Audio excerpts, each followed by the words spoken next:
This podcast is a member of the Place to Be Nation family. Visit us at placetobenation.com, the only place to be in your pop culture world. Hello, bonjour, ladies and gentlemen, boys and girls.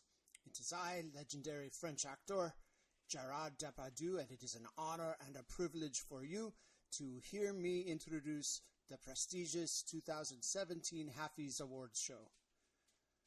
Now, before the show starts, we have 2 points of business to discuss. The show was recorded during Memorial Day weekend, 1 week before the release of the Wonder Woman movie, or as I like to say, Wonder Mademoiselle. Therefore, this movie is not considered eligible for the various movie Halfies Awards. The other caveat in regards to the show is that one of our esteemed panel of guests, the doo-doo head poopy pants Todd Weber, recorded his portion of the show out of the doors, and you can hear the many birds tweeting and chirping.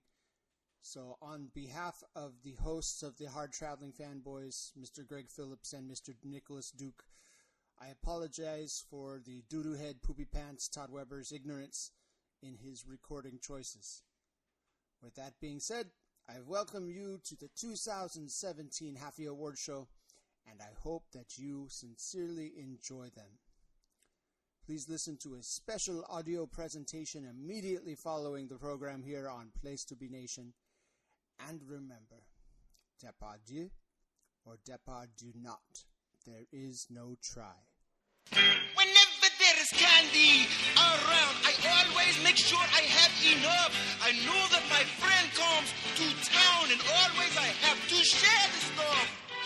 Halfies, that's what he says to me. Halfies, half for you, half for me. Halfies, gimme some.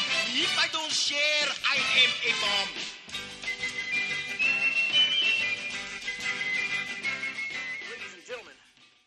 Listening to the longest running weekly episodic comic bookery podcast in the Place to Be thingy. I hope you enjoy. That's right, ladies and gentlemen. Former President Bush here to introduce us. I am Greg Phillips here on the red carpet in Vancouver, British Columbia for the most prestigious event of the year at Place to Be Nation Pop. That's right.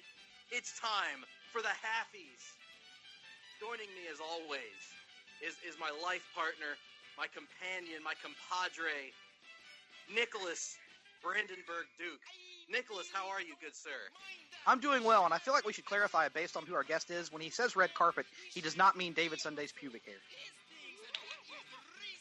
Or does he? Or does he, for that matter? That's the question. We've always, and folks... That's the after party, Greg. We're setting the stage for this event because we've got a litany of guests here today. We've already had a former president. We may have famous actors and celebrities pop up later in the show. Now, our budget's limited, so they won't be A-listers, most likely.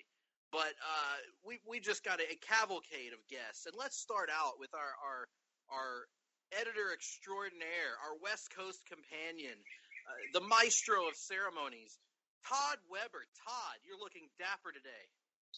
Well, thank you. This is an Armani original. I just want to say that, it's a dubious imitation when you have to say who it was as soon as you go back into your regular voice. But I am speaking to you from the my palatial gardens here in my summer estate here in suburban Sacramento, California.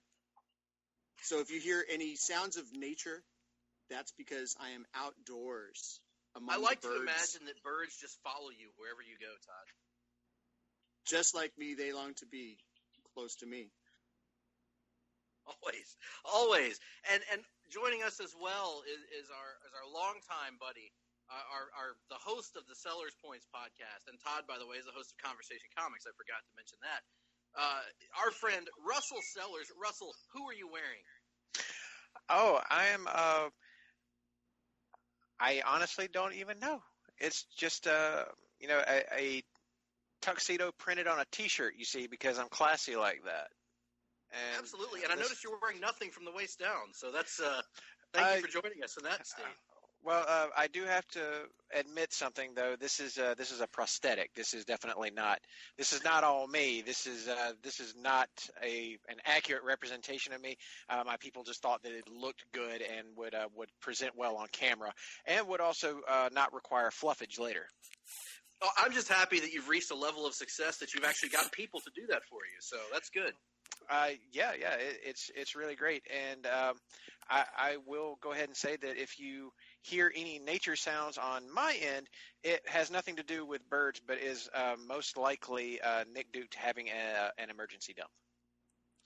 That is always a possibility at one of these shows. Do I poop birds? Like, what's the joke there? I'm confused. Oh no, just the call of nature, as it were. Oh, I got you. I see what you did there, son of a bitch. Also joining us today is someone who's been on our podcast a couple times before, and you know her from Geek and Sassy. She is one half of the International Tag Team Champions, Geek and Sassy. Jennifer Smith, welcome to the show, and welcome to the red carpet. Well, thank you for having me. I really appreciate it.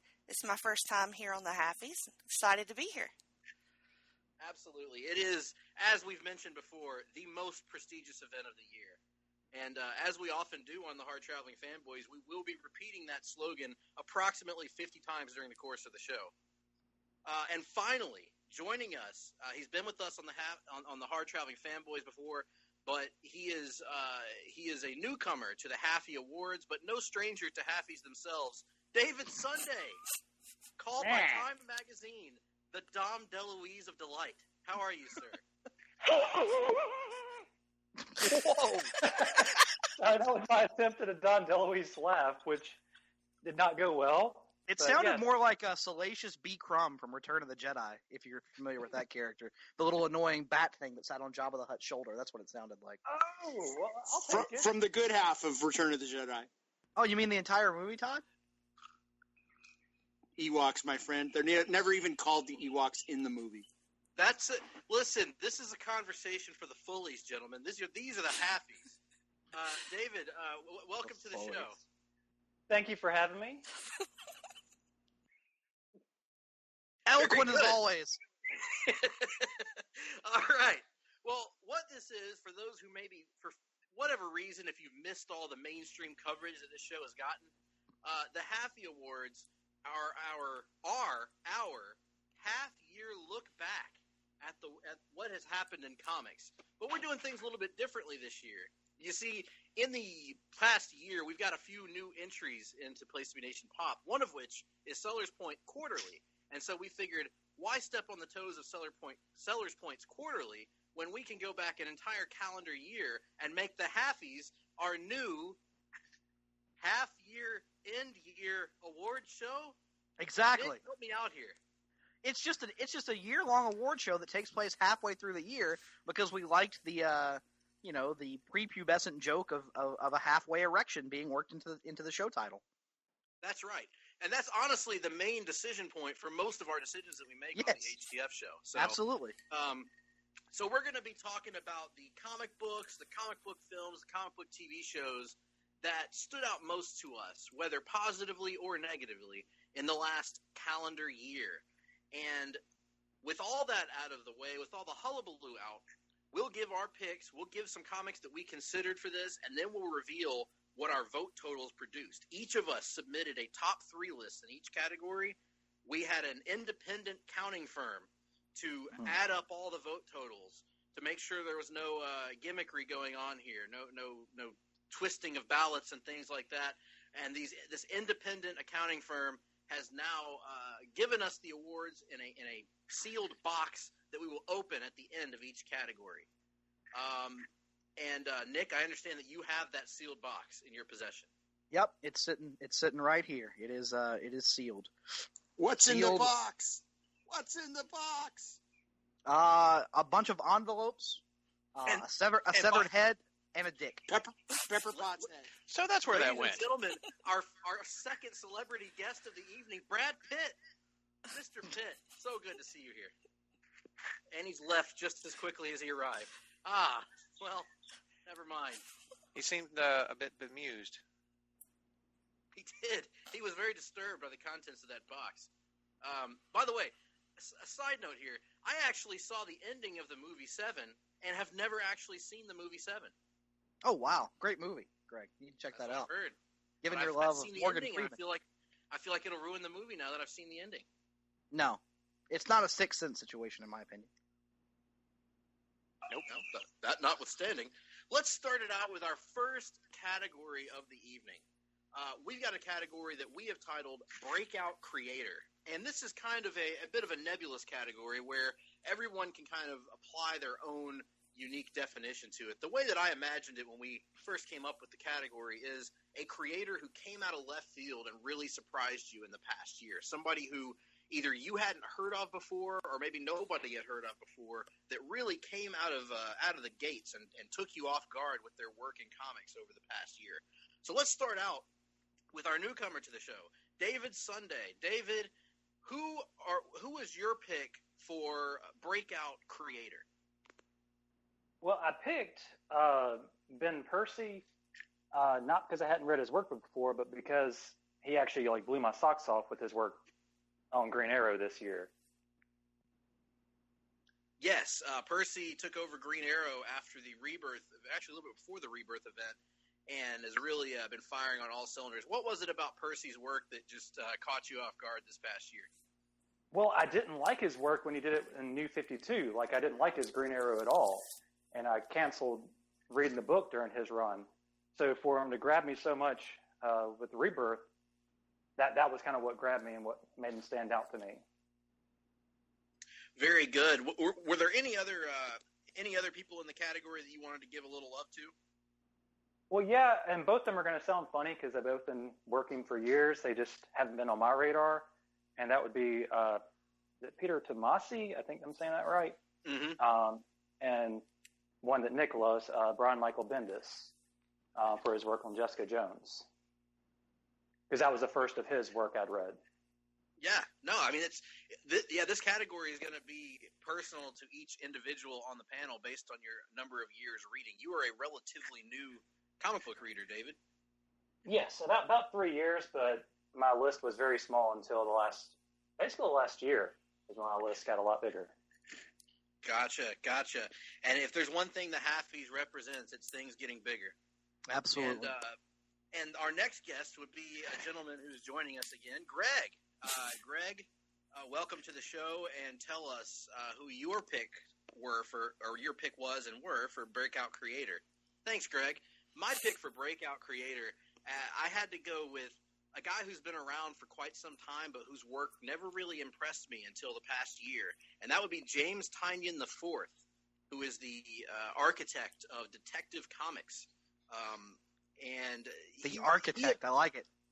He had written, yes, he's the architect, and I've got Tom King as the Lunatic Fringe, and I don't know who's the big dog yet. I'm waiting on that. Maybe Scott Snyder. Nevertheless, Tynion, he had written things like Talon before, and he had done some of the Batman Weekly comics that they were doing for a while, and his work had always just been kind of average to me. Not bad, just wholly uninteresting. And then in Rebirth, it was almost like a creative rebirth for him, and he really found his place writing a team book in Detective Comics, giving us the Batman team book that we've really been needing for quite some time, and making me appreciate characters I had never really appreciated before, like Stephanie Brown, Cassandra Cain, even Tim Drake, who I've controversially never really been a big fan of.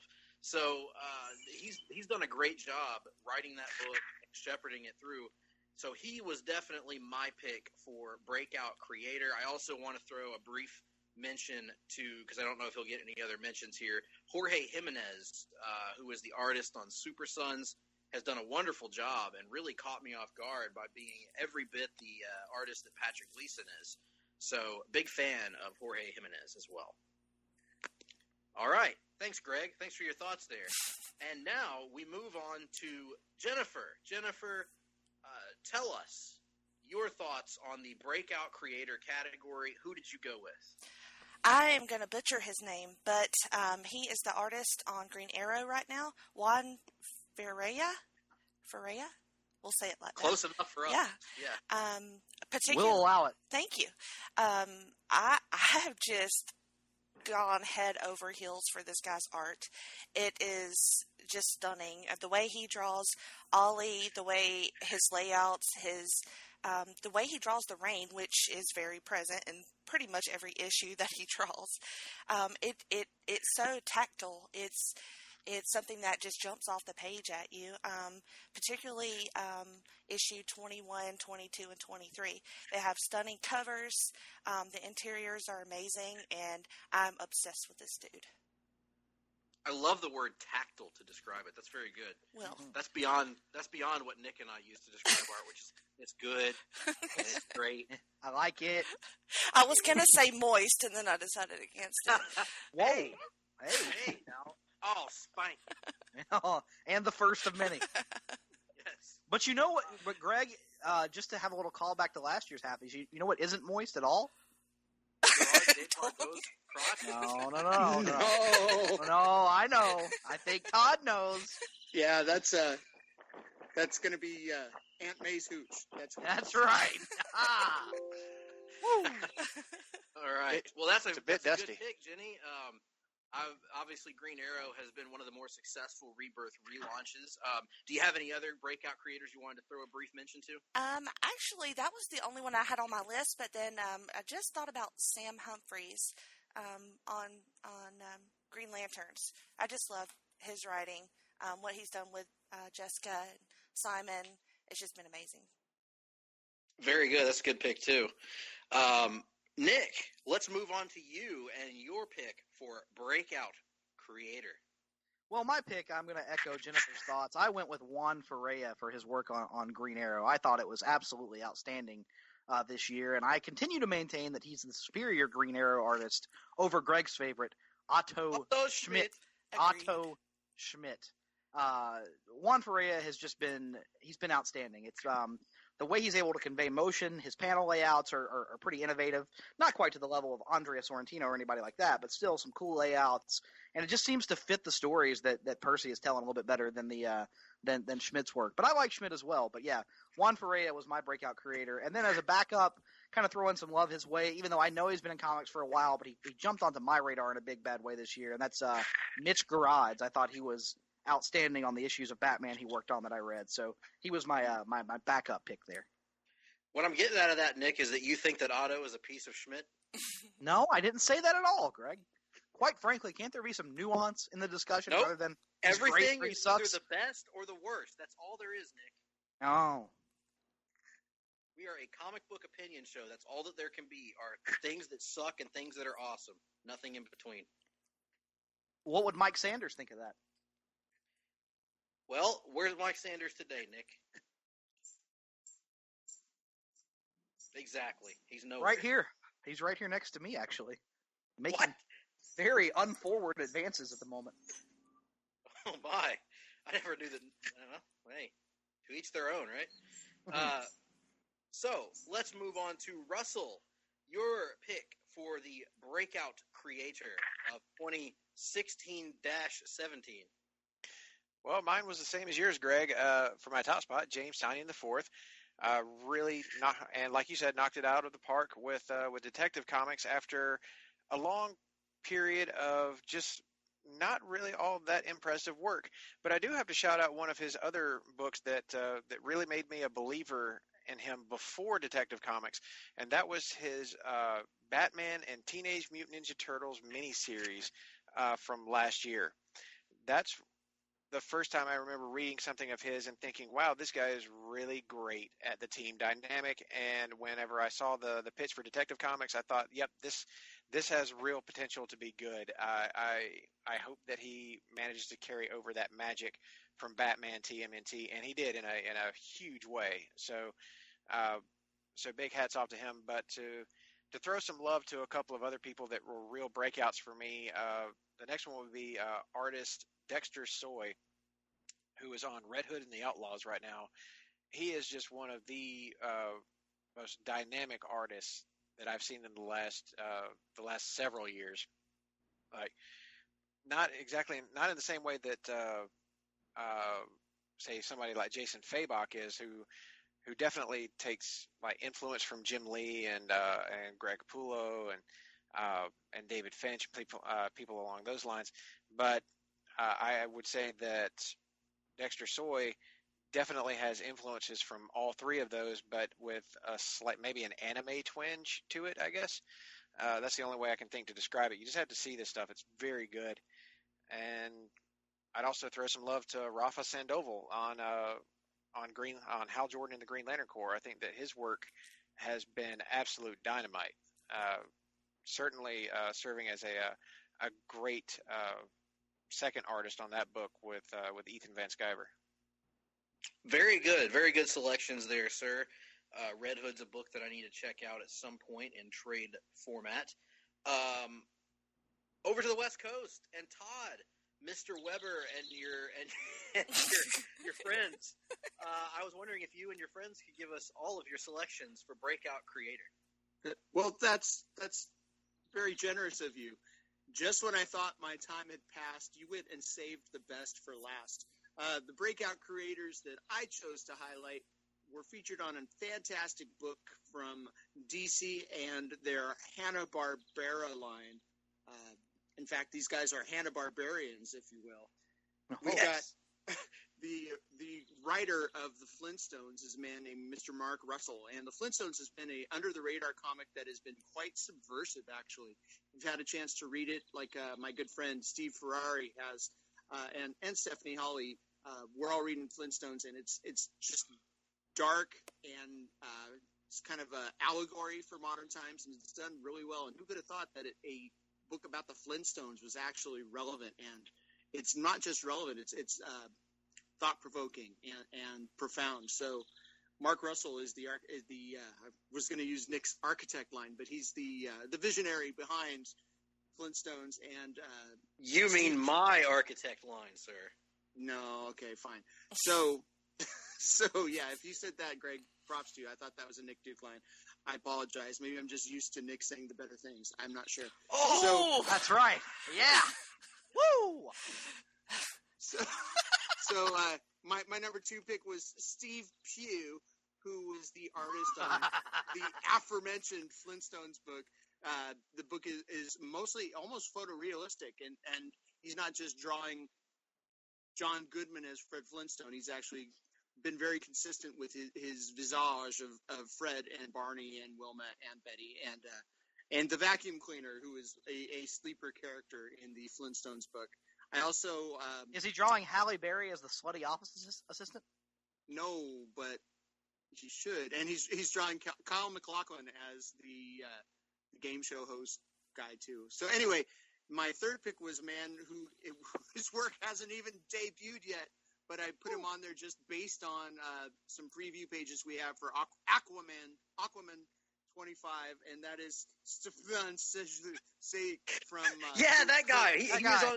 He was on my Croatia. list too, Todd. He was Stepan on my list too. Stepan Sejic. So yeah, Swedish meatballs. Yeah, I think he's actually Croatian, like Assad Rubin's. It doesn't matter. Doesn't matter. He's from Here's somewhere what I say over there.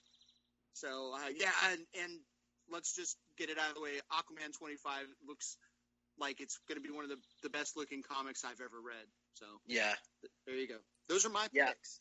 I agree, Todd. Despite your volleys in my direction, I do agree with your selections there, particularly. Quite frankly, Greg, they're not volleys. The man is just speaking the truth, and you can't hold that against him. Well, one man's truth is another's fake news. Sad. Oh, sad. So, moving along, I understand that our accounting firm has delivered the boxes to you, Nick, as I mentioned earlier. Nick, are you prepared to open the first box and reveal the winner in the Breakout Creator category? Yeah, absolutely. So I'm going to open it up here, and this is the box for Breakout Creator. And what we have, oh, wait a minute, Greg. This isn't Breakout Creator at all. Folks, we have a surprise category here. This is actually, Greg, the award for best usage of a mechanical ticker in a comic book podcast. Let me open up the envelope here. Oh, man, the award goes to the hard-traveling fanboys for their usage of the Ho-Ho Loon ticker on PlayStation. Let's all Thanks, pay everybody. tribute to the ticker. There it is. Yeah. It's the noise that's sweeping the nation. It is. Folks, I don't know who to thank for this category. I mean, I want to thank Ho Ho Loon, obviously, for everything he's done for us as a country. Nick, who else? Oh, man. The guy who laid out the WrestleMania 33 program would clearly have to be. I don't know who that guy is, but certainly he would have to be on the list, yeah. Absolutely. And with all that being said... Ted Cord, who we actually stole the ticker from at Cord Industries, much to Kelly Pule's dismay, But we had to get it somewhere, Absolutely. And that's just about... Oh. What are the odds? Often imitated. We're getting a... And by often, just this once earlier. Here it comes. Let's see. Peanuts kill 4 in Alaska. Oil rig collapses. Here it is. Ho Ho Loon, still a member and still employed by World Wrestling Entertainment. And consequently still in the WrestleMania 33 program. Outstanding. Well, with all that being said, folks, we've got to get to the winner of this Breakout Creator category. Do you have the real box underneath the ticket? I got it. I opened it up. And the winner, the Halfie, goes to James Tynion IV. Mr. Tynion accumulated 7 points out of a possible 18 in our voting system, and he takes home the Halfie for Breakout Creator. Mr. Tynion could not be with us here tonight. He's got other obligations. Accepting the award on his behalf is no one. So, let us move on to the next category, which is Best Writer. This is the category for those whose penmanship has brought them to new levels across the comic book landscape. The ones who have most impressed us with their ability to smith words. Nick, we're going to start with you in this category. Your selection for Best Writer. Well, I had a couple of different people under consideration, and one of them I have a feeling is going to be talked about a lot by other people. So I'm going to forego on him and talk about who else I put on my list. And this year I went with a couple of different guys. I had Jason Aaron on my list for his work on the both the Mighty Thor and the Unworthy Thor 5-issue miniseries, which I thought was absolutely outstanding. One of my favorite books in all of comics over the last year. And then also, just because the guy is pulling such impressive double duty over at DC, I went with Dan Abnett, who is not only is the writer of the bi-monthly Aquaman title, but also is writing the monthly Titans title and doing quite an outstanding job at that. So those two guys, for their ability to write multiple books at each of the premier companies, those were the two I chose to throw a little love to, even if I didn't necessarily vote for either of them with my number one spot. Very good. Good to hear that, sir. Certainly a category that has had a lot of crossover here, and I'll go ahead and deliver my picks for Best Writer as well. One of mine is probably the one you're referring to that's gotten a lot of talk, which is Greg Rucka, whose work on Wonder Woman this past year has just been outstanding. Obviously, he had written Diana in the past and done it very, very well, but it feels like he's really taken it to a whole new level in the Rebirth Initiative, writing a tale that I think will go down in Diana's history as one of her greatest tales in her character history. I also want to give a little love to Christopher Priest for his writing on Deathstroke. I didn't grow up reading a lot of Christopher Priest comics. I know he was very famous and well respected in the 90s and into the 2000s, but I never really read anything that he was writing. And in this case, I've had a chance to read Deathstroke from the get-go, and his work's been tremendous. He's continually taking the story in new and interesting directions, so big fan of that. And then finally, I also wanted to mention Robert Venditti, whose work on Hal Jordan and the Green Lantern Corps has brought that mythos back from obscurity to where it needs to be, having interesting, exciting stories featuring a variety of great characters. And with all that being said, we're going to move on to Russell. Russell, your selection for Best Writer and or some that you want to give a little bit of shout out to. Oh, well, my Best Writer category is going to actually be identical to Nick's. And I think our first place vote is is probably the same as well, because it's the same as yours, Greg. Greg Rucka is by kind of far and away my pick for the best writer of this last calendar year. All the things that you mentioned about Wonder Woman are absolutely spot on. And for those that are wanting to hear us talk, or hear me and my buddy Kelly talk a little bit more about that in depth, you can check out our latest episode of Sellers Points Podcast, where we were joined by the Wonder Woman artist Liam Sharp to talk about his work with Greg Rucka. But that being said, I did want to shout out another book that Greg Rucka is working on right now that is also incredibly good, and that would be his new image series called The Old Guard. It is a fantasy fairy tale, but with a whole lot of bullets and blood. It's not unlike Highlander in a lot of ways, because you're dealing with a cast of 4 immortal characters who apparently have been, they've been around for centuries. They do kind of like work for hire, as it were, which is a term, a fancy, or just a underhanded way of saying they do a lot of black ops and wet work. So it's a really intriguing story. A lot of like very character-driven drama, good action, very different style of art than what I'm typically used to, but I've actually grown to enjoy it. But it's Rucka's writing that really makes it what it is. So he is for sure my top pick for writer of the year. Excellent. And Jennifer, your selection and or selections, easy for me to say, for best writer. I'm going to agree with you guys. At number 1, I had Greg Rucka. What else can I say? I've just shouted from the rooftops how much I love Wonder Woman and what he's done with that story. Also going to give some love to Tom King on Batman. I've loved his run on Batman since the beginning, and I love his voice for Bruce. I love his Alfred. I love everything pretty much that he's done. Rooftops, most recently, The Brave and the Mold. And so I just adore Tom King, and gonna give some love to Peter Tomasi on Super Sons. His Damien is my favorite. One of my joys in this life is to read his Damien.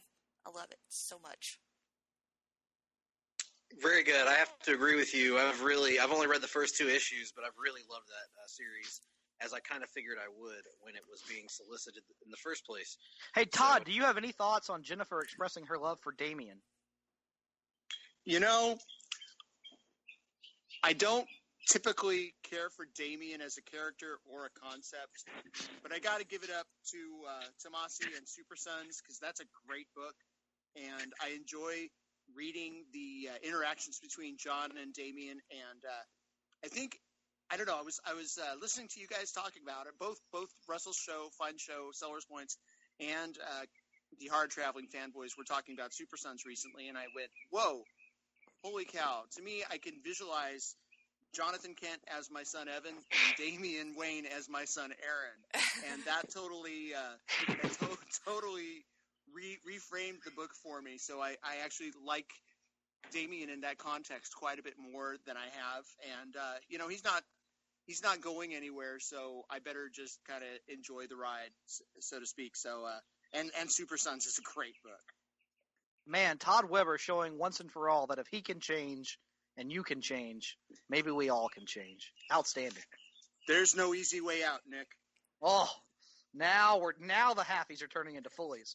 If he dies, he dies. Ooh. I must break you. Go for it. Oh, hey, pal. Thanks, Starhawk. Polly's here. Hey, Polly. Oh. And he brought his robot. Happy birthday, Polly. There he is. That's the best line in the movie, by the way. Oh my God, I forgot about the Polly robot. Yep. Is it Happy Birthday, Polly, or is it what? She loves me. Yes. Oh, the damn towel's pretty good too. God, I've already forgotten where we left off. David Sunday, give us your selection for best penguin impersonation of 2016 and 17. Burgess Lord. 1940s gangster David, what's your pick? I'm going to go with Ed Brubaker. But for real, I'm going to go with Ed Brubaker for his work on Kill or Be Killed. His ability to weave mental health, the really dark humor, the violence, and crime aspect all together is just really blowing me out of my socks, I guess would be the term. Blew me out of something. Spank it. So yeah, he stood out to me the most this year. But I have to give some love to Tomasi because of Superman and Super Sons in particular. His work with just writing the children's dialogue's been amazing. So those are my two most standout ones. Yeah, that's something that can trip up writers a lot, in comics especially, is trying to write children's dialogue. And I feel like Tomasi does it just right. Like, he strikes the right balance between, keeping it in that superhero style of talk, but also writing it in a kid's voice that you can hear. So, yeah, great picks there all around. And Brubaker is just a master. I haven't read Kill or Be Killed yet, but I know Russell's on that one, too. Oh, yes. I will echo everything David said about it. Tremendous stuff. And I was going to suggest that it's easy to relate to because I'm pretty sure that's David's Saturday he just described.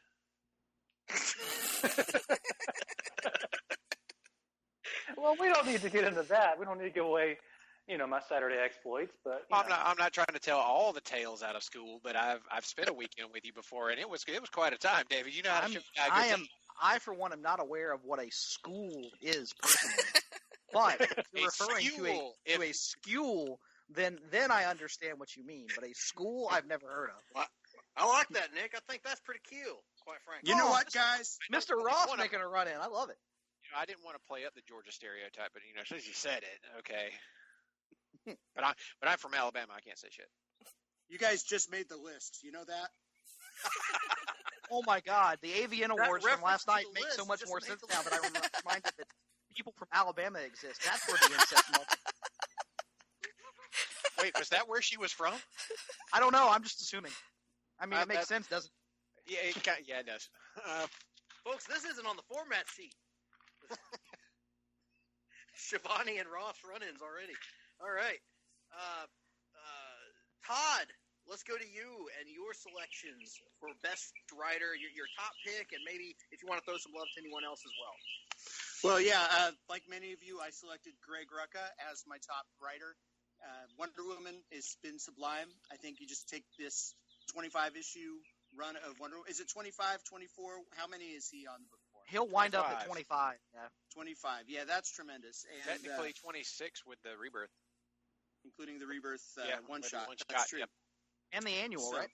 Yeah, and the annual, so 27 and a half.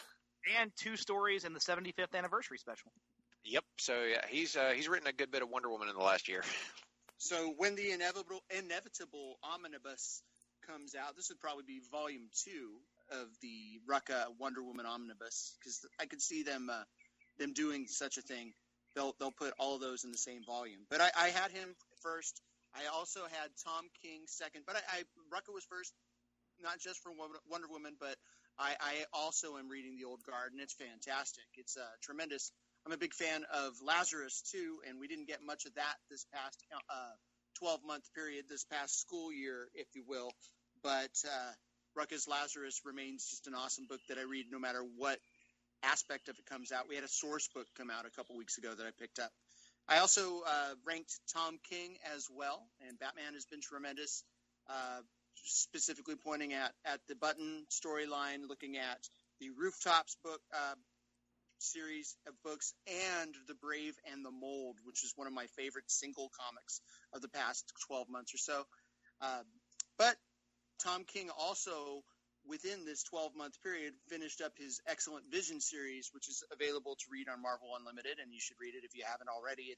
That's an amazing series, and you should check that out. Also, I ranked Scott Snyder not just for his work on All-Star Batman, which some of us are reading and some of us are not, but we will check it out in trades. But he's also writing a book, or he finished up recently a book for Image called AD, which is an oversized graphic novel format done in three issues with Jeff Lemire as the artist. And I got to tell you, it's one of the greatest things I've ever read. I think issue to issue, it is. And I've read a couple comics in my something years of being alive.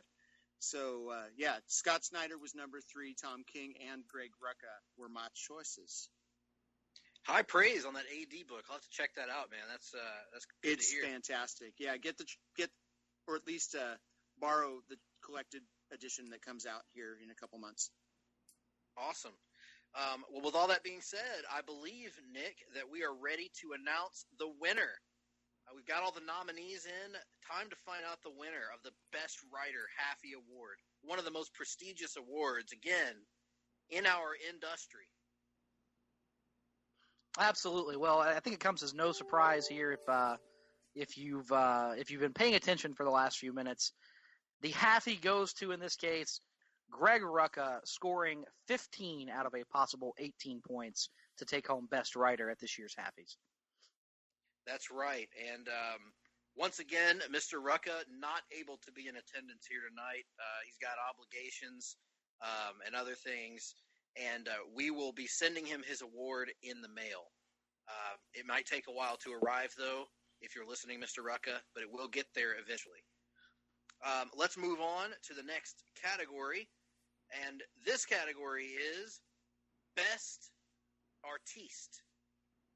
And this is a category for the penciler who most impressed us in this past calendar year. And we're going to start off with me, Greg, on this one. And I went with, for my number one selection, I went with Mitch Gerrits, or Gerrits. I'm not sure how to pronounce it. But nevertheless, I went with Mitch because his artwork on his the Batman story Rooftops was what kept coming to my mind when I thought about this category. I thought back on which comics artwork stood out the most, and it was that 2-issue kind of in-between story Rooftops in Batman that really stood out the most to me in this last year. His facial expressions of the characters, the way that he drew the romance between Bruce Wayne and Selina Kyle, the way that he told the story and progressed the relationship and progressed their conversations. He made a comic where it's basically an entire issue of nothing but a conversation seem really exciting, and that's sometimes difficult to do in comics. And so I thought he was the standout.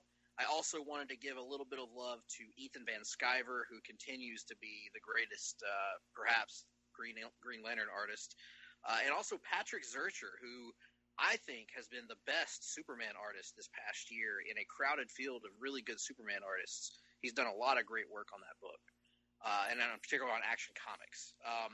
So, moving on from me and my selections, let's move on to Jennifer. And Jennifer, who is the artist who stood out most to you in this past year? Well, I don't think that there is any doubt in my mind that it's got to be Liam Sharp. His work on Wonder Woman has just been so amazing. He can take such an epic scene and just draw it down to the minute details and just brings it to life in a way that I've never seen. And then he can also make a quiet moment just even more beautiful with the artwork. I'm thinking specifically of the cover of number 23. I'm looking at it. It's just awesome. I've loved every single page that he's drawn this year, Wonder Woman. Of course, I already talked about Juan on Green Arrow, so he was my number 2 choice. And Jason Fabok on The Button. I know he didn't do all the artwork for it, but he was the best artist for for that little story, and I've loved his stuff from the beginning. So he was my third choice. Very good. It's fair to say that with all of these artists, their work is not ugly. Very, Very. very beautiful. Beautiful. So that's very good to hear. Nick, your selections for Best Artiste. This was one of the more difficult ones for me to wind up making a selection on, to filling out a ballot. I knew who my top two were, but I struggled quite a bit with ordering them, whether I wanted to go with one guy or the other. And ultimately, and this comes as no surprise to anyone who has listened to the Hard Traveling Fanboys or read our columns even, stretching back all the way to those ancient days, but I went with my favorite artist in all of comics, Andrea Sorrentino, at my number one spot. His work on Old Man Logan this year, continuing to push the envelope with innovation on page layouts, the way he conveys motion, the way he takes advantage of white space. You truly don't see anything like it in all of comics. It is the within the entire genre. Within the entire genre, his art is the most distinctive. It is one look, and you instantly know you're looking at an Andrea Sorrentino page. So he took on my number one spot, not just for Old Man Logan. I will also say that through the first little bit of Secret Empire that we've gotten, he has done some outstanding work, easily the best artwork of Secret Empire to date.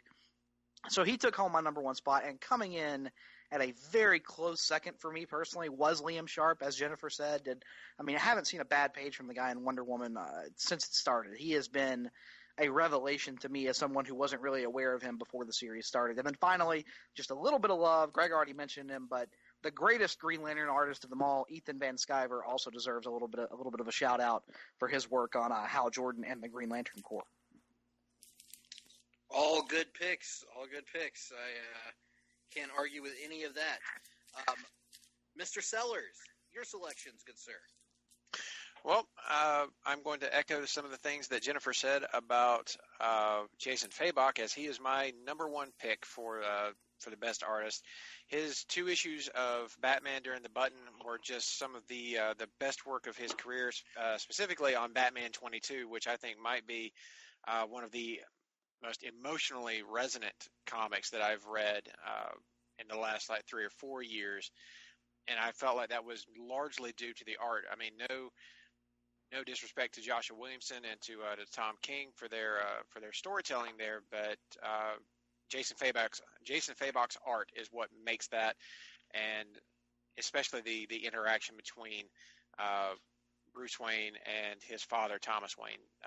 Though that was something that was really unexpected to see actually happen within continuity. It's something that had been talked about, but actually seeing it happen was every bit the emotional gut punch that I was hoping that it would be. Now, my second place artist is, of course, Dexter Soy, and this was actually a really tough decision because I wanted to put Liam Sharp on my list as well, but every time I looked at Dexter Soy's art, I was like, this guy he's not going to get a lot of attention from very many people because he's on a book that not very many people are reading. Red Hood and the Outlaws is not a hugely popular book at DC right now, even though it probably should be. But I understand why people would be hesitant to try it out because the previous volume of it was pretty rough, pretty bad, honestly. And then my other pick was actually an artist that I've loved for a long time, who's doubling as a writer on a what I consider to be a pretty good DC book right now, and that's Francis Manapul on Trinity. I think that his art there has been outstanding, and seeing how he crafts his story like a team book between the three the three biggest superheroes at DC, that being Superman, Batman, and Wonder Woman, it kind of makes me think this guy should be maybe heading up Justice League in some way, either writing and drawing or co-writing something. Just anybody other than Brian Hitch at this point. I'm pretty open to suggestion. But yeah, those three are the guys that have really hit it home for me, especially within these last 6 months, because I did go into this category still in the mentality of only doing 6 months. But yes, I do want to throw love to Liam Sharp. Guy just killed it on Wonder Woman. Everything you guys have said has been absolutely accurate.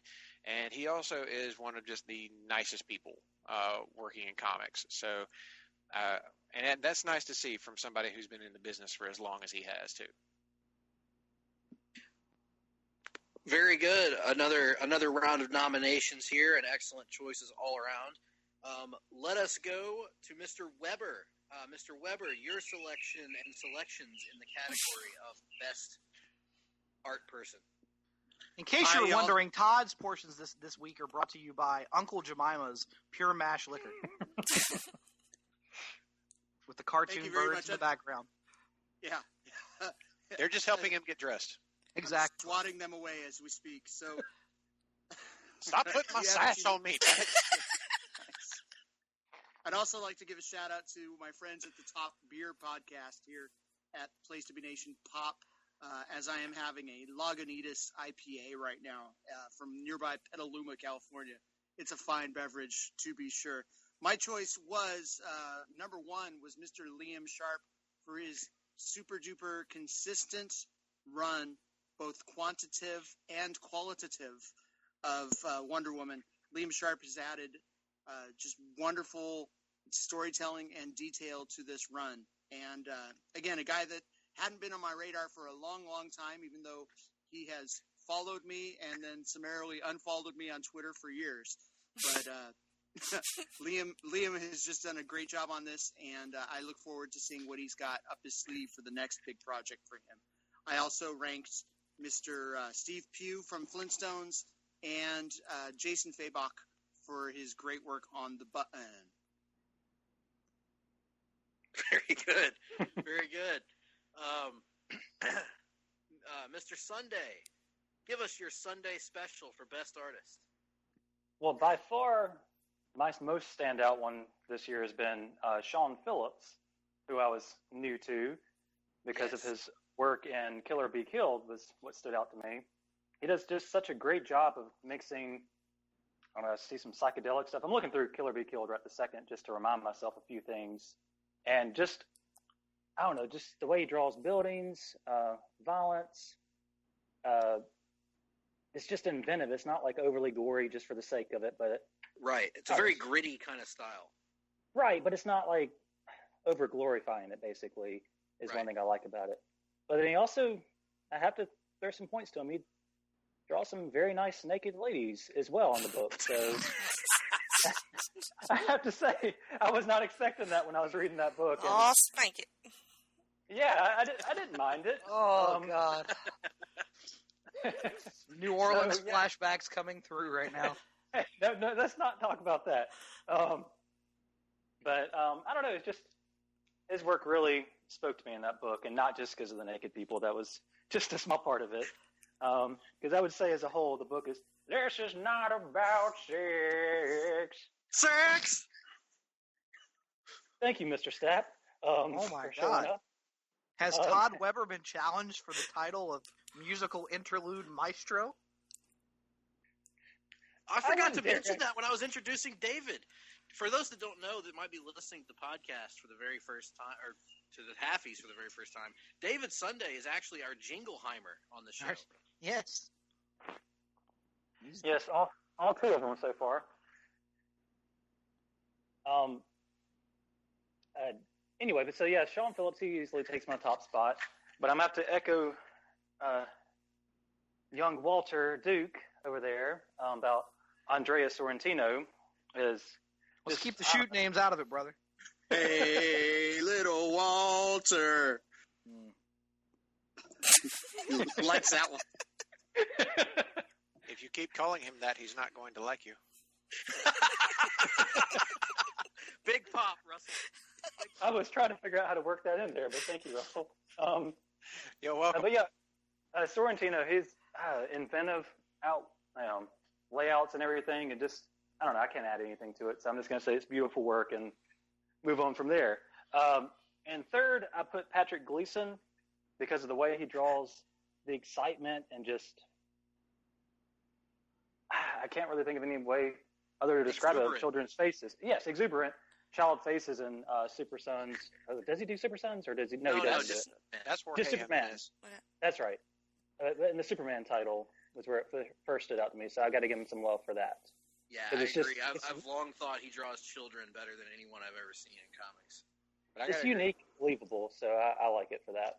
I was going to agree with you too on Patrick Gleason on Superman, just because I prefer his art to Doug Monkey's whenever they're switching places.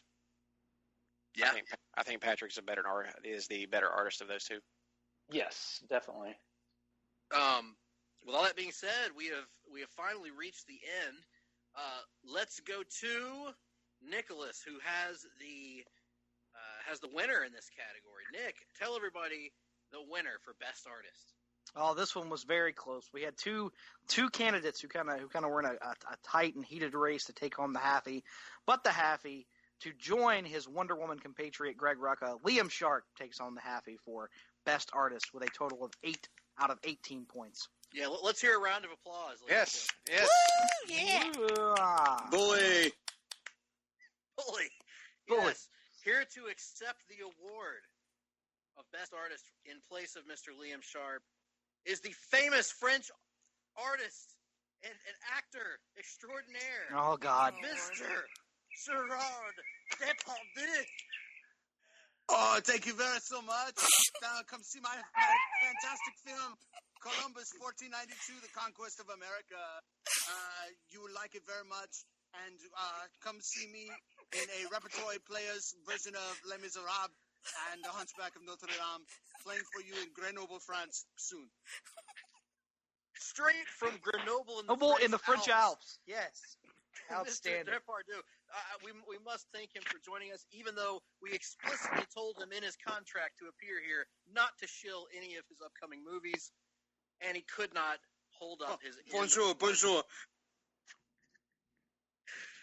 Nevertheless, we must move on to our next category, and as the motto that we've all lived by on this show for years goes, you take the good, you take the bad, you take them both, and there you have my opening statement. And along with the good, as mentioned in the motto, there are the bad, and we are here to tell you about the worst comic book and or comic book series of 2016-17. And, this could be a single issue, it could be a story arc, it could be whatever, an ongoing. But I'm going to start us off here, and my number one pick with a bullet was an entire crossover event, because I could not narrow it to just one book.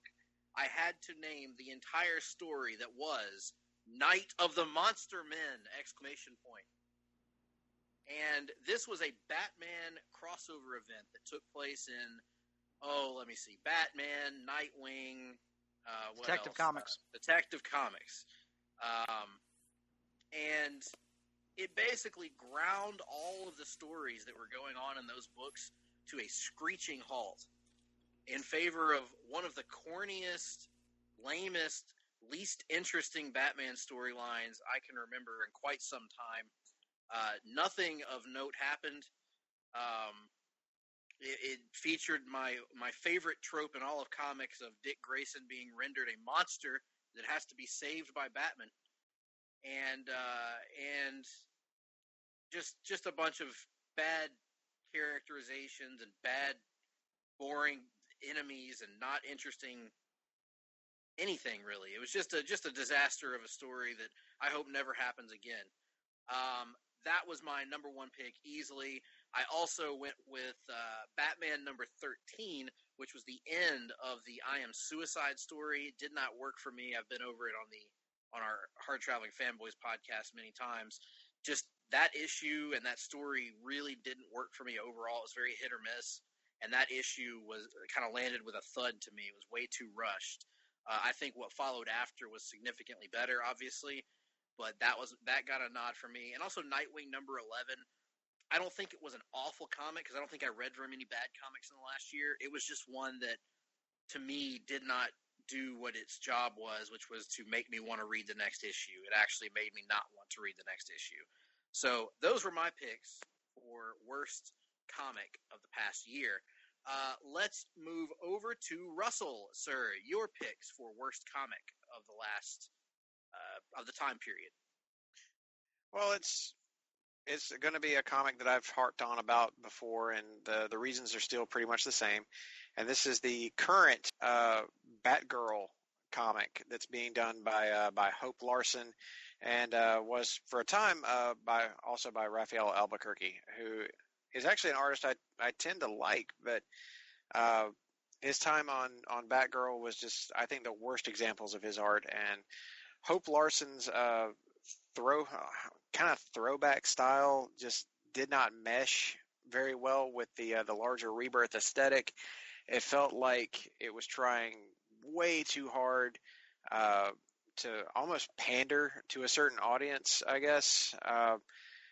And it was doing a bad imitation of the Batgirl stories that had come just before it, and which were stories that I actually am one of the few people here at Place to Be Nation that enjoyed. That was the Batgirl of Burnside era.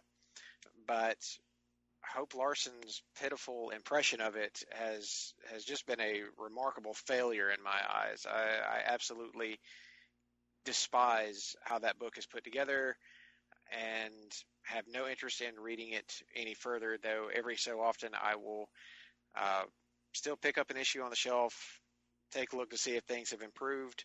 Here we are, almost right at a year into to Rebirth. Things are still pretty much just like they were. I have no interest in giving that book any more of my time or attention. And coming in pretty close second and third place rankings are Justice League and Justice League of America.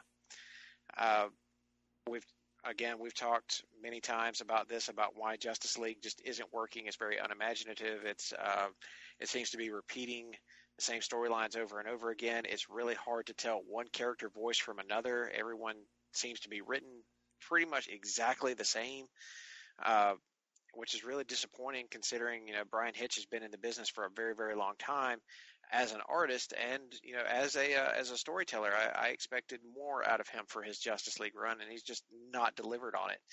And JLA might have been the singular, not the worst presented comic, but certainly the most disappointing comic I've had in some time, in that the lead up to it, from Justice League versus Suicide Squad through a series of one-shots introducing or reintroducing each of the four main characters for Justice League of America, all by Steve Orlando, seemed to be hinting at a team book that might be a lot of fun.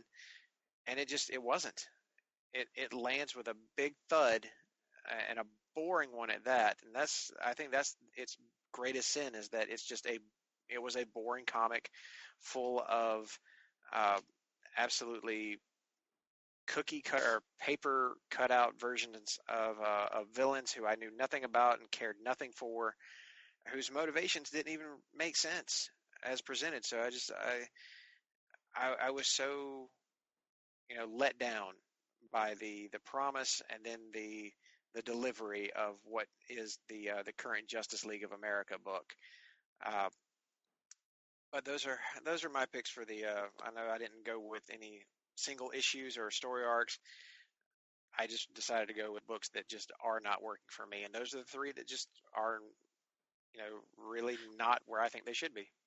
Nick, as he was describing Justice League and Justice League America, how would you describe a book in that tone?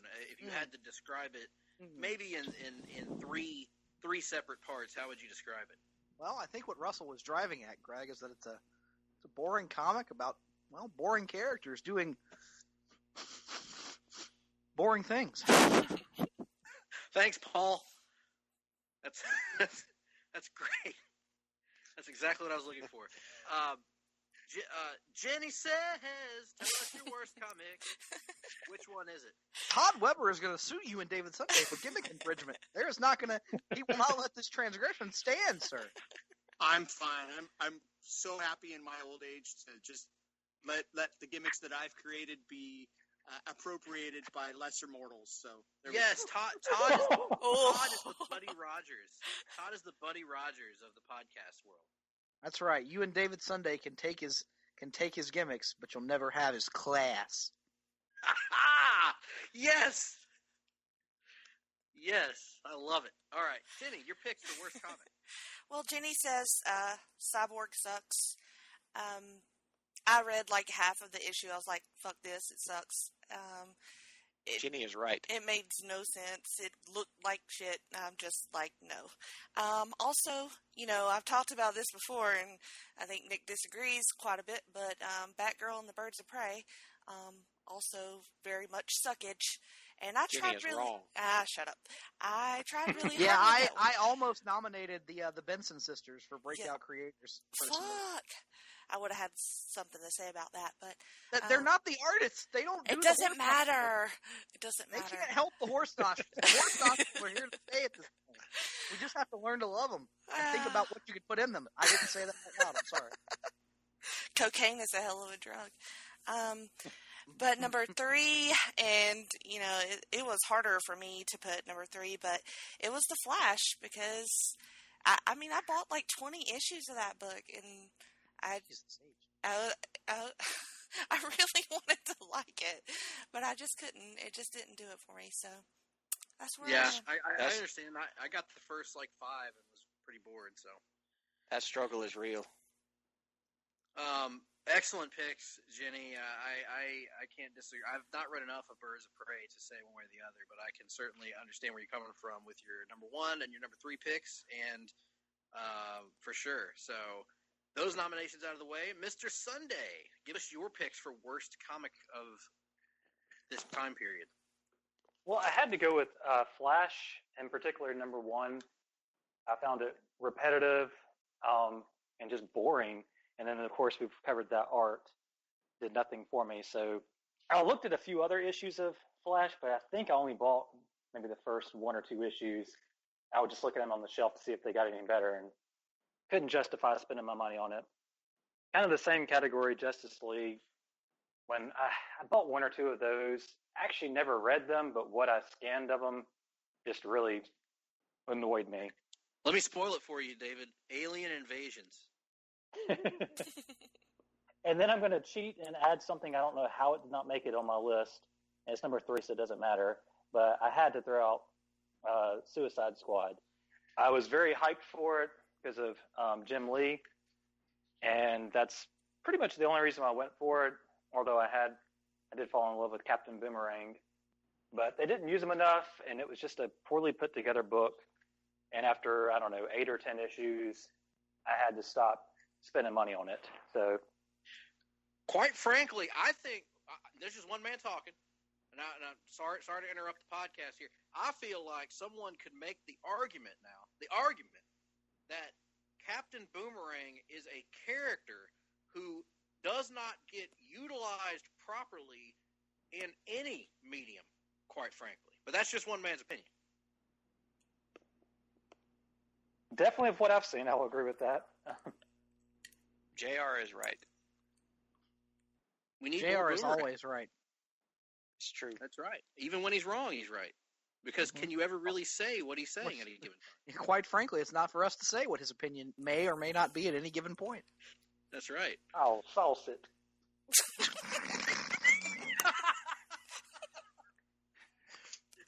Oh, David Sunday is going to be the utility player of Place to Be Nation Comic Book Theater. Nick, he's the Mike Mordecai of our podcast. That's right.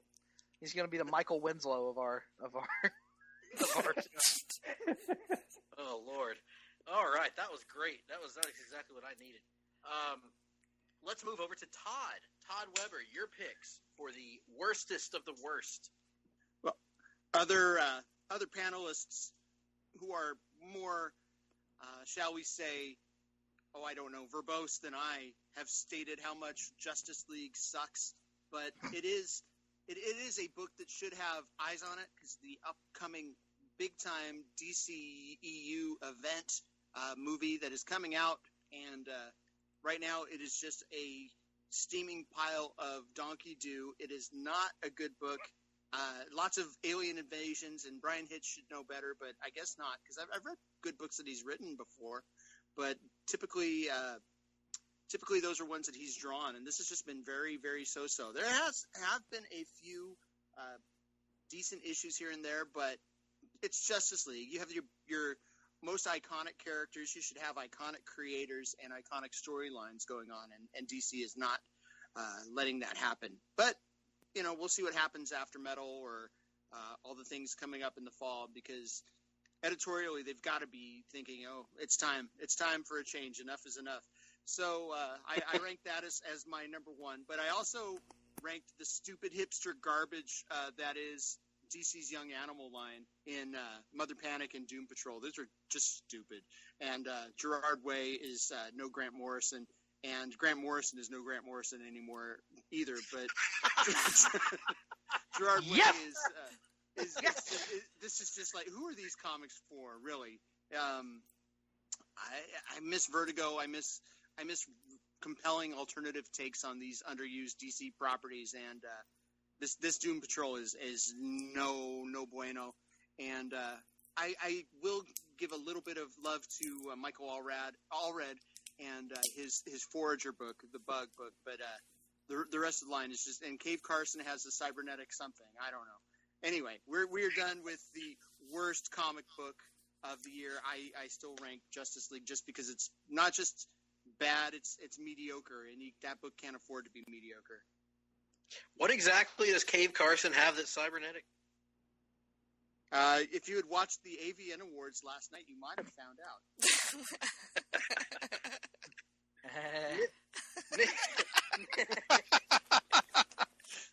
Nick, your selections for Waste comic. Well, two of my three have already been mentioned, so I won't talk too much about those. Instead, I'll focus on one that was a little disappointing. And one thing I discovered here while I was listening to everybody talk is that I believe I'm the only frequent reader of Marvel comics at this point on our panel. So I'm going to talk about a little Marvel title that came out last year. And it was one that I was very excited about, being a fan of the original Civil War like I was, and being a massive fan of one Brian Michael Bendis. So I thought, Civil War II with Bendis writing it, there's no way this could be bad. And, well, quite frankly, I was wrong. It weren't good, folks. It just weren't good in any way, shape, form, or fashion. One of the least eventful event comics that I've ever read, if not the.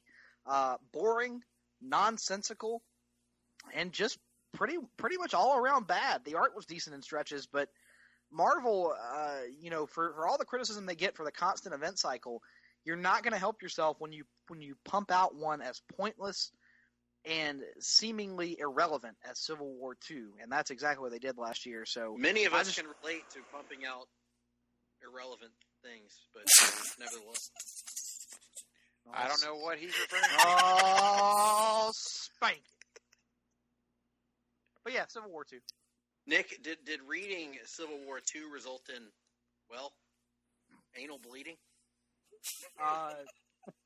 Only that one time I was at your apartment, but for some reason I don't think reading Civil War II. No, that wasn't the Civil War that caused that. That was another kind of war. Nevertheless, we have reached the end, thankfully, of this category. And the winner, to be announced by my colleague, is... Well, this was one of those that was kind of a runaway. No contest, really. Scoring 10 out of a possible 18 points, Justice League takes home the Halfie for worst comic of the year. Boo. Here to accept the award is once again nobody. Somebody else do it. Nobody is accepting the award. That's right. I think Dan DiDio needs to accept this award. Todd's birds can accept that award. You gotta have characters. Vince Russo my Dan DiDio has turned into Russo. Bro, I swear to God, it made sense when I was doing it. All right. What's the next category? We've got, up here on deck, Best Single Issue. This is the individual comic that most impressed us, obviously, in the past calendar year. Jennifer, your selections on the Best Single Issue. Well, this one came as sort of a surprise for me because when I was thinking about it, all I kept thinking about was the issue of Hal Jordan and the Green Lantern Corps, number 16. It is called Quest for Hope, Part 3, High Noon. It is when Guy Gardner fights Arkillo. They have a knockdown, drag-out fight. This is with Robert Medici and Sandoval on art. And it's amazing. They have this incredible fight, just punching the shit out of each other. It's bloody and violent. And then in the middle of it, you get Guy kind of flashing back to his childhood, to scenes with his father, who was... God, this sounds a lot like that thing I was referencing at Greg's apartment from a couple of weeks ago. Well, there was some emotional abuse going on as well. And then just some great So art. yes, the same. Some great artwork. And it brought me to tears. I mean, it was brutal, and it was amazing. My second choice for this was Batman 22. Kind of for some of the same reasons, because I have a special place in my heart for Thomas Wayne from Flashpoint, and Bruce and Thomas get to meet in this comic book, and Jason Fabok drew it, and it's just, everything's wonderful. I couldn't stop reading it. I read it probably 4 times back to back. It was perfect. Everything that I've wanted in a scene between Thomas and Bruce. And then my third choice was something just a little personal. Probably nobody else chose this, but Batwoman Rebirth, the one shot, with a gorgeous cover of Batwoman on the front, and kind of her backstory. I didn't know anything about her backstory, so it told me a little bit about her, and it hooked me for her series going forward. Very good. All great choices of single issues. I haven't read that Batwoman yet, but will at some point in the future, assuming I ever catch up on my reading. Nick, your selections for best single issue. Well, this was another difficult one, but I want to throw some special love to 2 in particular, because, as I said, I feel like I'm one of the only regular readers of Marvel on the panel at this point, and so I think, actually, I'm looking over the nominees list again here. Yeah, these are the only 2 Marvel books that were nominated in this category, and so my number 1 selection was The Unworthy Thor number 5. This one really brings full circle one of the major plot points, not just in Jason Aaron's Thor run, but kind of in the Marvel Universe as a whole over the last couple of years. That, of course, being the question of what made the Odin son unworthy? What did Nick Fury whisper into his ear on the moon? And it was one of those things that I had theorized might be the case for a long time. And when it wound up happening, I got the satisfaction of not just being right, but it playing so much better in context than I ever could have imagined it in my head. Jason Aaron, as I have said before, and, certain individuals who were reading comics back in the 70s might want to take exception with this, but I'm not backing down at all. Jason Aaron's the best Thor writer of all time.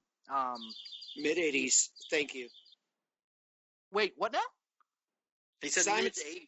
Simonson was mid-'80s, bro. You're Bro, right. bro. That's a good point. Thank you, bro. I appreciate it. But yeah, so Jason Aaron's Thor run at this point, I don't even know how long it's been going on. What, something like 5 years, I think we're running on? 2011. Yeah, 6 years. It's been an outstanding run, and he continues to just kill it every month on Mighty Thor. But Unworthy Thor was just him at his absolute best. Even snuck in a little Assad Ribic art in a couple of the issues, but bringing it all home in number 5 was just an outstanding example of how to write a book that really can stand alone on its own. I don't think you have to read 1 through 4 to enjoy 5, while also bringing a pretty damn great conclusion to the 4 issues that preceded it. So Unworthy Thor number 5 takes home my number 1 spot. The other Marvel book I wanted to throw some love to was Jessica Jones number 7. This book contains, in my opinion, one of the best and most realistic examples of the wonders of being a parent. In a scene with her and Luke where they are absolutely livid with one another, and their child is able to calm the storm, if only momentarily. I thought it was a quiet moment, an almost wordless moment, but it was a beautiful, beautiful moment that will stand out in my mind for years to come, I have no doubt. And then finally, the DC book I wanted to throw some love to. I'm not going to get too deep into what happens here because my hard-traveling compatriot has not gotten there yet. Wonder Woman 17, featuring a certain decision made by Barbara Ann Minerva and the heartbreak it causes her. I thought it was among the best things that Greg Rucka has done with Wonder Woman during this Rebirth era. Now, Nick, your sense of satisfaction with the Thor reveal Is that possibly going to be matched one day by your sense of satisfaction if there is a certain television quite related frankly. reveal regarding a certain character that we've talked about? Now, Coral. Greg, Coral. we have to keep in mind that you may not be aware of this, seeing as how you're very behind on the Thor run, but currently a third Thor has been introduced, the War Thor, now carrying the Ultimate Thor's hammer, and I think I know who it might be. Who just may have picked that baby up.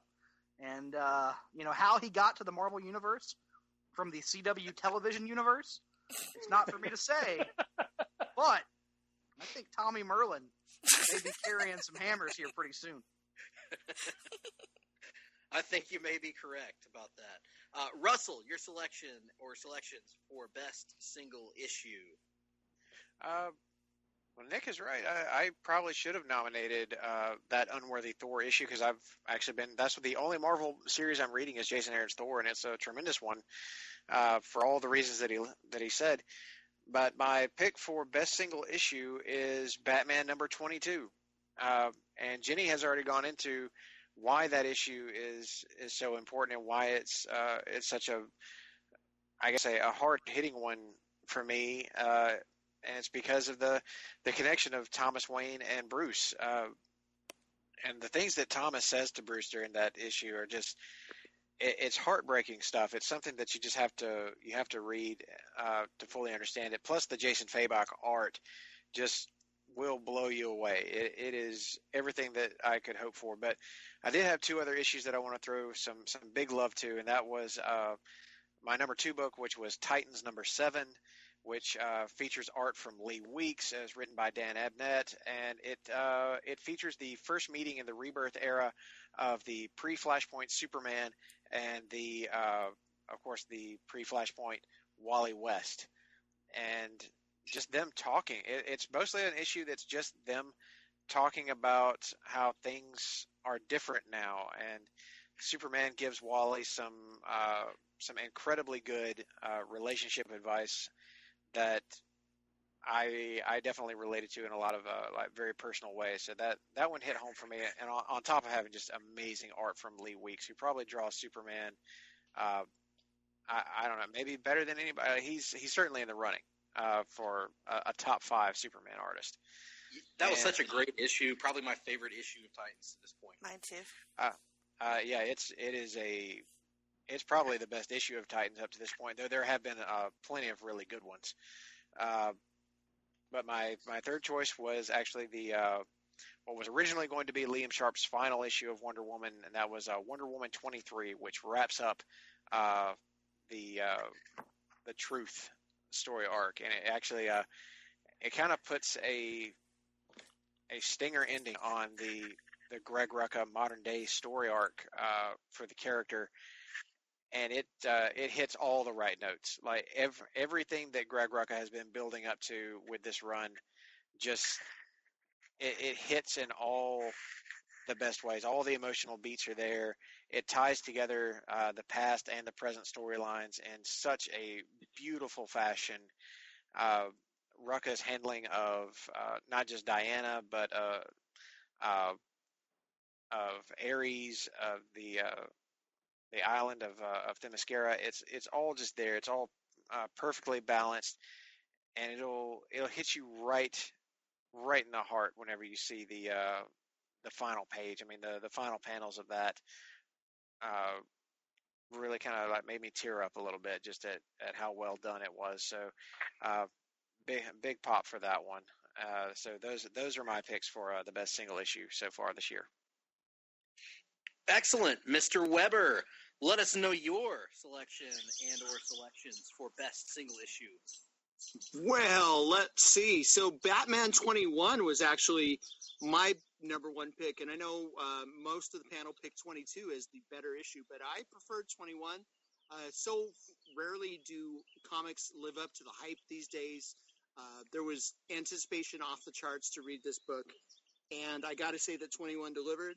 The Reverse Flash angle storyline sequence fight between he and Batman did not disappoint. Just a perfect storytelling combination of Tom King, Joshua Williamson, and Mr. Jason Fabok on art just gave that book it delivered for me. And I did like 22, but it felt, I don't know what the word, too decompressed for me. And like it seemed to go by too fast.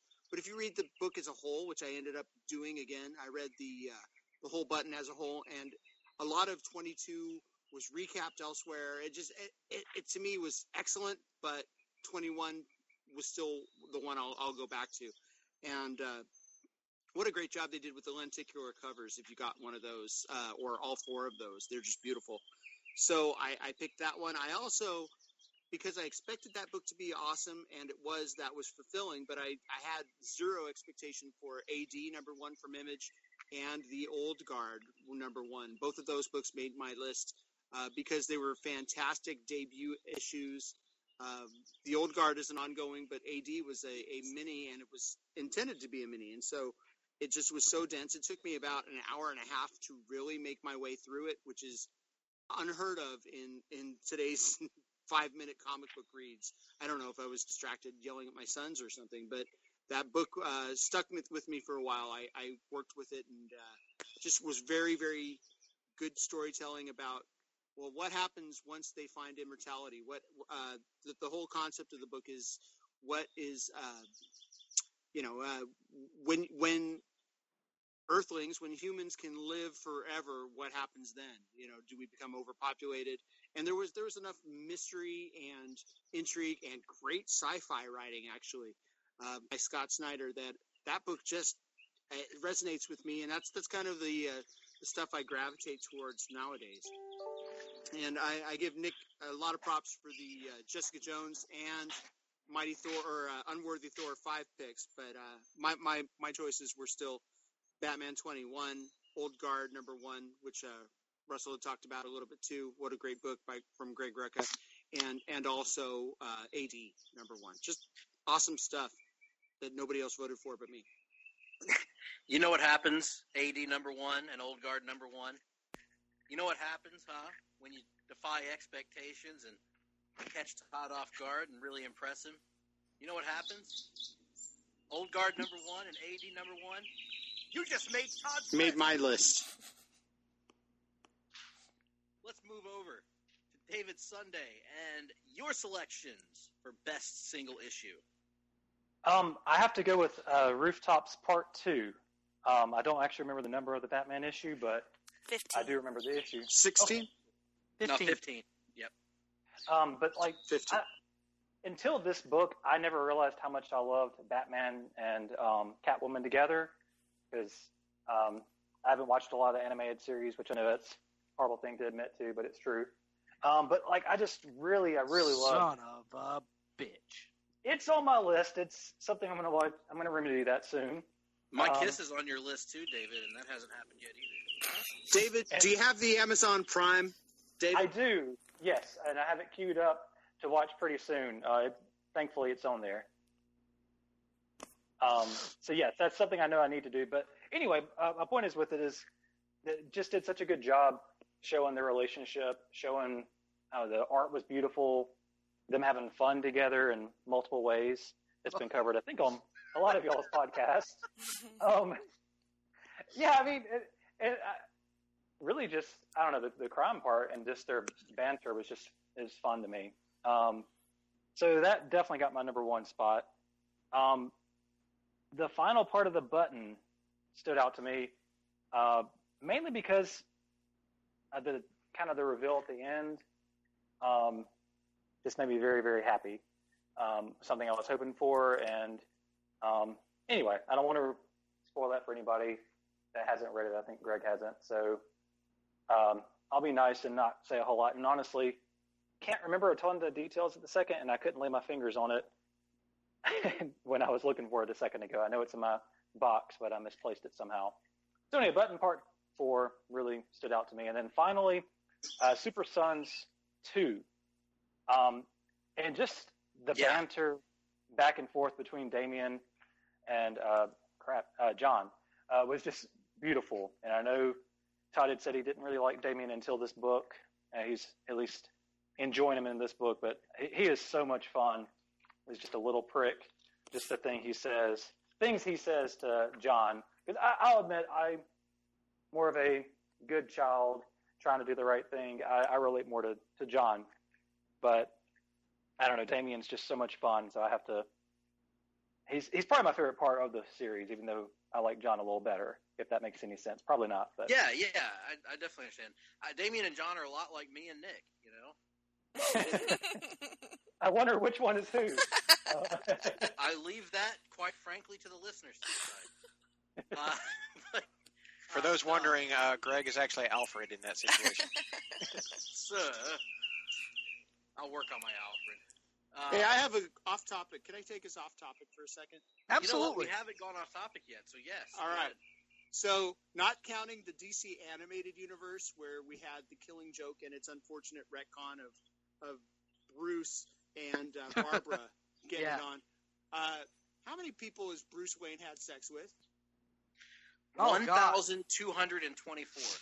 Oh. Not nearly enough. Talia, because they had a baby. Yeah. And Catwoman, because they left their clothes on and did it. Silver St. Cloud, right? Yes, because Kevin Smith is weird. I would assume Jezebel. What Nick is saying here is Jezebel St. James. Jezebel Jet. I'm sorry. Jezebel Jet. That's it. Because weren't they technically engaged during the Grant Morrison Batman R.I.P.'s bullcrap? Yes, because Bruce allowed her to deceive him, even though he knew she was deceiving him the whole time. Mm-hmm. And part of that included them having sex. Yeah, he allowed her to deceive him, and she allowed him to get up in that ass. So that's all that really matters. Yes. Well, there's also Todd. What was the name of Bruce's girlfriend during the Batman or Batman Fugitive storyline? Murderer Fugitive. Yeah. That was the blonde gal. Written by Ed Brubaker and Sasha Vesper. Wasn't it Vesper? Is that not I thought it was Sasha Bordeaux. But that's no, Sasha was the bodyguard. Remember, and then they fell in love after that and had sex. Okay, so and Silver Vicky St. Vale. Cloud, Vicky Vale, Selena Kyle. Who else? I'm sure there are lots more. Yeah, Sasha Probably, Bordeaux, like he said. Just canonical stoopies. We have Chandra Kinsolving. Oh God. Oh, I wonder if they had psychic sex. I don't know. They had back-breaking sex, Nick. No, they had back healing sex. Oh, that's right. I forgot. That's a good point. And Here's a legitimate argument, Greg. What's a worse form of healing Bruce's back? Being hung by a rope and elbowed in the back in The Dark Knight Rises, or having his back psychically healed in Nightfall? Ooh, I don't know. Probably the Nightfall one, because you have to deal with Chandra Kinsolving to do it. That's a good point. But then there's also, guys, we're also discounting. Didn't somebody, was it Joe Kelly, Todd, that was writing Justice League JLA and had Wonder Woman and Batman? Yeah, I thought that was Greg Rucka actually, but it could have been Joe Kelly too. But I have always liked that dynamic, whether it's the animated series. I did too. A few times I've seen it in comics, the hints of it in BVS. Man, I don't know. I dig it. I dig the idea. But you want to talk about a Halfie? Never. Yes, I do want to talk about your Halfie. Tell me more. It's like putting on a cast iron condom, if you will.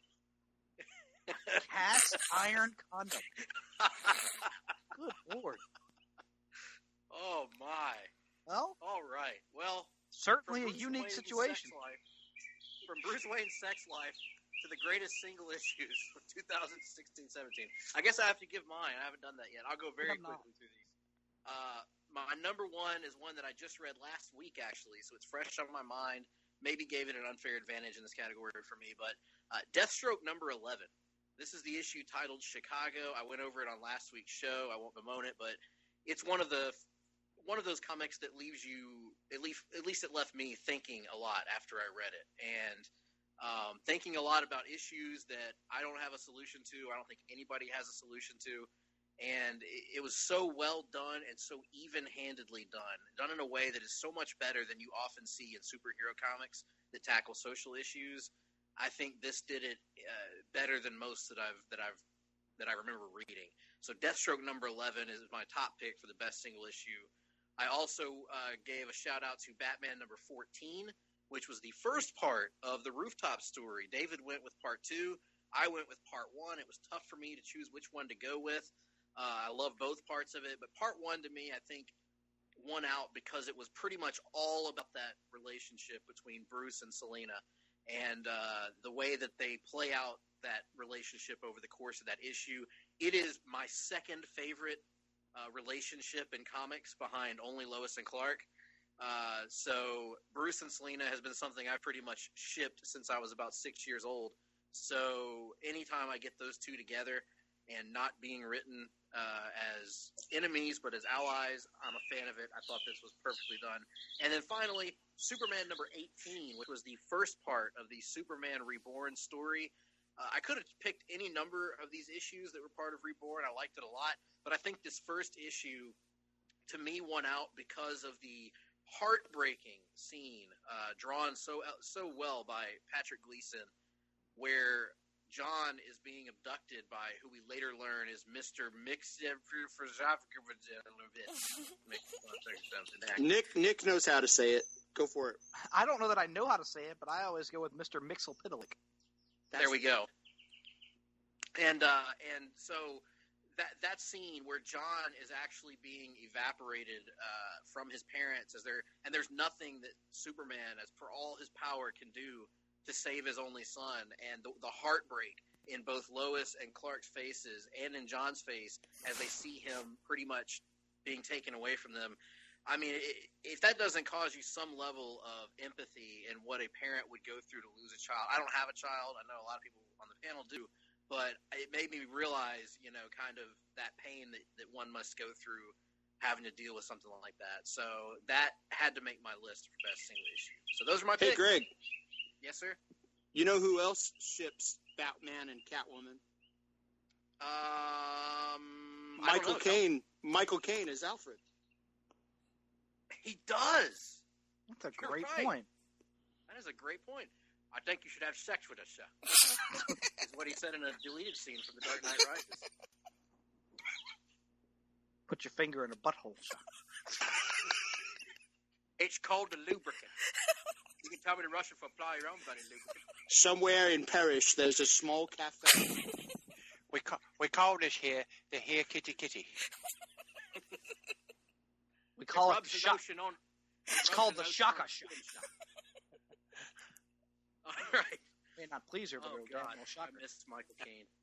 So, with all that being said, Nick, give us the winner in this category. Absolutely. In And Michael Caine voice. no, I'm not going to do that.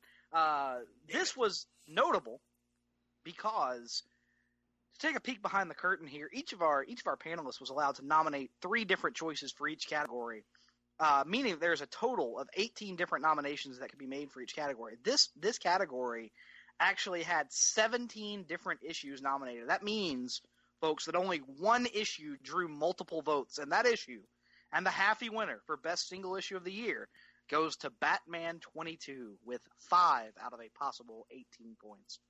Accepting the award for Batman number 22 in the place of its creators, Tom King, Joshua Williamson, and whoever the artist was on the issue, is Michael Caine. Thank you for having me here, sir. I accept, and Bruce should have sex with Selena. There you have it, sirs. And we get to the Best Series Award. This is the award for the best ongoing series in the world of comics. Let's start things out with Mr. Russell Sellers. Yes, the best series of the year. I think it's we've all talked about it up to now, so I'm just going to go ahead and put it there. I'm going to say Wonder Woman is the best ongoing book of this last calendar year. It's especially here in the last 3-4 months, it has proven to be the most consistent. It is certainly one of the most beautiful comics you'll read, and it's established several characters within Diana's world, several of her supporting cast, as just kind of integral to her character, to who she is and why she is. Just some of the most brilliant storytelling that you're going to see in the medium.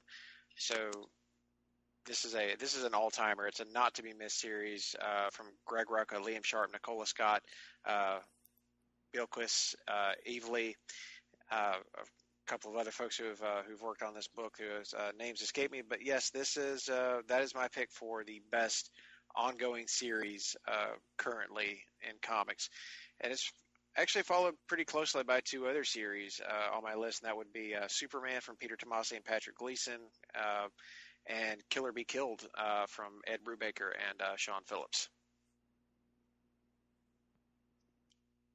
Excellent choices. I thought Greg was looking up the Russian for refill your own damn kitty litter. I could not find it. I looked it up, and unfortunately, my Michael Caine Google machine doesn't work as well as it used to. It needs to be rejuvenated here. Let's move on to the categories from Jennifer. Your picks for best ongoing series. Well, I can't say it any better than Russell. So Wonder Woman is the best series in comic books right now. And my number 2 was Super Sons. It's only got like 4 issues, not counting the 2-issue arc in Superman. But I just love that book so much, and it's perfect. And number 3 is Batman for me. Excellent. Tom King's Batman series, getting a little bit of love there. Now, David, what's your pick for best series? I just want my phone call. Yes! Yes! My favorite series so far, it just barely won over the next one on my list, but I have to go with Super Sons. Very happy to hear, I think just 2 others so far mentioned it on their list. And I know I've talked about it earlier, so I'll just say excellent series that if you haven't checked out, definitely check out. Very, very fun and just really well done. The next one on my list is another one I've talked about a lot, and that's going to be Killer Be Killed. I don't really think there's anything else I can say about it other than if you find mental health stuff and just dark, gritty comics interesting, definitely check it out. And then I put for number 3, Superman. It's had some inconsistencies in my opinion in a couple of the story arcs, but as a whole, it's been my favorite. Well, not my favorite, obviously, it's number 3, but one of my favorites, and been one of the ones that I've been with the longest, I guess, since, it's got the most issues of the ones I nominated. So I'm going to go with Superman for number 3. Excellent. And some of those choices may appear on a later list. Let's hear. Todd, your selections for best series. Number 1 was Wonder Woman, echoing Russell and Jenny. And what a great book. What a great consistent book that has truly been maybe the best. Was I wrong? Was that Greg and was that Russ and Jenny both had that as number 1? We did. Okay, good. That is correct. I heard some trepidation on the other line, and I went, "Oh no, I misspoke again." Those are the birds that you're hearing. Birds. Yes, the show has gone to the birds. So the Wonder Woman is number 1, and like I said, it's going to be that 25-issue run, 26 if you count the Rebirth special, before they replace it with a different writer. I don't know if I'm going to drop the book. I guess I owe them a chance to keep going and read this arc, but there's no way they're going to be able to live up to what Rucka, Sharp, Scott et al. Have done. I'm also going to shout out again to AD, which came out of nowhere and knocked my socks off and was truly original, truly unexpected to be this kind of a book from Snyder and Lemire, and also the old guard from Rucka and Fernandez. What's his name? I can't say his name. His name is Leandro Fernandez, and that book, like I said, with AD, just unexpected, a story that grabs you from the get-go, and you read the first issue, and you're like, well, I'm in. Here I go. It's like the opposite of Seinfeld. It's like Seinfeld in the movie theater. He's strapping his seatbelt on and staying there for the whole ride. So, oh man, I like that. I know, the anti-Seinfeld GIF. Yeah.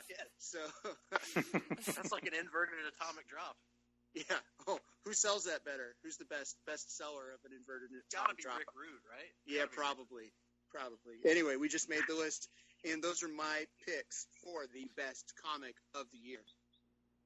Series. Excellent.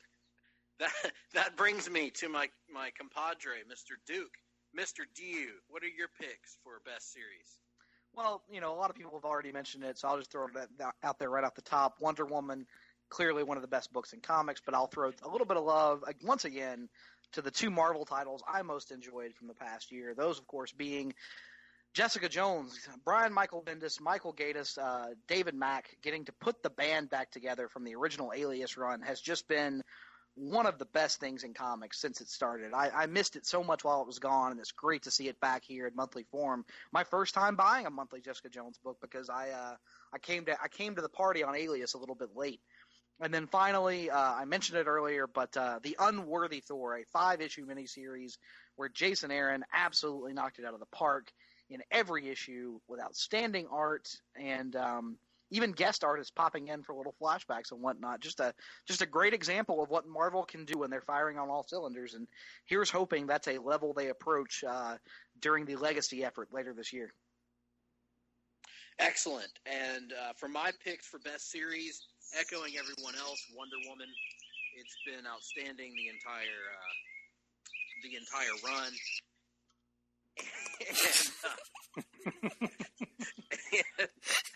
Say something, Todd. I just realized I left the mic open and the birds were being particularly loud. I went, oh shit! I better hit the mute button. So bye, birds. So anyway, Wonder Woman's great. Buy it and read it at some point in your life. At number 2, I have Deathstroke by Christopher Priest and several different artists, Joe Bennett being my favorite of the rotating artists that have been on there. It's just been the picture of consistency from the beginning. One of the smartest books in comics. It will seem at times a bit like the TV show Legion, in that at times it will seem like it's just weird for the sake of being weird, but then it all pays off and goes somewhere. And I have to give Christopher Priest, the writer, all the credit in the world for getting this book in my top 3. And then at number 3, I have Superman. Clark's Superman has certainly been on a voyage of adventure in the last year and has got a lot of twists and turns along the way. It's been the return, in my opinion, of the proper Superman to the DC universe. We've seen the classic characteristics of Superman that make him different and unique come back to the forefront. So Peter Tomasi, Patrick Gleason, Doug Mahnke all deserve credit for bringing if not the number 1 character in DC, the 1A alongside Batman of the most popular DC characters, back to the forefront where he belongs and making it a fun read each and every 2 weeks. So, with all that being said, Nick, it is time to announce the winner, and I don't think this is going to come as any surprise to anyone in that the winner is Archie. Oh, Archie, of course, takes home the award. No, wait. No, it looks like, Greg, it's going to be Wonder Woman, scoring a 15 out of a possible 18 points. Wonder Woman makes it a clean sweep of Best Writer, Best Artist, and Best Series overall at this year's Halfies. Yes. Very, very good. Unfortunately, nobody involved in the making of Wonder Woman could be in attendance here tonight at the show. We send them our best, and they will receive a complimentary fake popcorn statue in the mail. Enjoy that, ladies and gentlemen involved in the creation of Wonder Woman. With all that being said, we're about all out of time for the first half of our show. We're going to take a break, let you listen to some advertisements, pay some bills, get the gimmicks taken care of. And Sell when we some come gimmicks. back on the other side, we're going to be looking at television and film and getting into some of the comic book adaptations that we've watched and enjoyed in this past year. So stay with us on the other side of the break, ladies and germs. Promotional consideration paid for by the following. Hey, pro wrestling announcer Kevin Kelly here. I want to make sure you are all subscribed to all the great feeds here at Place to Be Nation. It's really easy to do. Just head to iTunes or your preferred podcatcher app today and search and subscribe to the Place to Be Nation Wrestling feed, which of course includes the full archives of the Kevin Kelly Show, the Place to Be Nation pod feed, and the Pro Wrestling Only feed. Subscribe, listen, and then rate us and leave feedback today. And be sure to give Justin your true thoughts. I mean, don't hold back. After all, he is kind of a jerk. Just listen to Scott.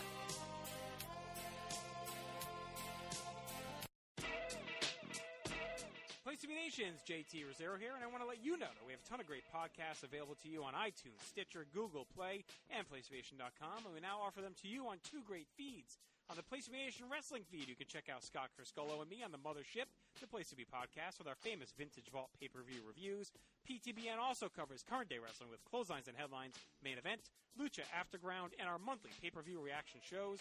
And we leave wrestling's past with our monthly pay-per-view rewind series led by Ben Morse, the Our Vantage Point podcast, which features a potpourri-style look at wrestling history, and Survey Says, a fun look back at the good, bad, and ugly of WCW. And on our very popular Place to Be Nation Pop podcast feed, we offer such great shows as the Glenn Butler podcast, Our Spectacular, Rank and File, PTBN Dadcast, NBA Team, and Lucha Undead, as well as a veritable podcast heaven for comics fans with hard-traveling fanboys, Sellers Points, Todd Weber's Conversations, Geek and Sassy, and the Imaginary Stories. You can find all these current shows plus archives of our past podcasts, including The Kevin Kelly Show, as well by subscribing to both feeds on iTunes. And while there, be sure to rate and leave feedback as well.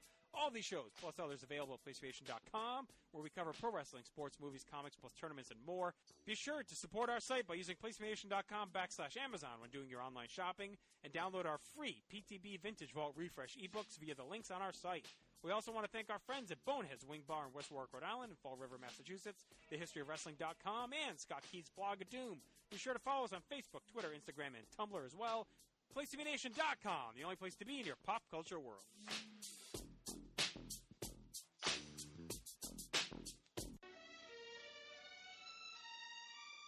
The Pro Wrestling Only Podcast Network. Subscribe on iTunes or on Android with your favorite podcast app.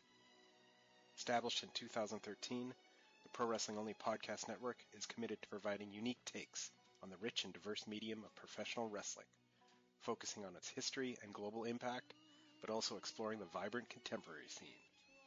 The roll call includes Space City, an NWA on-demand podcast, This Week in Wrestling, Stacey and Elliott's Bogus Journey, the Super Apuestas podcast, the Military Industrial Suplex, Strong Style History, Pure Paris, and Psychology is Dead. Also, from the archives, the full catalog of great shows that provided a fresh look at classic wrestling, including Where the Big Boys Play, Titans of Wrestling, Tag Teams Back Again, Letters from Kayfabe, Wrestling Culture, Pro Wrestling Super Show, Goodwill Wrestling, and many, many others. Pro Wrestling Only Podcast Network. Only the best. Welcome back, ladies and gentlemen, to the most prestigious event in all of our country, our nation, our world.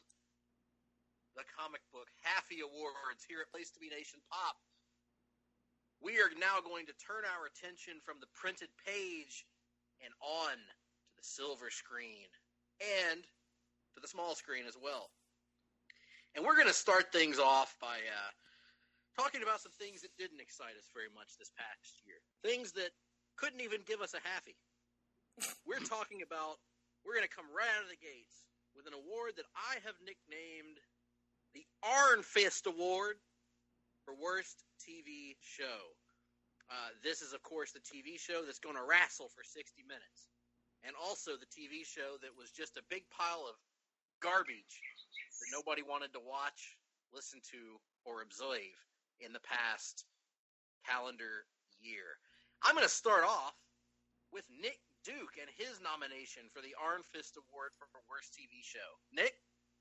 Well, seeing as how I long ago stopped watching hashtag Gotham Sucks, and seeing as how I'm woefully behind on Agents of S.H.I.E.L.D., there is only one clear contender for the Iron Fist Award for the worst television show of the year. And of course, that would be Iron Fist. And the reasons for that I have described on many different podcasts throughout the Place to Be Nation pop landscape over the last several months. But if I'm going to put it as succinctly as possible, allow me to simply say it's a show that has no likable characters, no relatable characters, and it's a show that touts itself as being a show about martial arts that has relatively little to no martial arts actually in it. If you're hoping for dynamic, innovative fight scenes, just rewatch the first 2 seasons of Daredevil and skip Iron Fist altogether. Or even better, just watch Into the Badlands on AMC, because it's a much better version of an Iron Fist show than Iron Fist could ever dream or hope of being. Here's hoping they cancel their plans for Iron Fist Season 2 and either brutally murder Danny Rand in The Defenders, or just roll him in as a supporting character to one of the other shows, because Iron Fist gargles my balls. You allow it to do this? It's the least it could do for me after I watched all 13 episodes of it. Very, very interesting. We're learning a lot here today at the Halfie Awards. Let's move over across the shore to Russell. Russell, your thoughts on the Iron Fist Award for Worst Television Show? Gonna second that one with a hashtag fuck Meacham. And, yeah, just go ahead and say that Iron Fist will leave you feeling a little iron-fisted. And not in a happy way. Not even a little.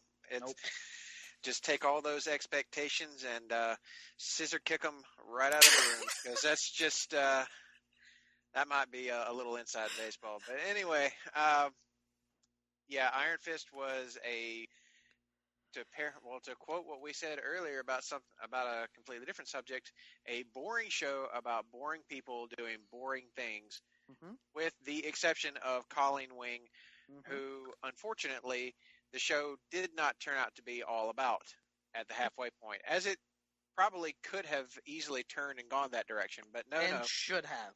But no, but instead they just kept on going with old Danny Rand, who is, to date, the most boring live-action comic book adaptation character I think I've ever watched. Whose primary method of getting you to care about him as a character was him just repeating over and over, "But I'm Danny Rand."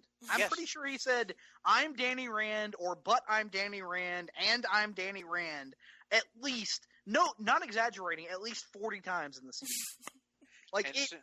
It was unbearable. And even in the little bit of history and flashbacks you get, you still don't get any single reason to give a fuck that he's Danny Rand. Who cares? He's just a terribly realized character from people that, it's like they didn't even look at what had been done before. I mean, yes, Daredevil has amazing action, as it should, but my God, Iron Fist should have trounced it, should have made it look like, fucking child's play by comparison. And it was a show about people in an office building. Why? Why did this happen the way it did?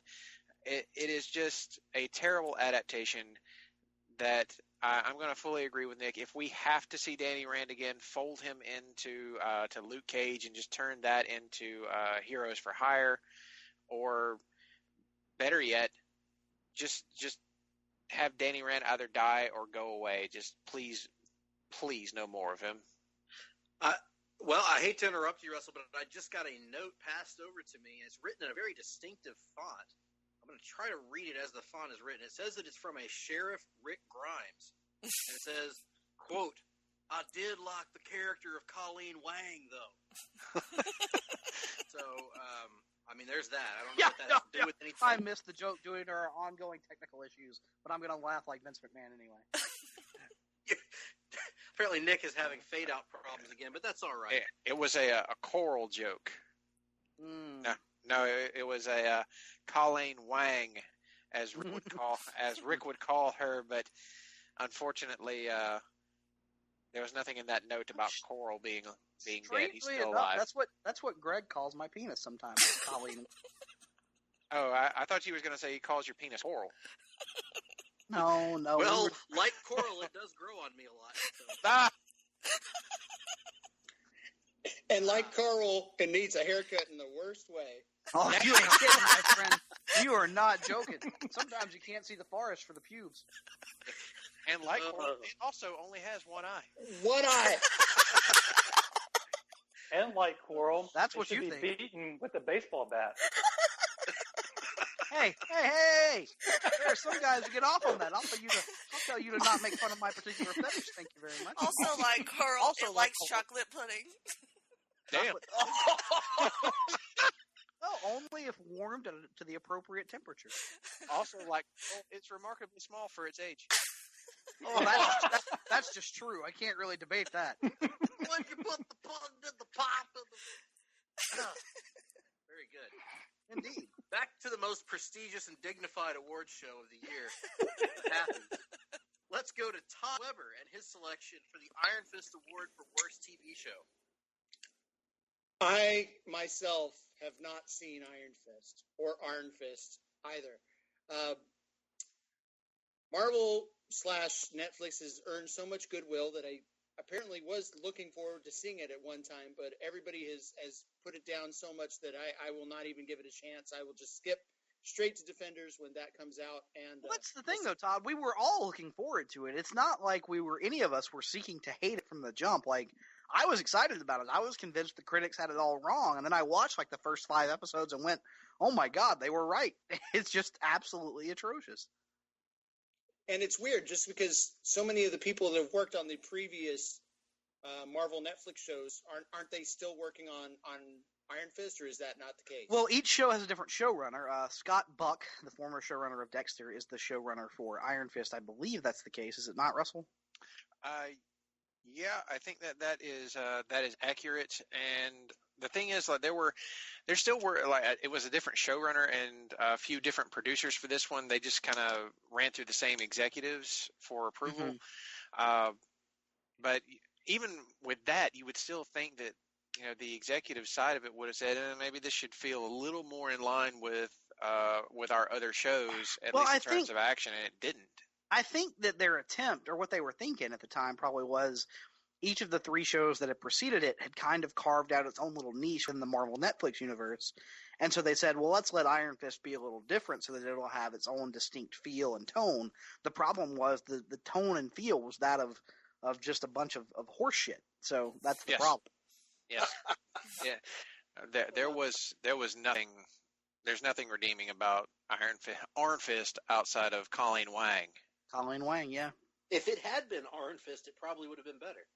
If it had starred Arn Anderson, then I absolutely would have watched it, because he would not have put up with all of these boring people for so long. There would have it would have been 5 episodes too.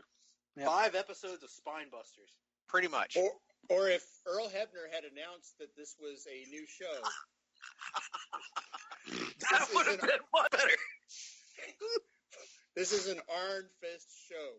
So, no, I have not seen it. I don't intend to see it, even though I pay for Netflix gladly for its many other benefits. But, you know, it's funny how something that is so putrid, so awful, can make you miss fondly something that you initially didn't like so much. Much like a certain current president has caused me to miss. We've gone political now. Another president who we didn't think was so great at the time, but I would gladly take W over. Anyway, so yeah, my choice is officially Powerless. Sad. I will say Powerless is my choice for the worst TV show, and it wasn't all bad. There were some great episodes.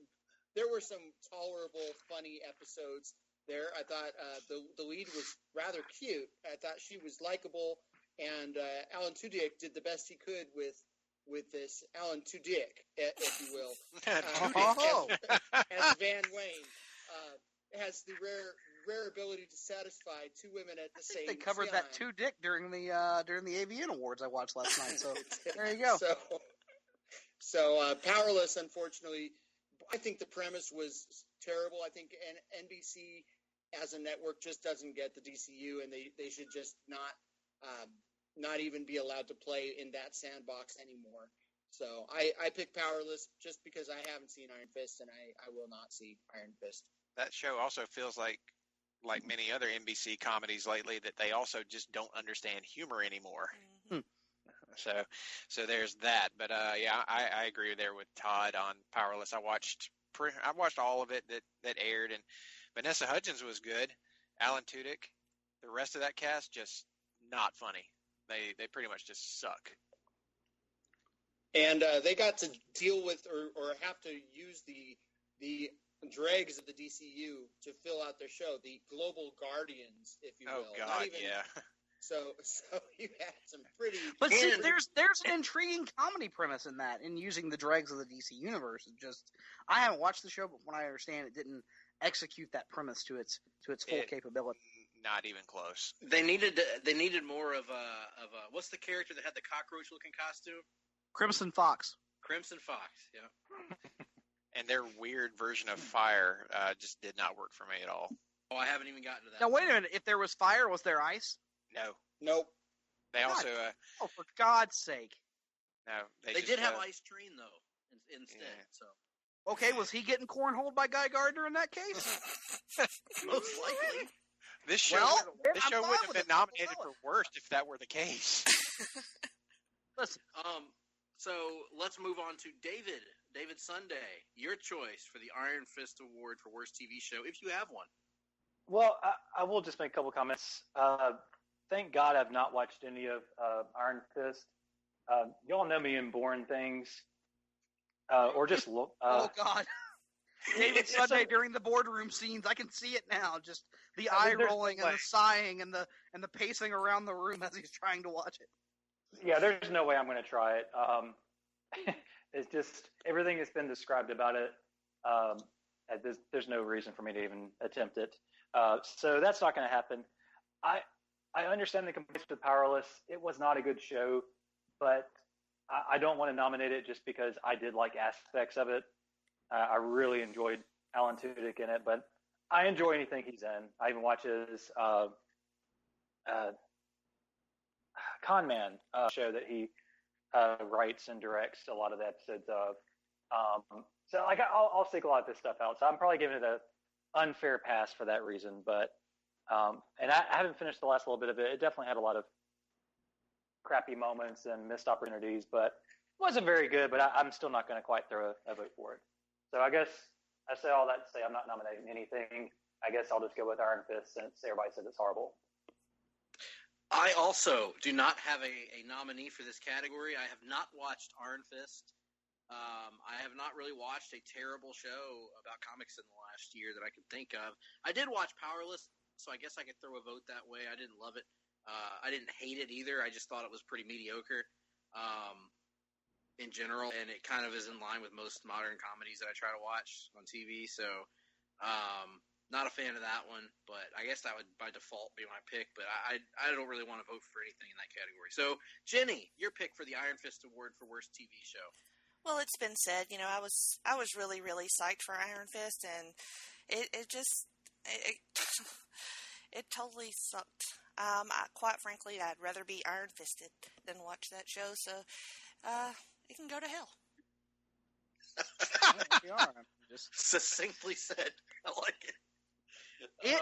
So in Jennifer's world, Iron Fist, along with practically every female character in the CW Arrowverse, can go directly to hell. Exactly. That's what I've gathered over the last 24 hours. Mm-hmm. Lila, Susan, yeah. Lila, Susan, various random female characters in the background from various episodes that we don't even know their names, all going straight to hell. That one bitch drinking coffee at Jitters, she can go to hell. Henchmen arbitrarily turning knobs to make it seem as if you're doing something. Yeah, exactly. Very, very good. I heard all of that, of course. Well, now we know what happened to Patty Spivot. Thanks, Jenny. Sorry. That brings Wait, us what? to... What happened to Patty Spivot? Apparently, I'll Jenny sent never her tell. straight to hell. She better not have. You No. blame. Last we saw Patty Spivot, she was scissoring with all of her baby. Well, in that case, I'll allow it. That's on continuous replay. Got that on a loop. Scissor kicked her right out of there. Well, good. Oh, spank it. Ooh, that was the JR at WrestleMania 17 noise, Nick, mixed with spanking. I like it. Oh. Let's go to the winner of the category, and the winner is Iron Fist. Iron Fist wins the inaugural Iron Fist Award for Worst TV Show about comic books. There you have it. Here to accept on behalf of Iron Fist is a giant pile of shit. I'm Danny Rand. Who cares? Who gives a fuck? All right. Right now, we're having the giant pile of shit removed from the stage, and that sets us up for the worst television episode Greg, award. Golgothan shit Can we monster. just have the giant pile of shit taken to my dressing room, please, and thank you. Do you have a glass table back there somewhere? I have multiple glass tables. I will see if I can arrange it. Worst television episode of the past 12 months. Jenny, let's start with you in this category. Well, I had, like Iron Fist, I had high hopes for the season finale of Supergirl, and they couldn't put anything together that was worth much for me. I didn't buy Kara beating Superman. I didn't, the invasion was kind of stupid and half-hearted. I really liked Terry Hatcher, but she did what she could with Rhea. I liked her performance, and she looked great, but, she was not villainous enough for me. I really liked this stuff with Mon-El and Kara. That was the best stuff, but I just wish they could have really gave us a proper season finale for Supergirl. It was disappointing. Yeah, we had a lot to say about that on the latest edition. I agreed with you guys. Weekly Exotic Pod. Of course you did. Of course I did. But my number 2 pick is back from last fall. An episode of The Flash, episode number 6, called Shade, that had just terrible special effects and the greatest CGI we've ever seen. Yeah. The video game monster one. Yeah, that one. No, that was Legends of Tomorrow you're thinking of. Oh, yeah, that's true. And, I love The Flash, so that episode was extremely disappointing. And then I had at number 3 an episode of The Walking Dead from back last fall as well, episode number 6 called Swear, when Tara discovered the little colony of crazy women and the Amazon people. Yeah, the Amazon people, and it was boring and stupid, and I hated it. That almost made my list as well, that episode. So to clarify, you went with that as the worst episode of The Walking Dead over Rick and Michonne Go to a Carnival. Yeah, because they get to have sex in that episode, so okay. She was higher on that episode than we were. Totally. Oh, God. No. Well, let me ask you this, though, Jenny. Which group was more annoying? The group of random Amazon people or the trash people that Rick meets later on? I think the Amazon women were more annoying than the trash people. Oh, my. Yeah. Oh, God. Those trash people, they can go and they can join Patty Spivot straight in. Why are we putting Patty in hell? Patty had some redeeming qualities. Dead ass, though. Dead ass, though. Yeah. that ass all day. I'm going to say it, Greg. Don't you dare say it. I'm going to say it. Patty over Iris. No. My opinion. No. Yep, You're insane. I'm going with it. No. You are insane, Nick. Are we voting on just attractiveness? Or... Yes. Oh, yeah, I'll go with Patty. Yeah, David. No, There's David Sunday. I'm going to have to agree with Nick on this one. Yeah, quite frankly, I would suggest that half of you and Peter Parker in the upcoming Spider-Man Homecoming have certain qualities in common. And it's not for me to say what those qualities may or may not be. But intelligence, brilliance. A beautiful woman is a beautiful woman. Patty I didn't say any such thing, Todd Weber. You were That is you. You are making a rather That is your California liberalism making assumptions and accusations towards individuals from the southeastern part of the United States. That's what you're doing. You're digging yourself this whole. Don't lump the southeastern United States in this thing. Well, quite frankly, Russell and David agree with me. Well, Todd and Greg agree with me, so. And not for the reason that I think Todd was implying.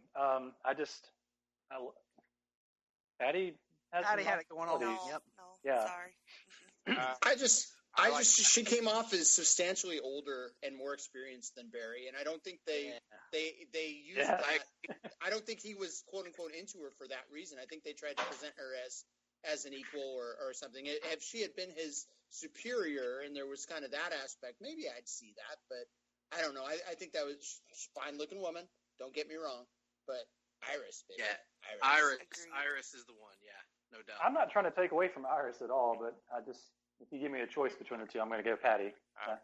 I'm not taking anything away from Iris either. I love her. I love her as a character, and I do like her and Barry together. I just liked Barry and Patty together more. Yeah, absolutely. I felt like at least we can all agree that both Iris and Patty are better than the short-lived attempt at Barry and Linda Park, right?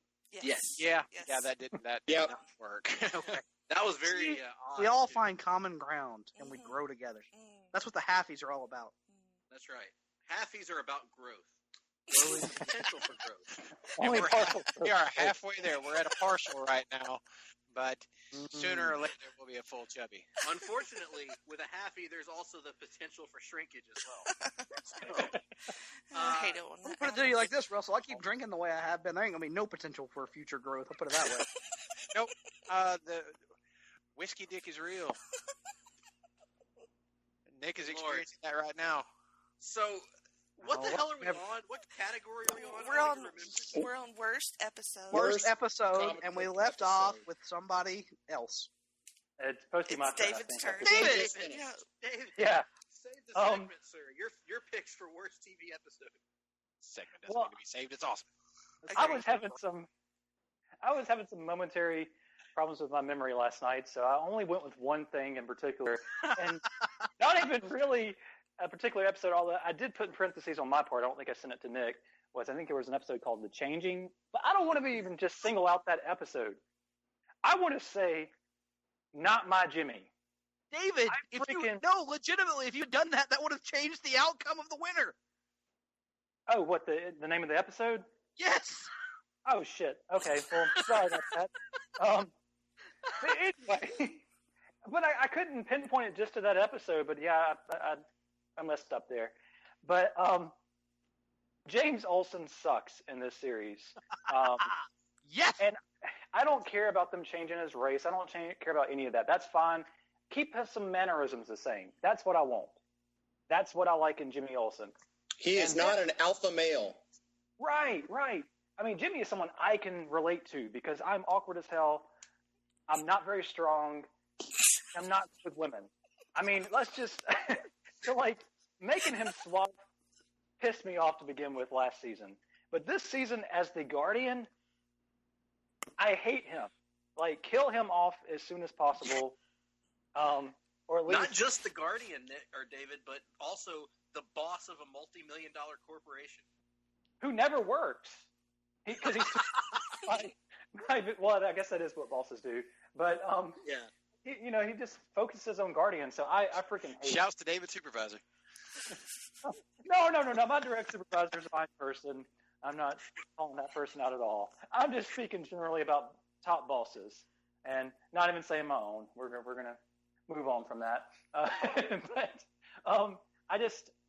I hate James Olsen, and he needs to go away. So that's what I nominated. There were some other things. The trash people, I hated in The Walking Dead. But she did redeem herself, that leader, by making an advance towards Rick really creepily in, I think, the finale. So yes. I'm not gonna put it there. So I hate that I messed up. I'm not actually naming a single episode. Last night I could not think of anything in particular and just wanted to throw out hatred towards James Olsen. Very good. James Olsen is something that I think most can agree is a bad thing that doesn't need to happen anymore.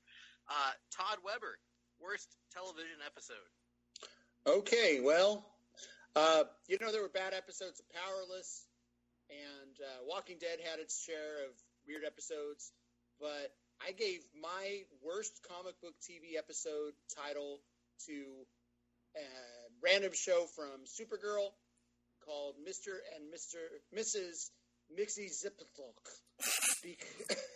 Because now that one actually was storyboarded by the famous Croatian artist, right? It's going to be doing Aquaman soon.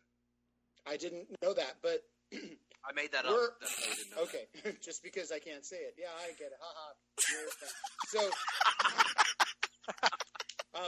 can anybody pronounce the name of the actress who plays Supergirl? How do we say her name? Benoist? I'm gonna go with Benoist just because it rhymes with moist. Moist. Never mind. Me too. So if you're gonna put her in a wedding dress, and you don't take the opportunity to also show her in her wedding lingerie, you have a bad episode of television. I'm sorry, but the episode where Clark Kent got married on Smallville, he eloped, and then they had the little bedroom romp. That was one of the hottest episodes I've ever seen. Yep. And Mrs. Weber liked it too. So if you have hello, thank you very much. So if you have Melissa Benoist in a wedding dress, you got to see. You want to see the rest of the deal. The rest of the episode was it was so. But that's never been one of my favorite characters. As you can recall, we talked about the big reveal as to who the other Clark Kent was earlier in comic book land. I've just never liked him, with the exception of the story by Alan Moore, Whatever Happened to the Man of Tomorrow. And they actually wrote him very, very well. I'm glad to hear that, because I've always thought that it was me not being a longtime Superman fan that created my disdain for that character. I'm glad to hear that somebody else who's read Superman longer than I have also is not the biggest Mixie fan. There's only one way to beat him, and it's so contrived and Silver Agey, Weisinger-y, that I just don't care for it at all. So even on Super Friends, which I love, Super Friends was kind of like my gateway drug to comic books. He was a big Mort back then too, with a stupid voice. So that was my number one. I also want to give a shout out to Attack on Gorilla City from The Flash, which was not the worst episode of TV that I've ever seen, but the CGI and the so-called clever conceit of having Grodd mentally control other characters to speak for him so that they didn't have to animate Grodd actually speaking pissed me off to no end. So, and it took me out of that two-part episode, which should have been really good, but because I'm a Grodd mark, that's one of my favorite Flash villains. But if they're going to kind of take the cheap road out on Grodd every time, I don't want to see him back if they're going to do that half-ass thing anymore. So those are my calls. Very good. Nicholas, your selections for Worst TV episode.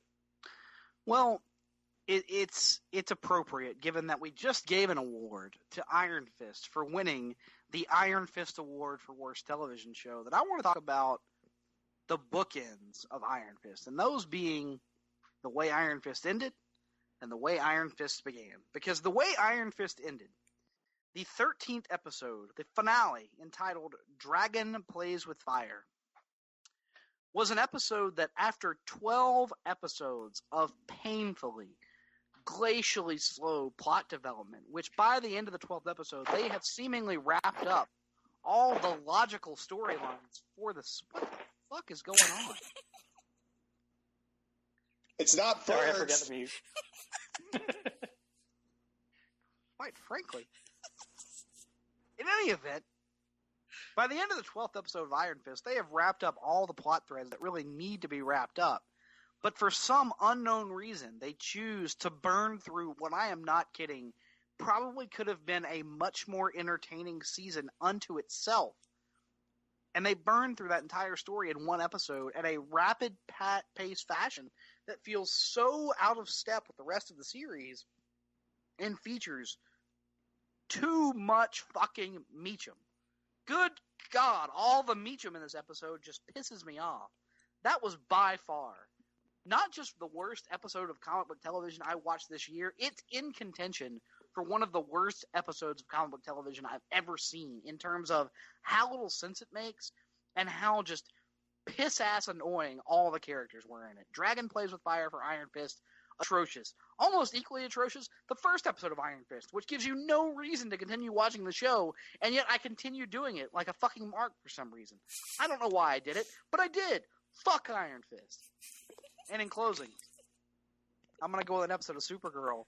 I actually wrote it down wrong, and I'm glad that David mentioned the episode earlier, because when I put my what I was looking for in the Google machine last night, it pulled up the wrong one. So I'm actually changing my vote at the 11th hour to Supergirl Changing, which of course features the debut of James Olsen as Guardian.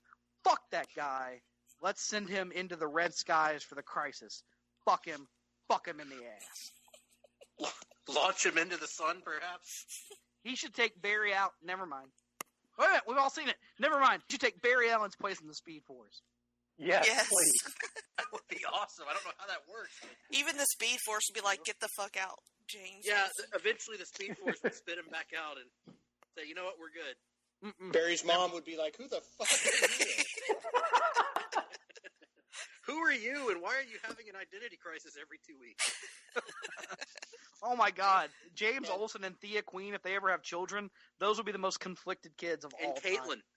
They're going to find themselves. Well, Caitlin has only found herself the once. Come on, Greg. If you're going to knock Caitlin, you got to knock Thea for every season needing to find herself. We've talked about Thea doing that, though. Certainly. Put them all together. Have them find themselves. But here's the difference, though. I don't want Caitlin or Thea to die. I want James Olsen to die. Agreed. On screen. What? I have a kind of slightly off-topic question real quick. Sure. Why did the Dexamite outfits look a lot like Guardian's costume? I wondered that, too. Like, that's a great question, David. I didn't think about that. Confused. I was really confused a couple times. I'm like, is that dumbass Jimmy or James fighting against them for some reason? And I realized, no, that's just their weird version of Daxamites. Which I know nothing about, but we don't need more James Guardian outfits. Yeah, it's not like the Guardian costume is exactly setting the world on fire or anything. Not like right. Just a bunch of them. It makes Diggle's costume look like absolute, like it's magic or something.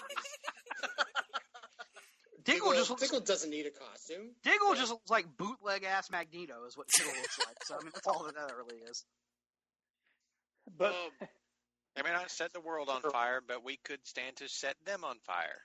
Yes. The costumes, that is. Yes. All right. Well, those are your worst TV episodes from Nick Duke. Here are my selections for worst TV episode. This one, my top pick, I have to give credit to Russell for even reminding me of. And that would be, controversially, because this show is extremely popular for reasons that elude me. But my number one selection is the pilot episode of the show Riverdale. Oh, fuck. That's a good one. I watched this episode as it aired live.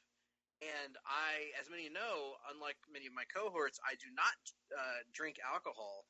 However, watching this episode, I felt the only way I could enjoy it would be if I were to drink alcohol. Because it was a dumpster fire. It was every cliche that has been mocked for years about the shows that I grew up watching, Beverly Hills 90210 and Melrose Place, wrapped up into a much less exciting package, and again crossed with Archie.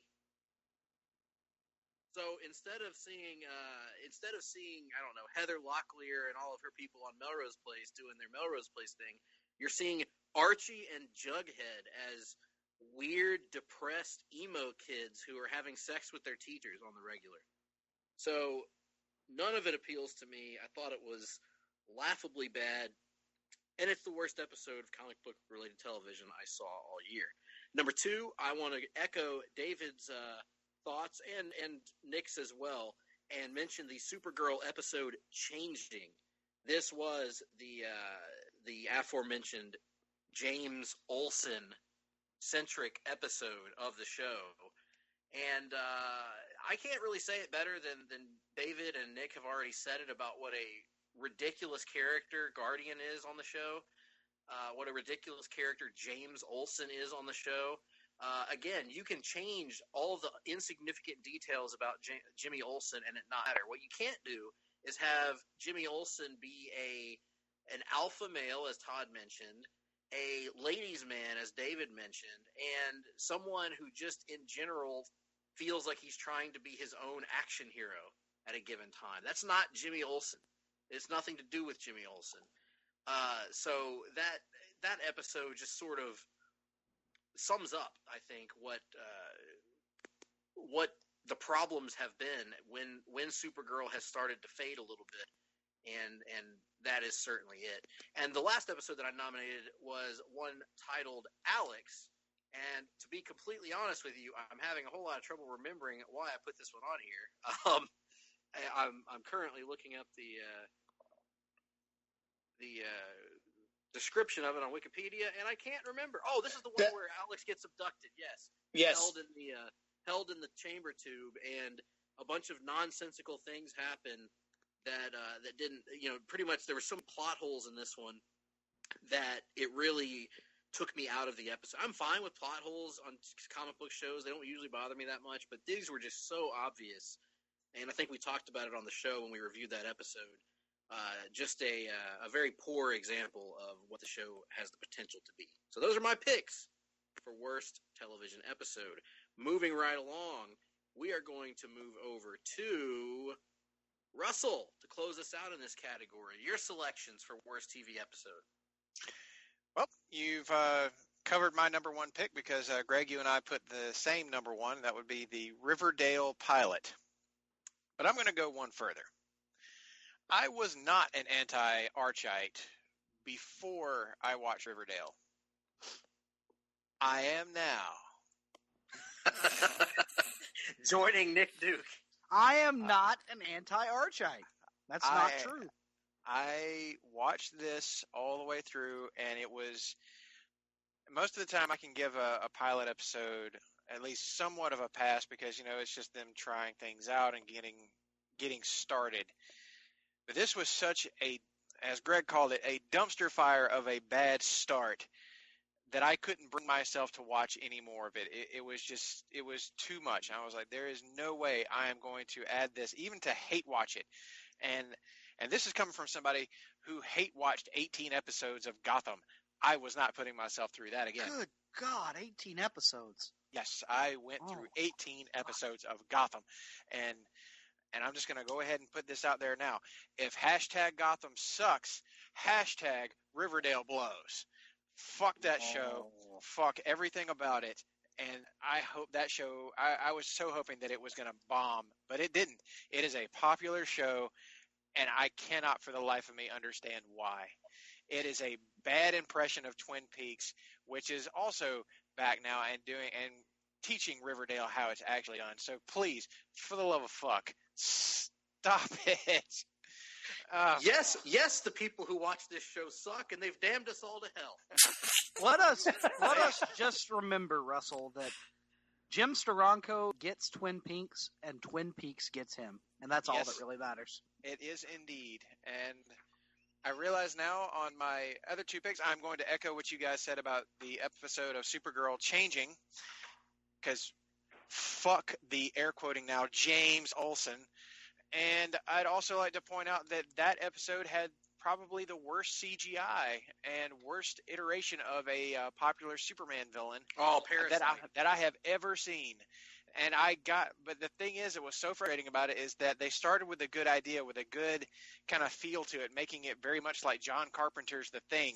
And I was digging that until I actually saw Parasite, and then they turned him into like a very generic CGI villain. And it was so bad. It takes you right out of the episode, makes it like, and the fight scenes in that episode were also incredibly terrible. So just the worst episode of Supergirl. And I realize now that I've listed the wrong episode of Legends of Tomorrow in my initial voting, but my vote should have been for Legends of Tomorrow, the Justice Society of America, if for no other reason than the fucking terrible Nazi Hulk CGI that takes you right out of the episode. No, Russell, you had the correct one. You had the correct one listed. Did I? Because Abominations is the Civil War one. Are you sure? Yes, Abominations takes place during the Civil War. It's the Confederate Zombies episode, which was also pretty bad, mostly because it takes Legends and tries to get into some shaky ground, some shaky historical debate ground that it probably should either have gone harder into or stayed away from altogether. But Justice Society of America has them facing off you're right. Yep. against a Nazi-fied Hulk-like being who was just absolutely fucking terrible. And Baron Blitzkrieg, right? Yeah, it was done. It was done horribly in that episode. And after watching a few more episodes, or going back and watching it a little bit more, watching this portrayal of Stargirl, I'm going to come down with Greg on this one. I'm not a big fan of this version of Stargirl that they've done here. It doesn't feel like anything recognizable in terms of that character. So, not at all a fan of that. But yes, my number one pick, with a bullet. # Riverdale Blows. Awesome. And, this arises a thought in me. Russell and Todd, who have watched Smallville. I don't know, Jenny, if you've watched Smallville or not, but a little bit. When we were both watching Smallville at the time as it was on the air, yeah. I bemoaned at times when they would do characters like Doomsday, for instance, or Darkseid. Yes. And they would do like a very toned down version of them. And at the time, I would be like, "Oh, that's so corny. That doesn't even look like Doomsday. It doesn't look like Darkseid. We're not going to get the big bad at the end, that we want to see." But now, in hindsight, I think after seeing at times what the CGI looks like on some of these shows, I'm glad that they went the way that they did instead of trying to give us a CGI Doomsday or Darkseid. Would you agree with that? Yeah, and I mean, if I had to choose between the two, that would be the choice. I would go the Smallville route. But if I had it my way, I would just not go there at all because you don't Darkseid have the budget. Better with, but Doomsday was a mistake. The whole Doomsday arc was a real low point for the show. I mean, it had low points in the past, but that one really reached down. For sure. With all that being said, that wraps us up in the category. So, Nick, give us dinner, good sir. Absolutely, and I've got the box here from the accounting firm. I'm going to open it up. Wait a minute. I've just been handed a new box. Apparently, there was an accounting firm error. Opening it up here. Oh man, folks, we have a tie. What? We're gonna have co-winners for this Halfie, and the worst television episode goes to both the pilot for Riverdale and the Supergirl episode Changing, which features the debut of James Olsen as Guardian. Yep. Tied for the lead. Yep. Woo! Woo! If I may be irrelevant, if you go on IMDb and look at the past season's rankings of all the episodes, what episode of television on the CW do you think got the lowest ranking for the whole season? Probably underneath because the internet hate Olicity and the internet is wrong. No, it actually did okay. It was like a 7-9 or so. Okay. I don't know then. Tell us. It was Duet. Oh, fuck wow. that. Huh. And I love that episode. I bought it on iTunes. I liked it so much. I want to watch it over and over. I thought it was perfectly well done. I thought the performances were great. So the IMDb people who ranked that episode as lower than anything else in any of the shows can go to hell. They can go straight to hell. They can also take the reviewers from IGN who gave underneath like a 4.7 or something.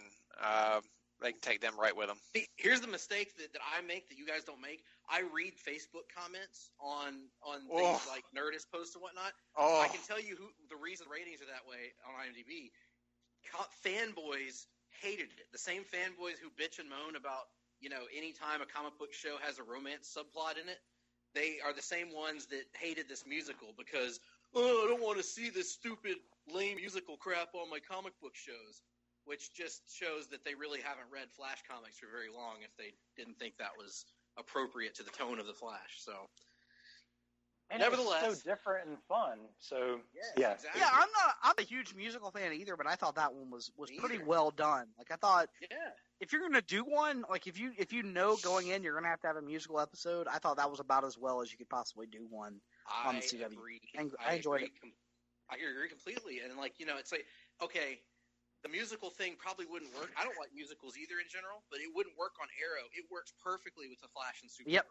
Agreed. And it's a good thing Mon-El has never really witnessed the chemistry between Supergirl and Flash, because then things might get a little awkward. Agreed. And Wynn was fantastic on that show. Yeah, he was. Yeah. He and Cisco both. Yeah. Cisco too, and Professor Stein. Who David, Yes. no reason David. to be there, killed it. yes. David, your opinion, what did Wynn and Cisco sound like on the duet episode of The Flash? Are you asking for me to verbalize it, or do you want me to sing it? Yeah, give us a little verbalize for it, if you don't mind. I don't know what you're wanting me to say. I don't really know. Okay. You see? Yeah, there it is.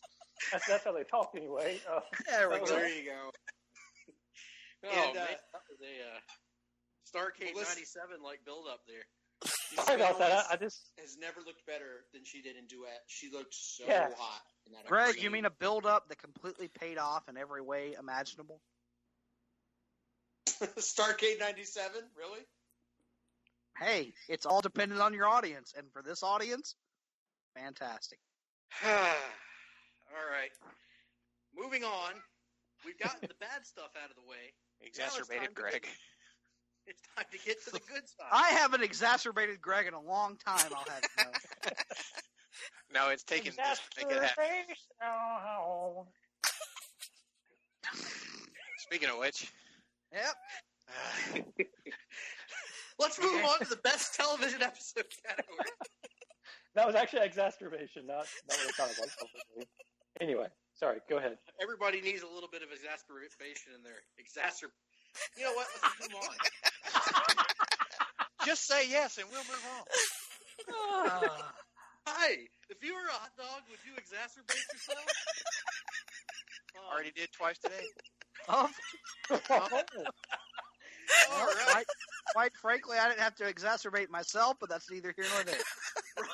Russell, let's start with your picks for the best television episode of this here year. Well, the things that did not exacerbate me this year. Number one, I think it's really no contest. It is far and away the Arrow season finale.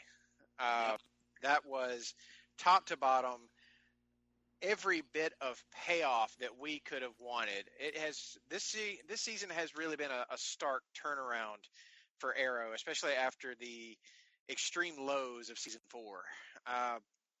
But this season brought us back a level of quality that we haven't seen since season 2, and things have been building so well with Prometheus, aka Adrian Chase.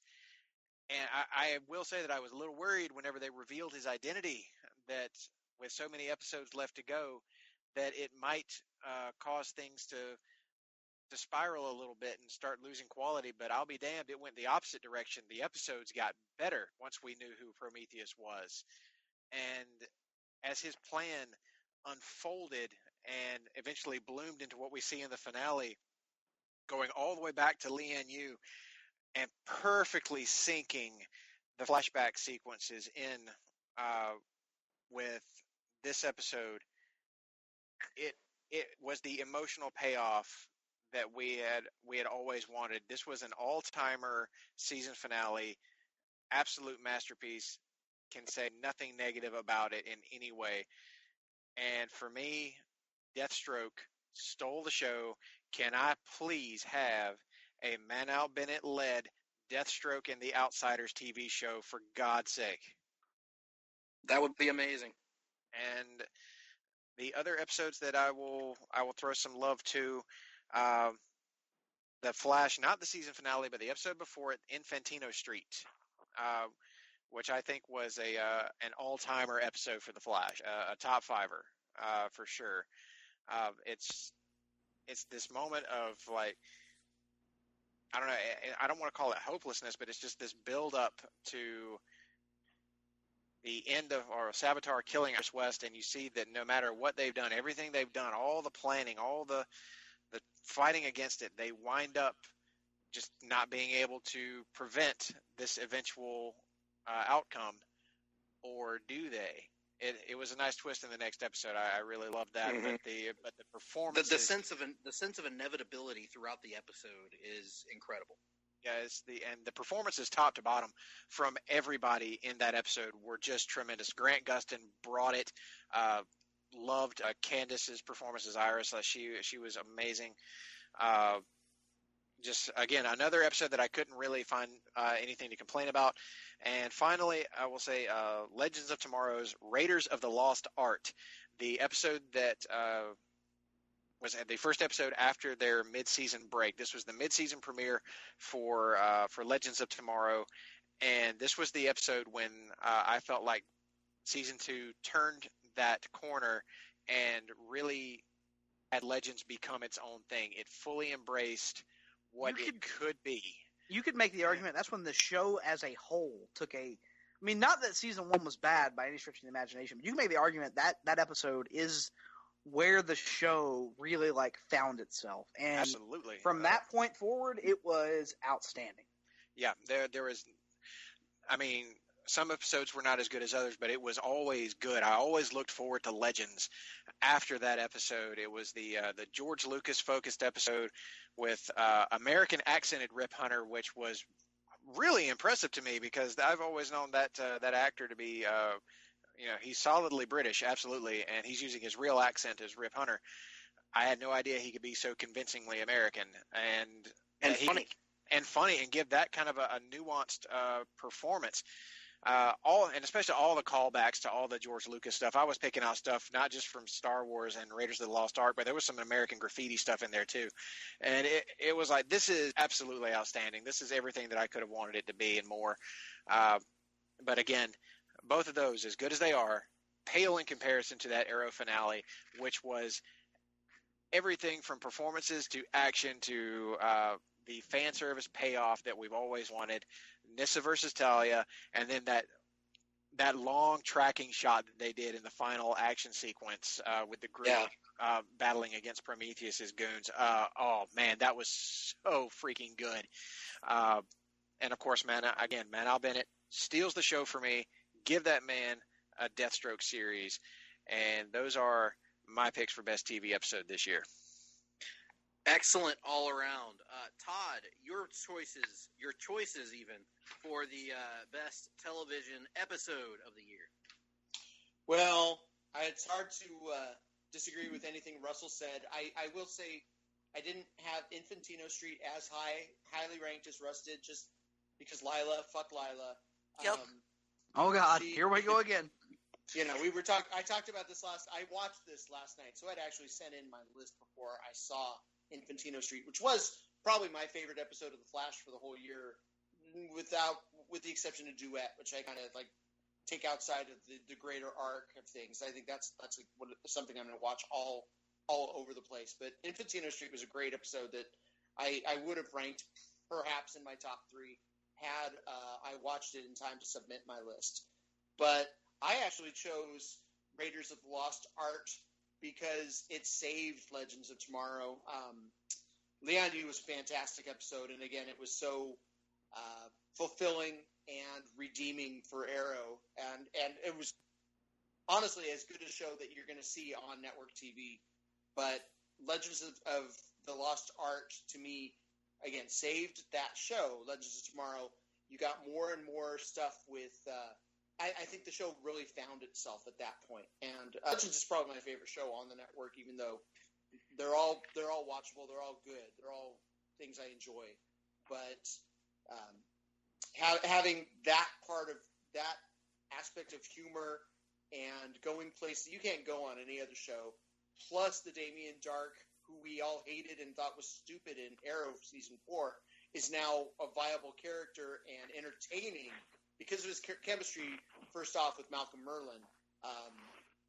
It is something even more so than that. The character just fits better on Legends than it does on a show like Arrow. I always thought that Neil McDonough as Damien Dark was he gave a really great performance in Arrow season 4. It's just that character didn't fit on Arrow, and it always came off as really hokey whenever they did anything with him. I don't disagree. And just anytime they try to inflict any kind of mysticism on Arrow, it's never quite worked. But Legends is a different Agreed. I love the comedic timing between he and Malcolm Merlin. And Reverse Flash, that guy's got some chops. He's a great character. Yeah. So yeah, I think that's still my favorite. If I look to one show that I am going to go back to, it's that. Although Leon, that could work as if it didn't have the cliffhanger where everybody blows up, that would be still the best place to end the show. It feels like, well, where are they going to go from here? So I'd say that's a very close second to me. I also put Chapter 7, the penultimate episode of Legion, on there, just because that's where Shadow King was kind of revealed to be the baddie, and everything kind of came together. And that was the best episode of Legion for sure. Yeah. And that show was like, what am I watching for a long time? And if you put the time in and stick with it, it really pays off. And that's the one that has the reveal that he's actually Charles Xavier's son, even though we all knew that from the get-go, but my wife didn't. So there you go. Yeah, I just binge watched all of Legion over the last day or last couple days, and it was tremendous. Watching it all back to back like that, seeing it unfold. Great show. Loved it. I've got one episode left of that. I've got to do that probably tonight. But sorry. No, that's okay. That's my list. I still prefer Legends of the Lost Ark, but they're a really close 1 and 2 for me. Excellent. Let's move over to David. Your selections for best TV episode of the season.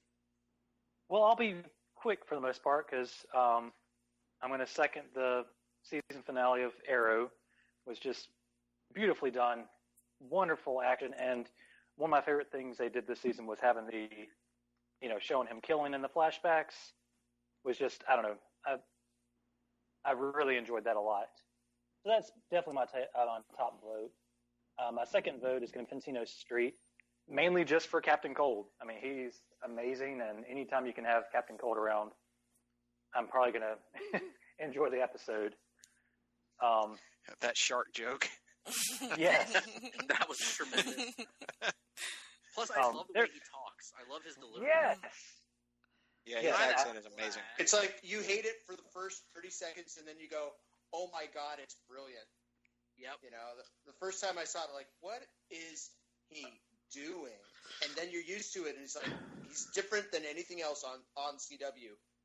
It's so good, it makes you think about watching Prison Break, and then you watch Prison Break, and you're like, no, I will not watch Prison Break. And then you stop watching Prison Break.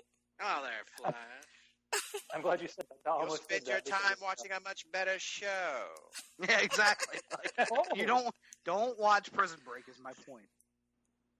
Spend more time with Mick.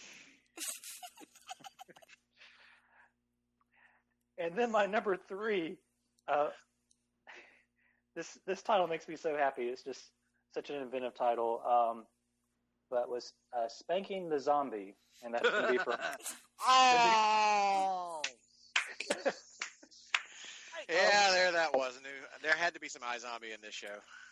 Oh man, I mean, that is. Well, I'm not going to say that yet. I love that show, and that episode, just having her as a dominatrix. Yeah, that's pretty hot. Well, it wasn't even so much for the hotness. Her interactions with Sketch Boy was amazing. Just her belittling him and how into it he was. That is, I mean, don't get me wrong, I find her incredibly attractive, but it was more the comedic side of it that I really enjoyed in that episode. A lot of credit. She's a very versatile actress, and she has to be, considering all the different personalities she has to take on for that show. Oh yeah, and I've heard that's one of her favorite things about the show is that she gets to do so many different things. So yeah, Spanking the Zombie as number 3, but not at all.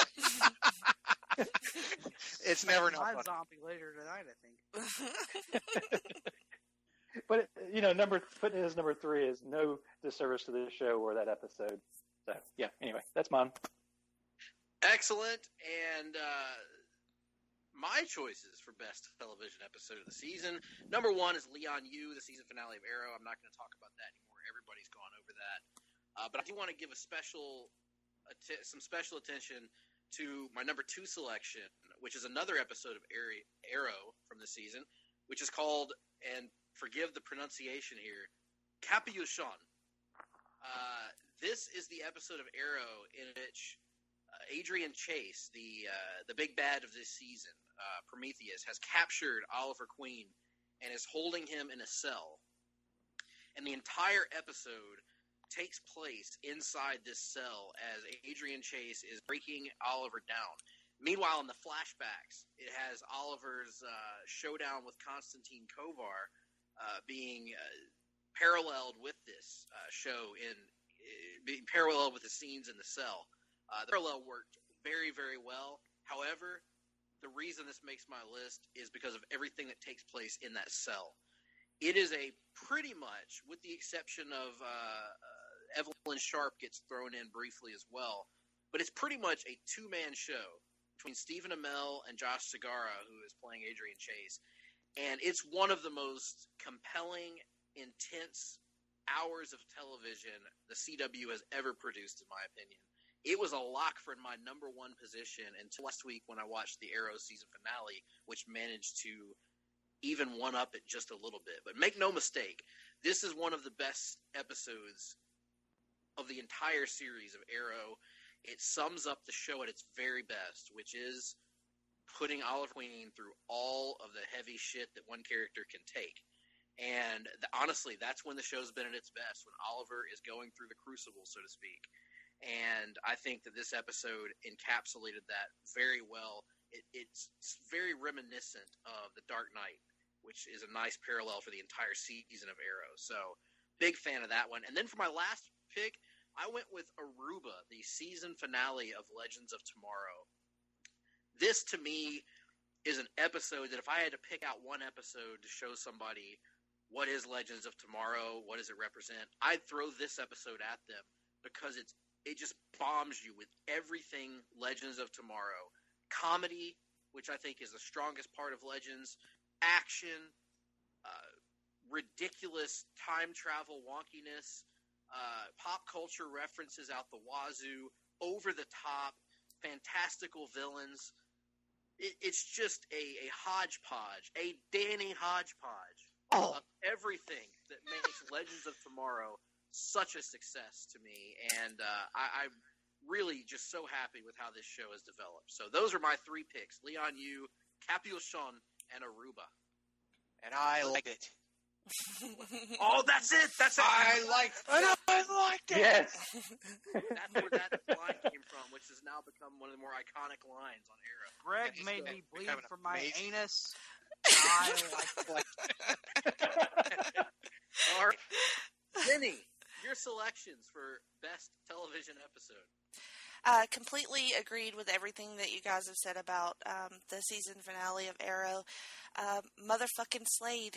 That's all I got to say. It was, I couldn't take my eyes off of him when he was on screen, and then they swerved me, thought that he betrayed Oliver, but he didn't, and it was just wonderful. The scene on the boat. Bro, that's what I call the double sway. Exactly. The scene on the boat, just heartbreaking, and Stephen Amell is just incredible. But for my number 2 pick, I'm going to go with another episode of Arrow, episode number 20, Underneath. And I think we all know the reason why. After a whole season of missing my beautiful Olicity, we finally get kind of a flashback in their relationship, and Salmon ladder. Yeah. It puts a whole new spin on the salmon ladder, literally. And just tremendous scenes with Stephen and Emily Bett, and it was everything that we had wanted for the whole season. Some good action in there too, and some death-defying moments. So Some fucking episode. Oh, spank it.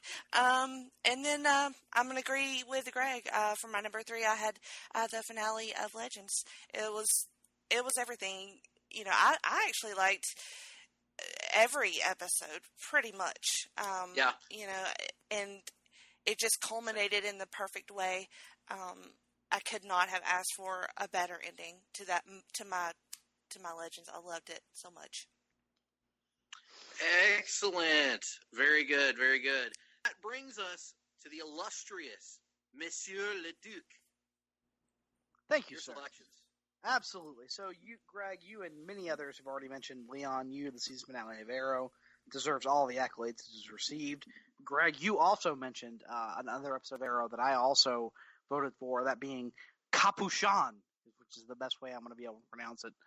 I agree with you wholeheartedly. And but where I'm going to diverge with is, while you and Jenny both mentioned Legends of Tomorrow's ultimate final episode, Aruba, I'm going to give the love to the penultimate episode. And that episode is, of course, Doom World. Why are we laughing? I was laughing because I thought you were looking up the title. No, I wasn't looking up the title, I promise. I had it on hand. I got distracted by certain individuals who were trying to message us while we're recording a goddamn broadcast, pal. In any event, Doom World. Best episode of Legends of Tomorrow season, in my opinion, because it shows an alternate reality in which our legends have lost. They are defeated. They are scattered to the ends of the earth, and it shows this alternate future of what would happen if the Legion was able to control the Spear of Destiny. And even through the end of the episode, you get this great arc throughout the episode of the Legends reuniting and coming together to try and overtake this reality that has been imposed upon them. And at the end of the episode, they lose again, which is the great thing. It's like a double Empire Strikes Back ending. And to me, I think it's the best episode of Legends of Tomorrow that's ever been. So Doom World gets a big shout out from me. Doom World. That was a good episode. Yes, that was a very good episode. The alternate Earth episode there. That gets us to the winner. Who is the winner, Nick? Yes, and so the winner of the Halfie for best television episode goes to Leon Yu, the season finale of Arrow, with a possible 17 out of 18 points. That is, to this point, a Halfie's record. 17 out of 18 possible points. Excellent. Yeah, that's certainly deserving. Leon Yu wins it, and accepting on its behalf, once again, is no one. So very good there. Let's move on to our next category. Best performance in a TV show. Mr. David Sunday, your selections for best performance. Well, for the top pick, it was very easy. I chose one, Stephen Amell, and I liked it. Sorry, that was horrible. It was better in my head. I apologize. As most things are better in my head. Anyway, let's move on. Second, I'm going to pick Mr. Tompanel. If not just for, I'm Cowboy Wales. What the hell?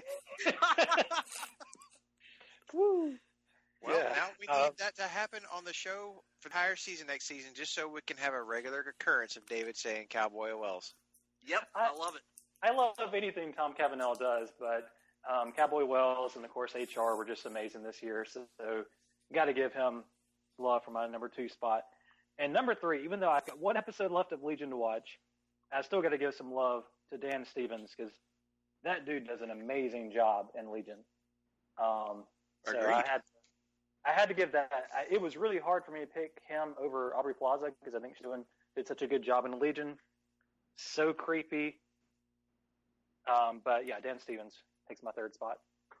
Very good. Todd, your selections for best performance.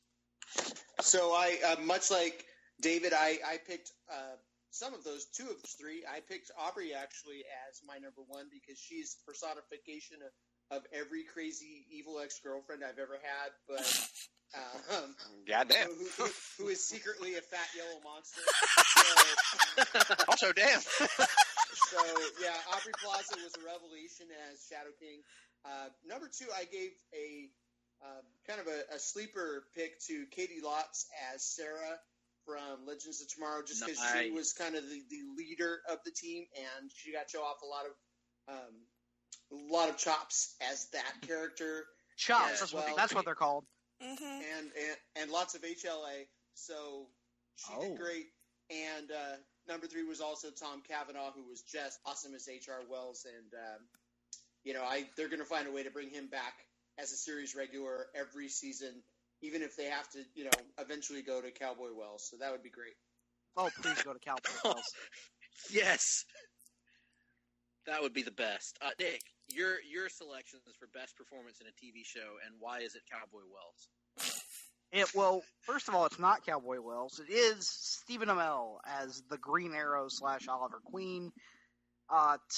In my opinion, the best season-long portrayal that Stephen has given since season 2, which was, to my mind anyway, the pinnacle of Arrow to this point. But while I voted for him number 1, you can't have a great season of Arrow without a great villain. And so I also gave some love to Josh Segarra as Adrian Chase / Prometheus. I thought he did an outstanding job. Easily the second best, if not the best. There's a close argument to be made between he and Manu Bennett as Deathstroke for the best overall Arrow villain. It's tight between those two, but I thought he brought a completely different dynamic to the show. Josh Segarra just knocked it out of the park. So he took on my number 2 spot. And then I also threw a little bit of love just because I thought of all the characters on Legends who most benefited from the season, I thought it was Dominic Purcell as Heatwave / Mick Rory. Knocked it out of the park. Was often the most entertaining aspect of any given episode. So those are my top 3 for this television performance. And the occasional episode where he'd get to do the monologue at the beginning of the show. So great. Made me spit out Mike Soda. It was solid. So great. Who the hell writes this crap? Yeah. Oh, man. Although the way you delivered it, Nick, now makes me want Vince McMahon to read the opening monologue from Legends of Tomorrow. Well, quite frankly, I'd suggest that we are individuals cast throughout time. Oh, God. And that notwithstanding, we're fired. All right. Best performance from me in a TV show. My selections, I went exactly the same as Nick on the top 2. I went Stephen Amell as my number 1. In my opinion, like Nick said, the strongest performance from him to date on the show, top to bottom. He's been great from the get-go, but he's somebody that just has grown into the character to such a degree that he is Oliver Queen to me. He does such a good job on that show, and has just brought it to new levels this year, showing heartbreak, showing some little moments of levity here and there that were awesome. The romance with Felicity in the Underneath episode, all of it was perfect. But like Nick said, it only really reached those levels, I think, because he had a villain to draw it out of him, and that was Josh Segarra, who I had never heard of before Arrow, but was an absolute revelation to me. I've written about it online, and I've talked about it on our show, but it's to the degree that even before he was revealed as the villain, I thought Josh Segarra was giving show-stealing performances when he was just Adrian Chase, district attorney and friend of Oliver. He was so believable and so passionate that it reminded me very much of Aaron Eckhart in The Dark Knight. And then when he turned villainous, it reminded me of Ledger in The Dark Knight, where it was this completely different performance than we had gotten to that point, but he was so believable in everything that he said, and like all great heels, he believed that he was in the right, that he was telling the truth, and all the way up until the most fitting poetic end possible for his character. Tremendous. And then at number 3, I'm going to go with a performance and a performer that has been surprisingly controversial in online critic circles, but I thought Jeffrey Dean Morgan was amazing as Negan on The Walking Dead. He brought a much-needed jolt of energy to a show that felt like it was petering out last season. And I think he carried this year of The Walking Dead with his charisma, with his energy again, and with his just bringing that element almost of dark comedy that had been missing for some time from The Walking Dead. It's a show that often gets so self-serious that it can be a drag, and I thought he brought the show up, brought a convincing, hateable villain that was still entertaining enough that you kind of wanted to see him around a little bit longer. So Jeffrey Dean Morgan gets my number 3 pick. Let's move on to Russell, your selections for top 3 performances. Well, I think this may be a clean sweep because Stephen Amell is, again, my number 1 pick. Best performance, hands down, of everyone on all of the comic book programs. Especially for those the last latter half of this season, I would say he's given performances that I would consider to be Emmy worthy. But of course, he's never going to be nominated because, well, people suck. But yeah, he really brought it this season. Just a level, not just in the times whenever we see him like expressing the, I guess, really strong emotions. The "I liked it" scene, for example, which is a really powerful scene. And, of course, the closing moments of the finale, lots of stuff from the flashbacks. But he also has the ability to bring nuance to his performance, where there are quiet moments where there's still a lot of intensity happening, but he's not even seeming to try to be intense. It's just happening. And for me, that's really what takes his performance to another level. Also going to echo what Nick said about Dominic Purcell as Mick. He was my number 2 pick, mostly because I felt like he was the most improved actor across all the shows. He was a guy that he was just kind of the, lumbering, burly henchman through the most of his appearances in Legends Season 1, and then he was on Flash, teamed up with Captain Cold. There was good chemistry there, but there wasn't really seemingly much for him to do. But the latter half of Legends Season 2 has pushed him to superstar status for me. Often, as Nick said, the best part of the show. He's so freaking funny, and I want to see more of him. But more than that, I want to see more of him and Captain Cold together now that they've really given Mick some depth. And my number 3 pick will be Melissa Benoist on Supergirl, because regardless of the varying degrees of quality of this season of that show, I still felt like her performance was largely still very charming. She's one of the most likable leads on television, and she's somebody that she is the reason I watched that show for the most part. But her relationship with Mon-El this season as well are the main reasons to watch that show. If she was likable, I don't know that I'd keep doing it, because there have been some real lows this season. But overall, yes, her performance has been amazing. Excellent. And finally, we're going to get over to Jenny and get your picks for best performance on a TV show. Well, it will be a clean sweep, because Stephen Amell is my number 1 pick for this. And that scene in the finale, all of his scenes, but the one with his mom, I was not expecting that one. I just sobbed like a child. That was legitimately great. Touching in a way I did not expect. Yeah, it was amazing. And then for my number 2, I had Jeffrey Dean Morgan as Negan.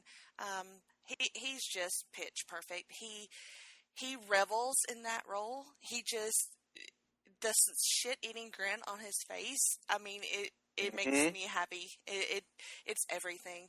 It's fun to watch someone having fun, and there's no doubt he is having fun. It just radiates. I'm gonna be a little honest. I blanked completely on Walking Dead in general when it came to these TV categories. If I had it to go back and do over again, I probably would have been Jeffrey Dean Morgan the nod over Dominic Purcell. But that being said, it wouldn't have changed the ultimate outcome of what we're talking about here. And we talked about nuance with Stephen Amell, but Jeffrey Dean Morgan does that thing too. His body language, he can lean in a certain way, and he can just these little moments and these little movements that it's amazing. And then the words that come out of his mouth. I mean, I love it. It's best part of The Walking Dead last season. And then number 3, I had Josh Segarra, Adrian Chase. Like Greg said, even when he was just the DA, he was amazing.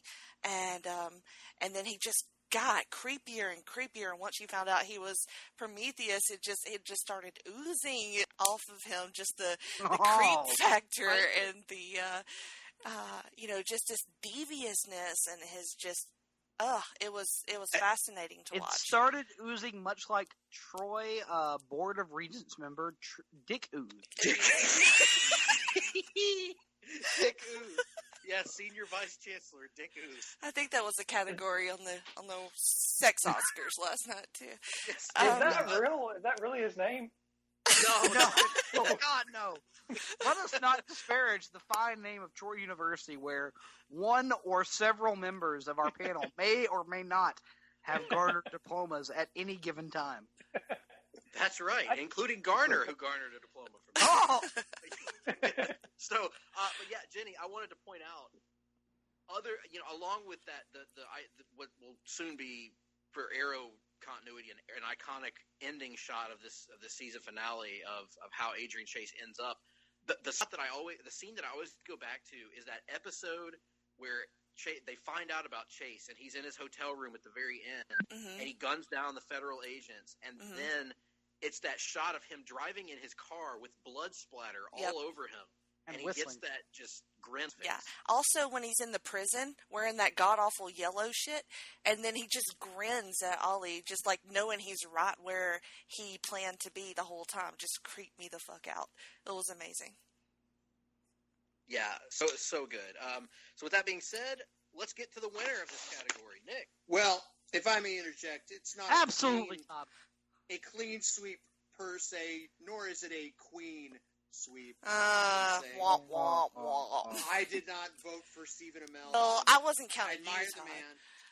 I think he was great in most of the season, but every time it was quote unquote mayor queen, it felt just kind of forced. It felt like if you had maybe a different, I don't know, and I don't know if it's direction or if it was Amell or if it's even maybe more sublime than that. If they're just showing how uneasy he is as the mayor. I just didn't buy it, and like the stuff with he and Quentin, or anytime he could just be the stuff with Susan, which didn't work at all. Even though I admire Susan very much as a person. Thank you. Cheers. So that's why I did not vote for Stephen Amell as Oliver Queen / the Green Arrow. Even though I love the rush of flashbacks this year, probably the best season of flashbacks that we've ever had. And I love the action stuff. Come on, you people are discounting the season 2 flashbacks. The season 2 flashbacks were amazing. Yeah, well, I mean, Deathstroke is always going to elevate things, and exactly. And they did that very, very well. And I admire the season for being so into the continuity and fulfilling answering questions that we'd had over the 5-year run, but. Again, he just wasn't to the level of the other performances for me. I would say maybe equal to Katie Lotz as far as what I ranked, but it held it back just a little bit. So, God bless you all, but it's not a clean sweep. I'm sorry. I'm sorry to be the dissenting opinion here. And I'm sorry I forgot who you voted for. He voted for Aubrey Plaza in Gotcha. Legion, which I have she not was great, seen too. yet. Yeah. He has a right to his opinion, quite frankly. This is a democracy, for God's sake. Everybody has a right to their opinion. Nick, what's your opinion? The sealed box from the accounting firm. Well, quite frankly, my opinion is that I have here in my hand the sealed box from the accounting firm, Greg. Would you like me to open said box? I mean, it's not for me to say. I'm going to open it. And the accounting firm of Phillips and Snagglepuss says, And Capel.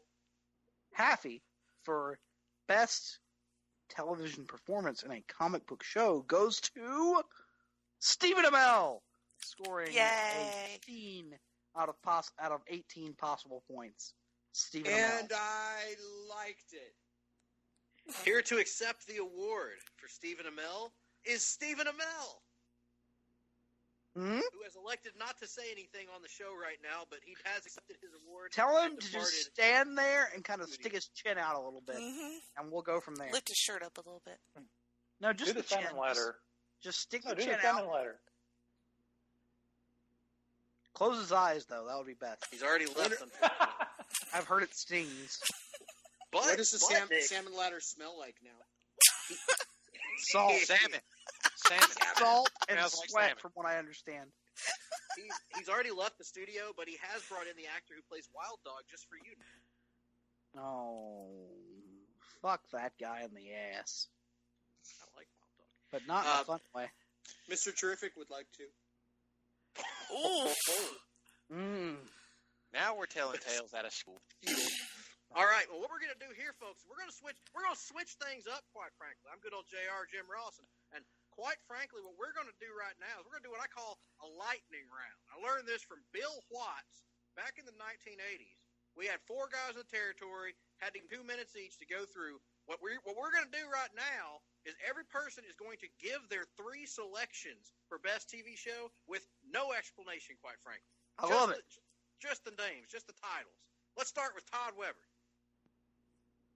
Oh, yeah, of course, I get the short shrift and get to go first on the line. God damn it, no explanation time. This was your idea.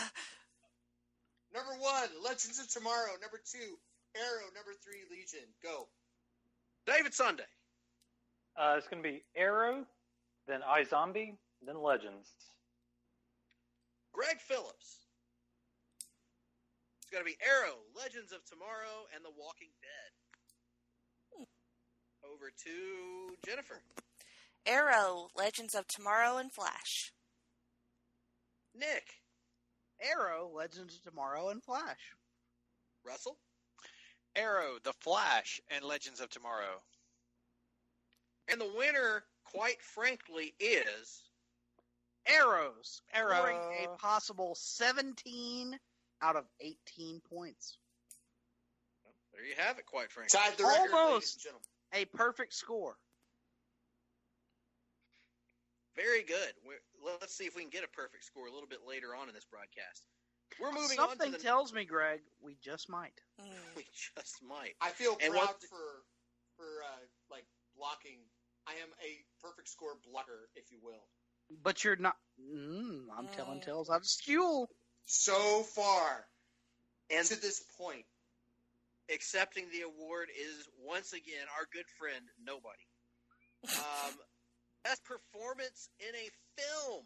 We have had a cavalcade of comic book films. Not really. Greg, may I introduce a caveat to the discussion period for this show? For this topic, excuse me. Okay. I would like everyone to discuss only their first entry and their third entry. Do not mention your second entry. Only make the case for why you went with number 1 over number 2. Okay. All right. Todd, let's start with you. Oh, I get to go first. That's great. So my number 1 pick was Patrick Stewart, who gave a tremendous, superlative performance as Professor X in Logan. It is going to be nominated. If it is not nominated for an Oscar, I will eat my hat. This is a fantastic performance that validates and justifies all of the X movies to date, except for Wolverine Origins and maybe X3.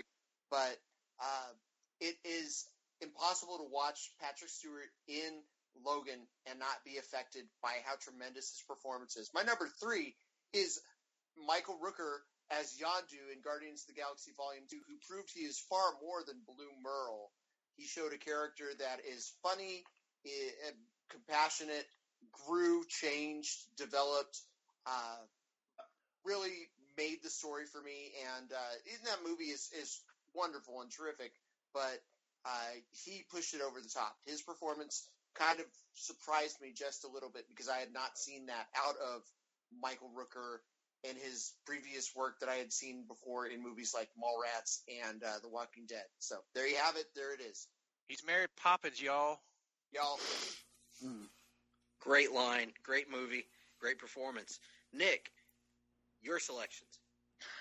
I also, at number 1, went with Patrick Stewart. While the film is titled Logan, I would argue that the most emotional and emotionally affecting performance is given by Patrick Stewart as Professor Charles Xavier.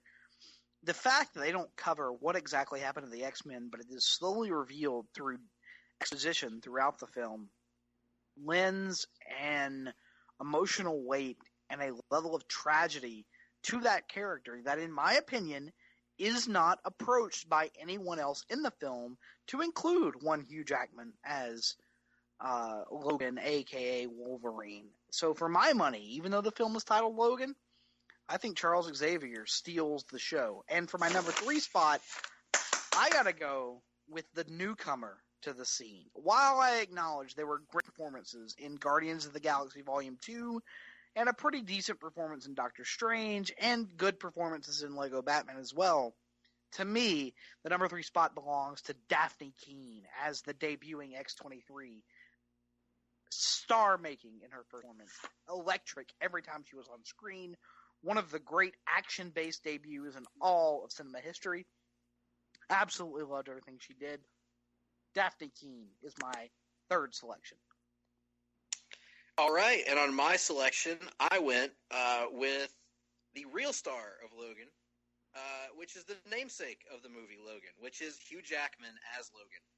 This was the culmination of 17 years of playing this character, Wolverine, Logan, my favorite Marvel Comics character, one of my favorite fictional characters, and to me, as great as Hugh Jackman has been in every one of his movies, even X-Men Origins, which is a god-awful movie, he's really good in it, as we talked about on our podcast. This was the pinnacle. This was the greatest performance of his career as Logan. In my opinion, this was the second greatest lead performance. Maybe the greatest lead performance ever in a comic book movie, actually, and tied for my favorite performance ever in a comic book movie alongside Heath Ledger in The Dark Knight. This was a movie that affected me emotionally. Greg, in terms of leads, does it not become a debate between this and Robert Downey Jr. as Iron Man in the first Iron Man? Yeah. That's really the debate you're having, if I'm not mistaken. Yeah, I mean, I think so. I think you can make an argument for Christopher Reeve as well. But that's a great point. I'll allow it. I think those are the big 3, but this took things to a new level for Logan. To see my favorite Marvel character have an end the way that he had with this movie, it's a movie that really brought emotions out of me in the theater. Every time I've watched it, it's brought emotions out of me. And if you can sit through that scene where Logan is saying his goodbyes to Laura and not have some sort of emotional outpouring at some level, hey, you're a stronger person than I am. So he was my number 1, and then at number 3, go ahead. Keep in mind, he didn't just play one role in that movie. That's true. He played the young version of himself too. That was like the clone of Wolverine. X-24. Yes, X-24, and did a great menacing job of that too, and the shape that he got into for this movie. My God. Incredible. And at number 3, I also went with Daphne Keane as X-23. Laura, she maybe got, you could argue got outshined by the top 2 stars in the movie, but that's to no detriment of her. She was amazing. This was such I've used this word a lot in this podcast, but a revelation in this movie. Child actors are very notoriously hit or miss in Hollywood for obvious reasons. They're kids. She was dynamite. I've never been a fan, and some of you know this, some of you may not. I've never been a fan of X-23 as a character in the comics and where she comes from. The show that she originated on, I hated, X-Men Evolution. And I've never really been a fan of the concept of her, especially assuming the mantle of Wolverine. After watching the movie, I now have no issues with her assuming the mantle of Wolverine because the movie made the character more interesting to me than she's ever been in the comics. And that doesn't happen very often. So she gets my number 3 pick there on the best performance in a film. Russell, your number 1 and number 3 performances. I'm sure Nick will explain himself at the end of the category. Mine are the exact same as Nick's. Patrick Stewart was the real star of Logan for me. And yeah, we see the emotional weight that he brings to it. But more so than that, one other little thing that I'd like to touch on that he does. Patrick Stewart brings the comedy to this, which would otherwise be a very dour movie. I've actually, unbeknownst to all of you, I've actually been watching the noir cut of Logan while we've been on this podcast. Of course, watching it with subtitles. But even with subtitles, the performance is still coming. Patrick Stewart is my God, just give the man the Oscar already. Just mail it to his house and say, we don't need to have the ceremony. Here you go. Nobody else is going to touch this.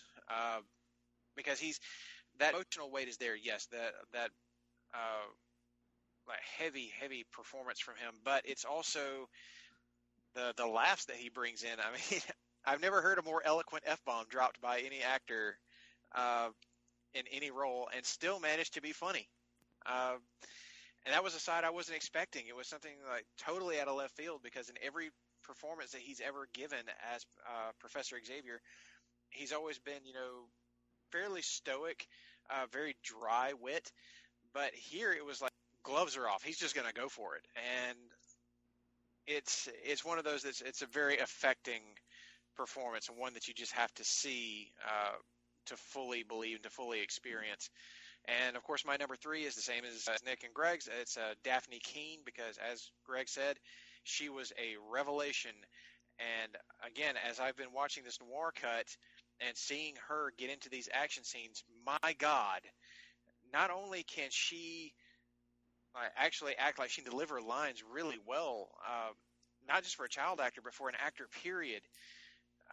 She does this like really athletic gymnastic style fight scenes that are just amazing. I'm blown away by that. But even more so than that, her ability to emote because she's mute for more than half of this movie. But you get all of the emotion from the eyes and from actually from her cheeks because she reacts all of her reactions, all of her acting is between her eyes and her cheeks, and it is incredible. This girl has a bright future ahead of her. I hope that she gets another turn as X-23, but I'm also looking forward to seeing what else she does in Hollywood because this cannot be the only type of role she does.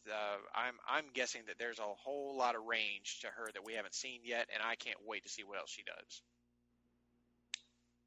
Very well said.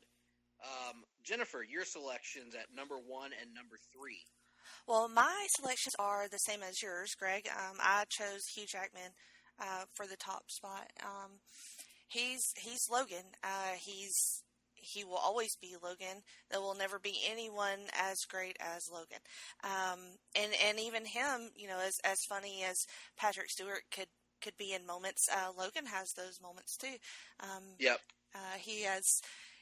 The little smirk on his face when he saw the titties in the back seat was pretty great, and and his physicality. I mean, good God, that scene by the limo, by the guys trying to rob him, that was it was everything. I've been wanting to see him tear into people like that for fucking 17 years now, and so my third choice was Daphne Keene. For all the reasons that you guys said, and I love watching her destroy some folks. Oh my gosh, it's amazing. I watched her little clip of her screen test with Hugh Jackman when she would kind of half speak in Spanish and half in English, and some of that was improvised, I think, and it was she's just incredible. I can't believe she's as young as she is, and I hate even calling her a child actor because she is just straight up an actor, and a great one. Good point. Good point. David, your selections, good sir. 1 and 3. I have to go with Hugh Jackman as number 1. Between his physicality, his subtle facial features at times or expressions, just he nails the role, and finally getting to see him unleash fully was just amazing. I've seen it 3 times in theaters, and probably watching it on later on tonight. One of my favorite performances this year, and probably for the past few years at least, in between like drama and action. And then in my number 3, I'm going to go with Chris Pratt. I went and saw Guardians of the Galaxy again yesterday. He does such a great job. It's his emotional range that he finally gets to show a little bit more in the movie. Yeah. Still funny as hell, but just, I don't know, in his eyes and just his face, he just does such a good job showing how upset he is with his father. So anyway. Yeah. I think there's an argument, and I made the argument, Nick and I kind of both made this, that the scene in which he learns the truth about Kurt Russell's character, Ego, is one of the best emotional moments in the entire MCU. Oh, yeah. Yeah, when he grabs the 2 guns out after he learns that truth and just goes off. Yeah. I was like, don't speak, just gun him down. What a moment. Killer stuff. Yep. Well, that brings an end to this category. I also wanted to throw a shout out to a guy that couldn't quite make my list, but Dave Bautista, Big Dave, doing wrestling fans proud. Look at Greg cheating by throwing out honorable mentions when no one else. You thought that's a good pick. Like I said, hey Nick, it's our show. We can adjust the rules however we like, quite frankly. So the winner is Nick. All right, here we go. Opening the Halfie for best performance in a comic book film. And then I presume you will explain why you had us do our 1 and 3.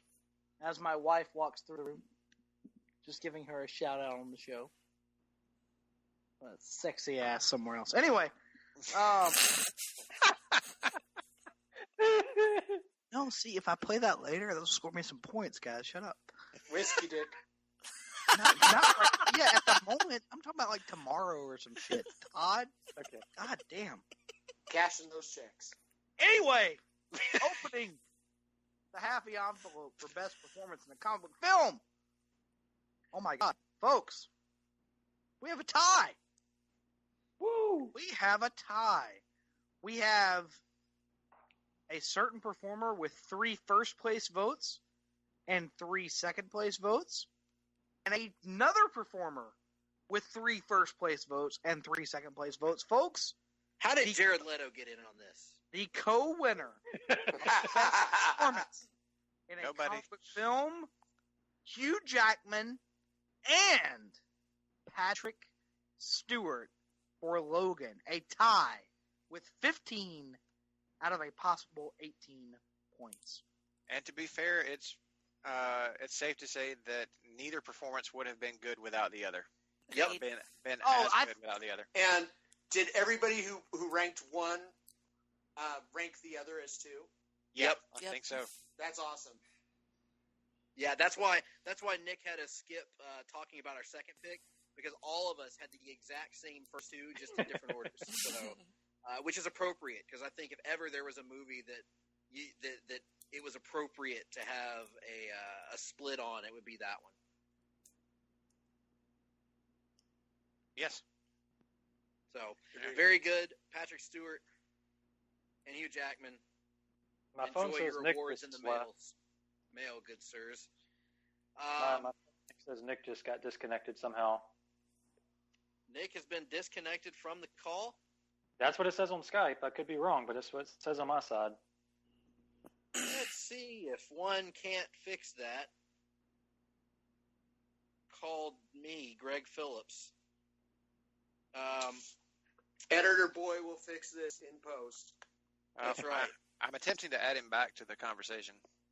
Yeah, I'm trying to as well, and my contacts list says Nick Duke is already a participant. Yeah, that's what mine says too. Mrs. Duke Oh. must have really liked how he played that. Is it a different type of emergency? It rhymes with dump.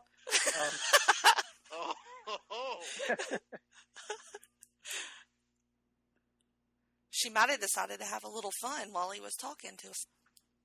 Oh, spank it. I don't know if it would be defined as fun for her. You must have seen American Gods, I'm guessing. I have. It is amazing. Yeah. Laura Moon on the road. Yeah. Kind of fun. Yep. Folks, all this is going to be fixed in post. Of course. It will be. Yep. Yeah, we'll just be cutting this whole section out. Spank it. All right, I think I've got him attempting to wire back in now. It's weird because he was the host of the call, I thought. I know, yeah. And I guess it does. I guess it automatically adjusts who the host of the call is. If they get disconnected, like it'll jump to somebody else's connection. Maybe I don't know. I'm making that up. Well, otherwise we've been remarkably technical difficulty free. Right. Nick's had a couple of cutouts, but it hasn't been super noticeable. No. So No, because there enough people talking to make up for any time somebody was dropping out, I think. But yeah, this is totally weird because I'm seeing like he's got on my contacts list. He's got the away symbol on. Yeah, let me. Let's message him on the Facebook. Yeah. Yeah, well, I'm going to give him a call. I've got my regular phone here. I'll give him a call on the regular. You have a landline? I do. No, what's a it's actually landline? an old Kyle. well, His phone is quite actually frankly, dead, so I don't know what the deal is. I hope everything's all right because his phone is going straight to voicemail. Huh. Oh, you know what? Yeah. Sister-in-law drama. Oh no. Somebody came in and scissored him right out of there.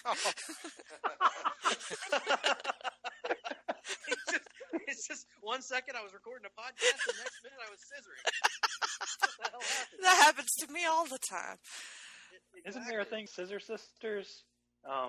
That could be a category on the incest. That's part what me and Miranda considered calling our podcast before we settled on Geek and Sassy. Good Lord. Serious? That's what me and Arn wanted to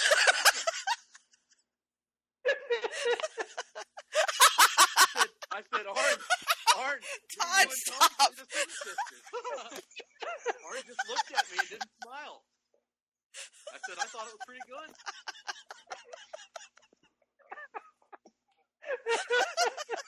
oh my! Arn reacted to it the same way he reacted when Greg Phillips did his impersonation of me to him. I don't think we should cut any of this out. Let's leave this in. It's better than the emergency dump. Todd is just bombarding me with gifts. I love it. Oh, the last message, well done. Yes, Matt LeBlanc. Oh yeah. I wonder if Nick was doing the show on his phone and his phone went dead. That seems like the most likely possibility. And now my phone's going dead, which is not the desired outcome that I had when I started this. Are you recording this on your using No, Skype? no, my recording phone is doing fine. I'm talking about my non-work related phone that I tried to call Nick on. What I'm going to do now, ladies and gentlemen, is I am going to plug my phone in and I am going to call Danielle and see if she knows what has happened to Walter. Hooking up the old phone here.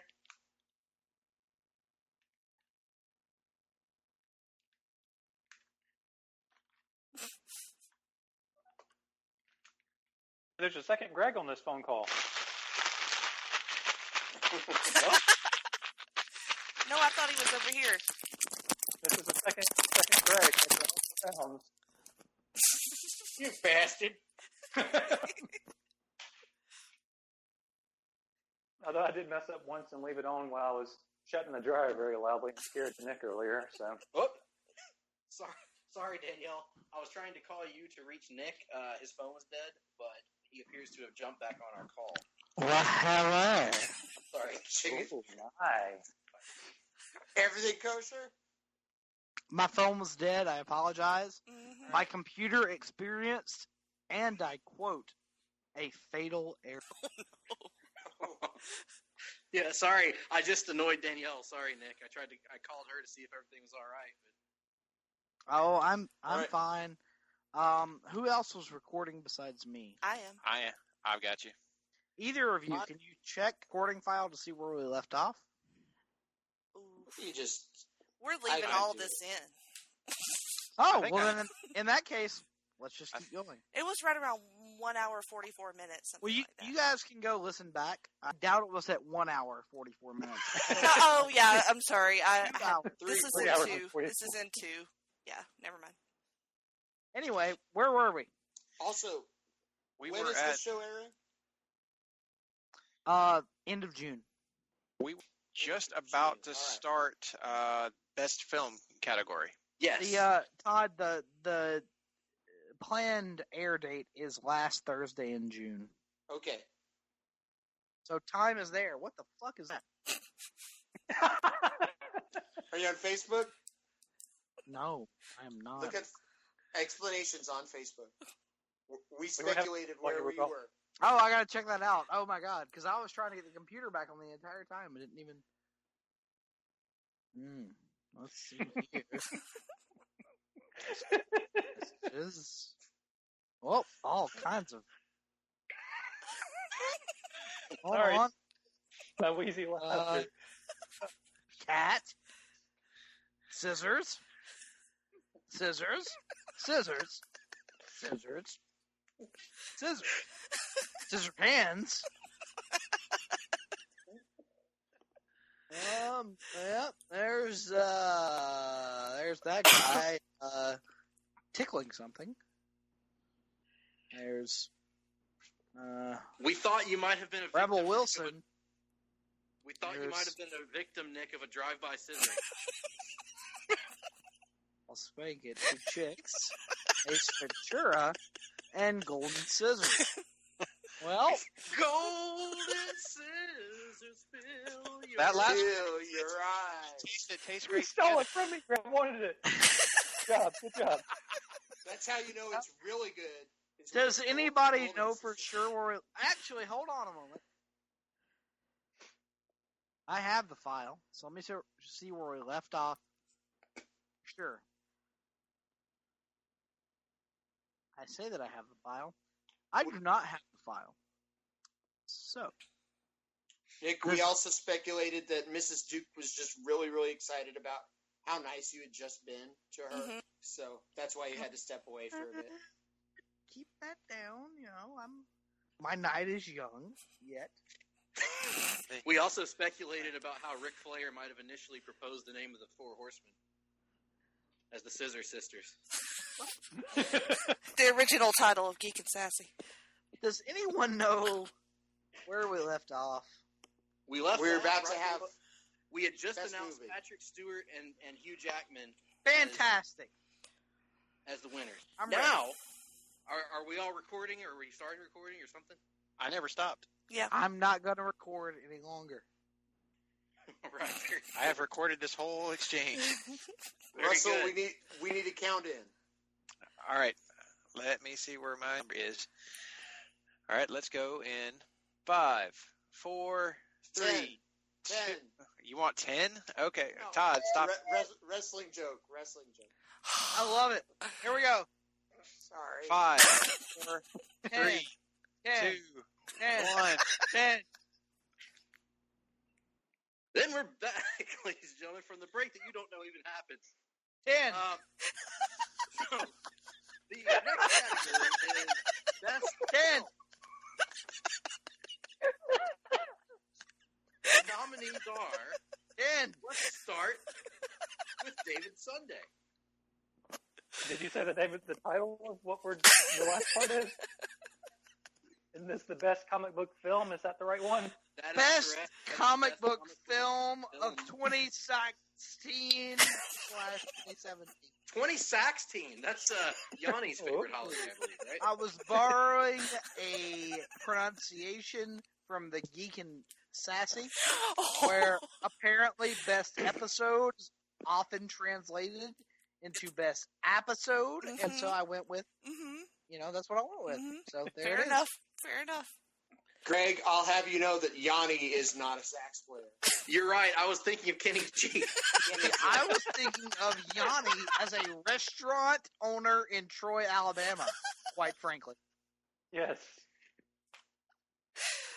Folks, in the time between best performance in a film and best film, my co-host, Mr. Duke, has apparently received some illicit substances.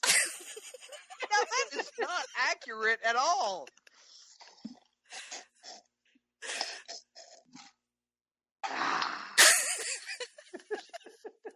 Is that your Tervis? That's my Arctic, quite frankly. Arctic. How many? Nick has all the best tumblers. I'm a man, my good friend. Where are we? Tumbler. David, I don't even know her that well. Nick was a tumbler on the Georgia gymnastics team at one time. I wish. I do too. But that's neither here nor there. David, your selections for best film. Yes. Logan, for all the reasons we already talked about, just an amazing film. By far, for me, it was number one, like huge leaps and bounds above the others. Then Guardians Volume 2, number 2. And then I really struggled for a third one, but I did like Doctor Strange pretty well, so I put it as number 3. Those are excellent picks, David. Excellent picks that are so excellent that they're exactly the same as my picks. I went with Logan at number 1, Guardians Volume 2 at number 2, and at a distant number 3, Doctor Strange. Let me move on from there to Jennifer. Your selections for best film, ma'am. My number 1, of course, is Logan. Number 2, Guardians of the Galaxy Volume 2. It was amazing. I loved it very much. Quite frankly, number 3... That's Greg Phillips talking about things in the background. No, quite frankly, that was all somebody else. It wasn't me, I promise. Russell? It was my format sheet, my friends. There it I is. own this one.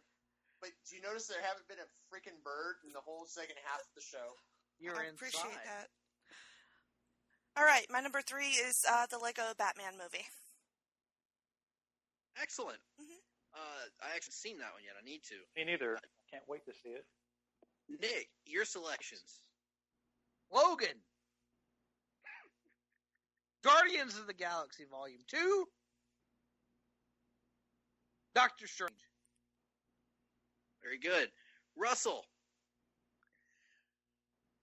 Logan, Guardians of the Galaxy Volume 2, and Lego Batman. Lego Batman shot. What about you, Todd? What are your selections? I'll have you know I had the same picks as Greg, David, and Nick.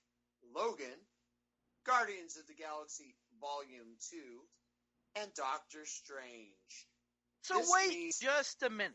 This means that Nick has an announcement. You mean to tell me that none of you voted at any spot for Suicide Squad? We didn't have a worst comic book movie category. And we're passing the porn version, yes. There it is! There we go. All my friends do scissors, take it slow.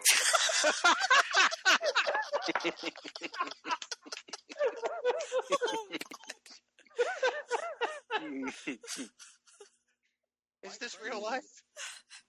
Or is it just It's just fantasy. So the winner is, Nick. And the winner. Anticlimactic announcement. For the first time For the first time in Halfie's history, we have a unanimous selection, that being, with 18 out of a possible 18 points, the Halfie Award winner for Best Comic Book Film is Logan. Logan. Logan.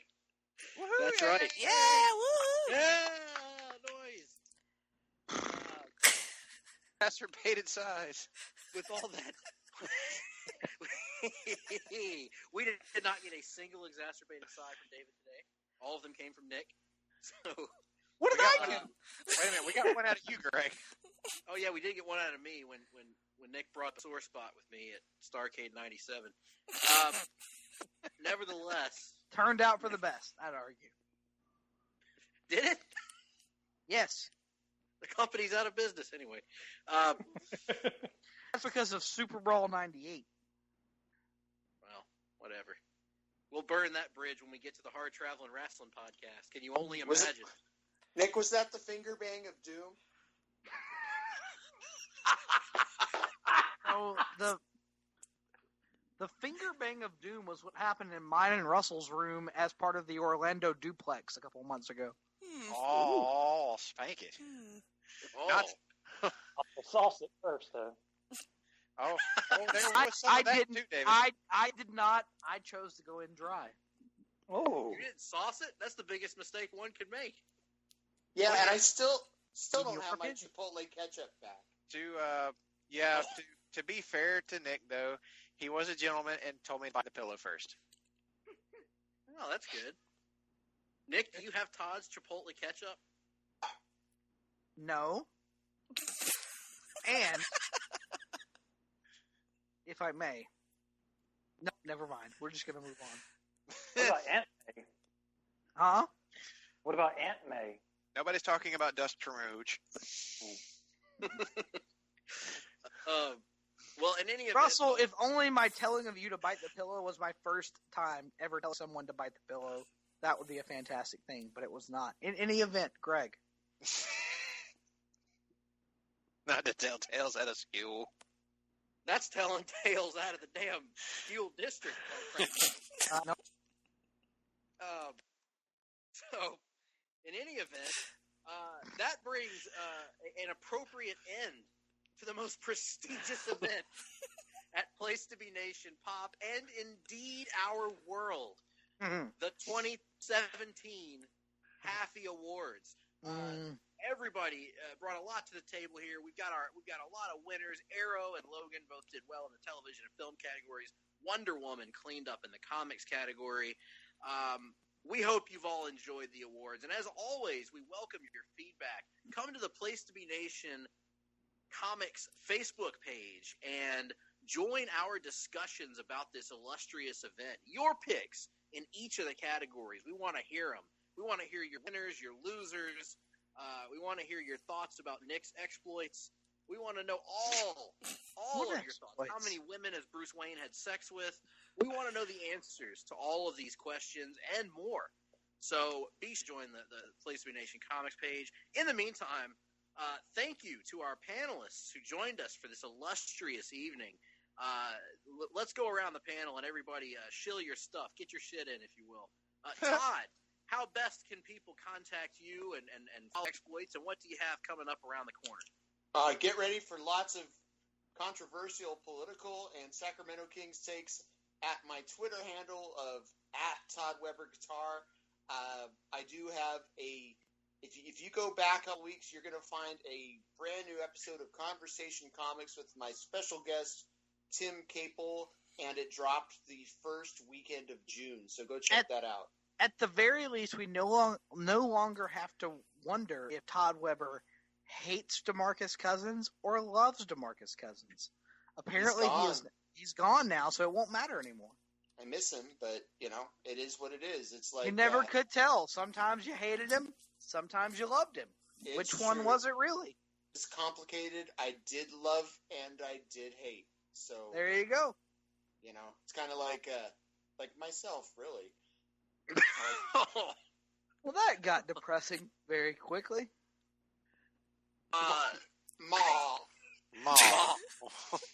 Russell, how can No. folks follow you, and what do you got coming up around the pike? Well, as of this show, which airs at the end of June, of course. At the end of June. Oh, good God. Well, first, you can find me on Twitter at Russell_Sellers. And while you're at it, also follow my Sellers Points cohort, Mr. Kelly Pule, at HKP2814.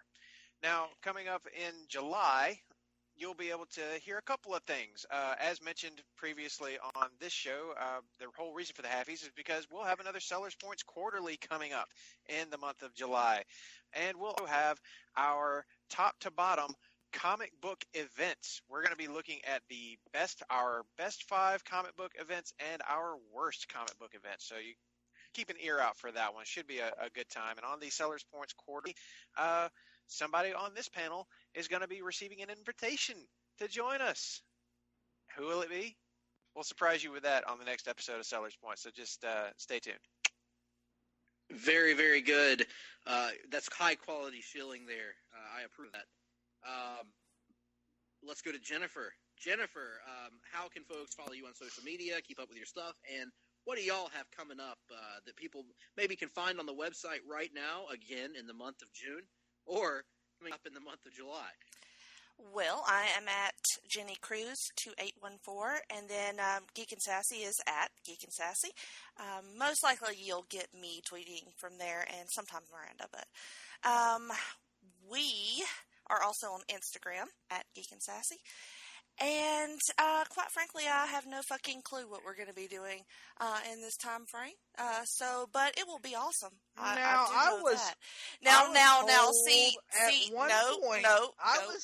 Quite frankly, I'm speaking, sir.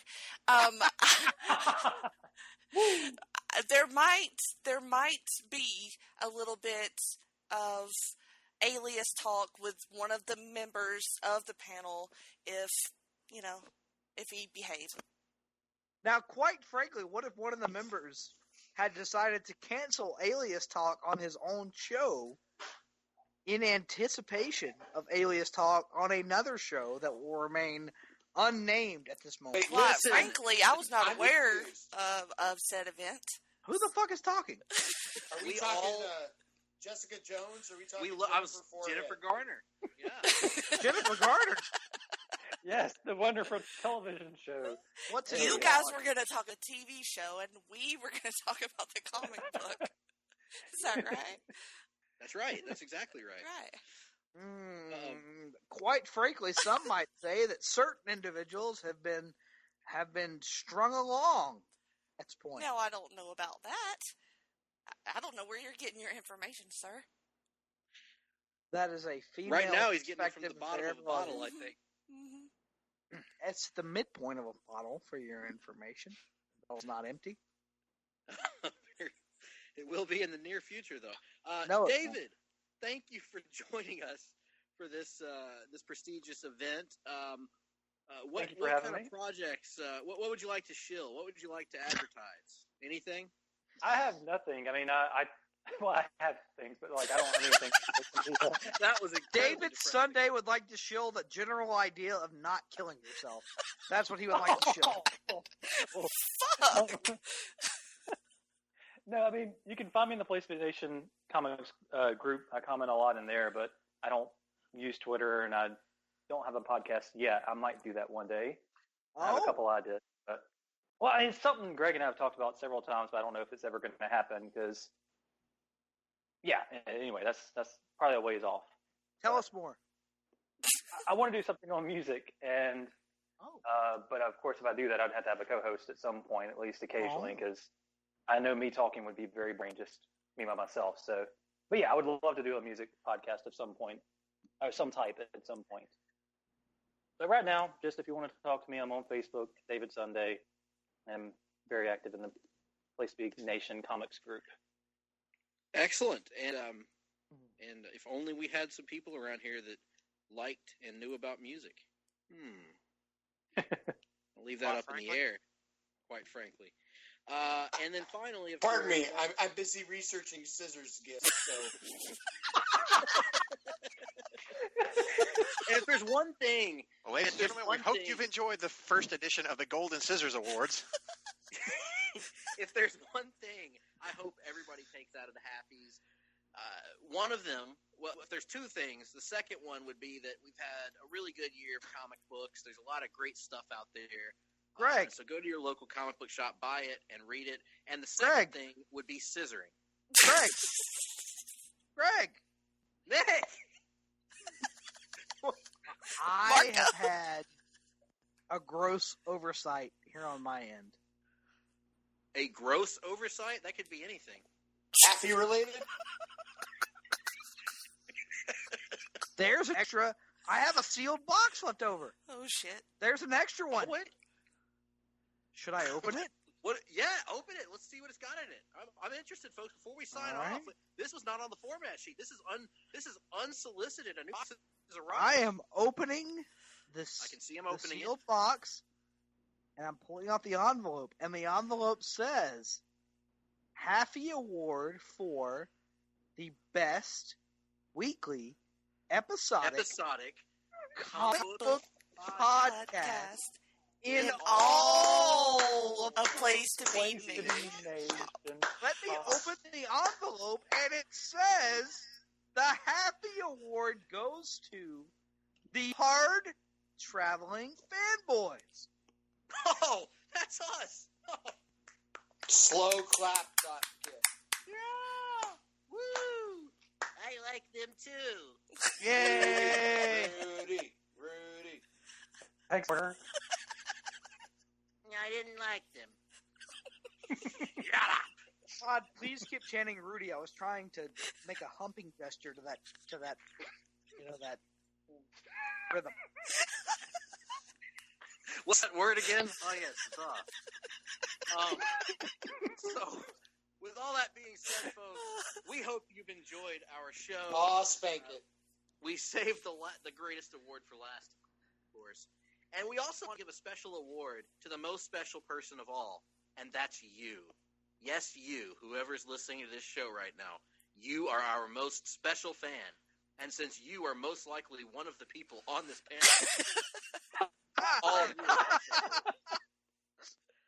With all that being said, folks, hope you enjoyed the show. We'll be back next year around the same time with the 2018 Halfies, God willing.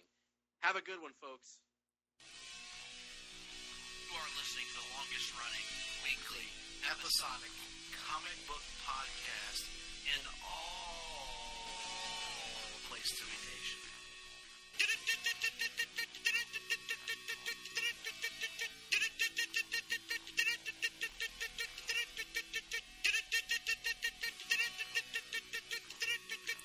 Hard traveling fanboys, hard traveling fanboys, hard traveling fanboys, hard traveling fanboys, hard traveling fanboys, hard traveling fanboys. When you hear a show, you better run for cover. Klondike Bill's a sausage lover. Ooh, hard traveling fanboys. It's a weekly podcast and you better listen. To keep your ears in great condition. Hard traveling fanboys. Hard traveling fanboys. Hard traveling fanboys. Hard traveling fanboys. Hard traveling fanboys. Hard traveling fanboys. Hard traveling fanboys. Hard traveling fanboys. You got a 33 and third chance of winning. Hard traveling fanboys. Hard traveling fanboys. Hard traveling fanboys. Hard traveling fanboys. Hard traveling fanboys. Hard traveling fanboys. Hard traveling fanboys. Got some weekly segments coming to your town. Reading, watching, and the rundown. Do. It's a great show on Place TV Nation. Certainly a unique situation. Ooh, hard traveling fanboys. Hard traveling fanboys. Hard traveling fanboys. Hard traveling fanboys. Hard traveling fanboys. Hard traveling fanboys. Hard traveling fanboys. Hard traveling fanboys. Our traveling fanboys. Our traveling fanboys. Our traveling fanboys. Our traveling fanboys. Our traveling fanboys. Our traveling fanboys. Our traveling fanboys. They're indivisible. They're microwavable. Bang it. Ooh, our traveling fanboy. Oi, oi, oi, oi, oi, oi, oi, oi. Delicious, delicious, fruity, fruity. All the fruities are Skittles. Are you gonna give me fucking anything on this show, or why are we even here? Listen up, you slap dick. Let me answer the fucking question. Well, Klondike Bill told me that if he ever came across a woman who was extremely clean and well kept, he would tell her to put on a pair of sweatpants and a sweatshirt, go take a 2-mile jog, and then come back and see him when she was done. Our traveling fanboys.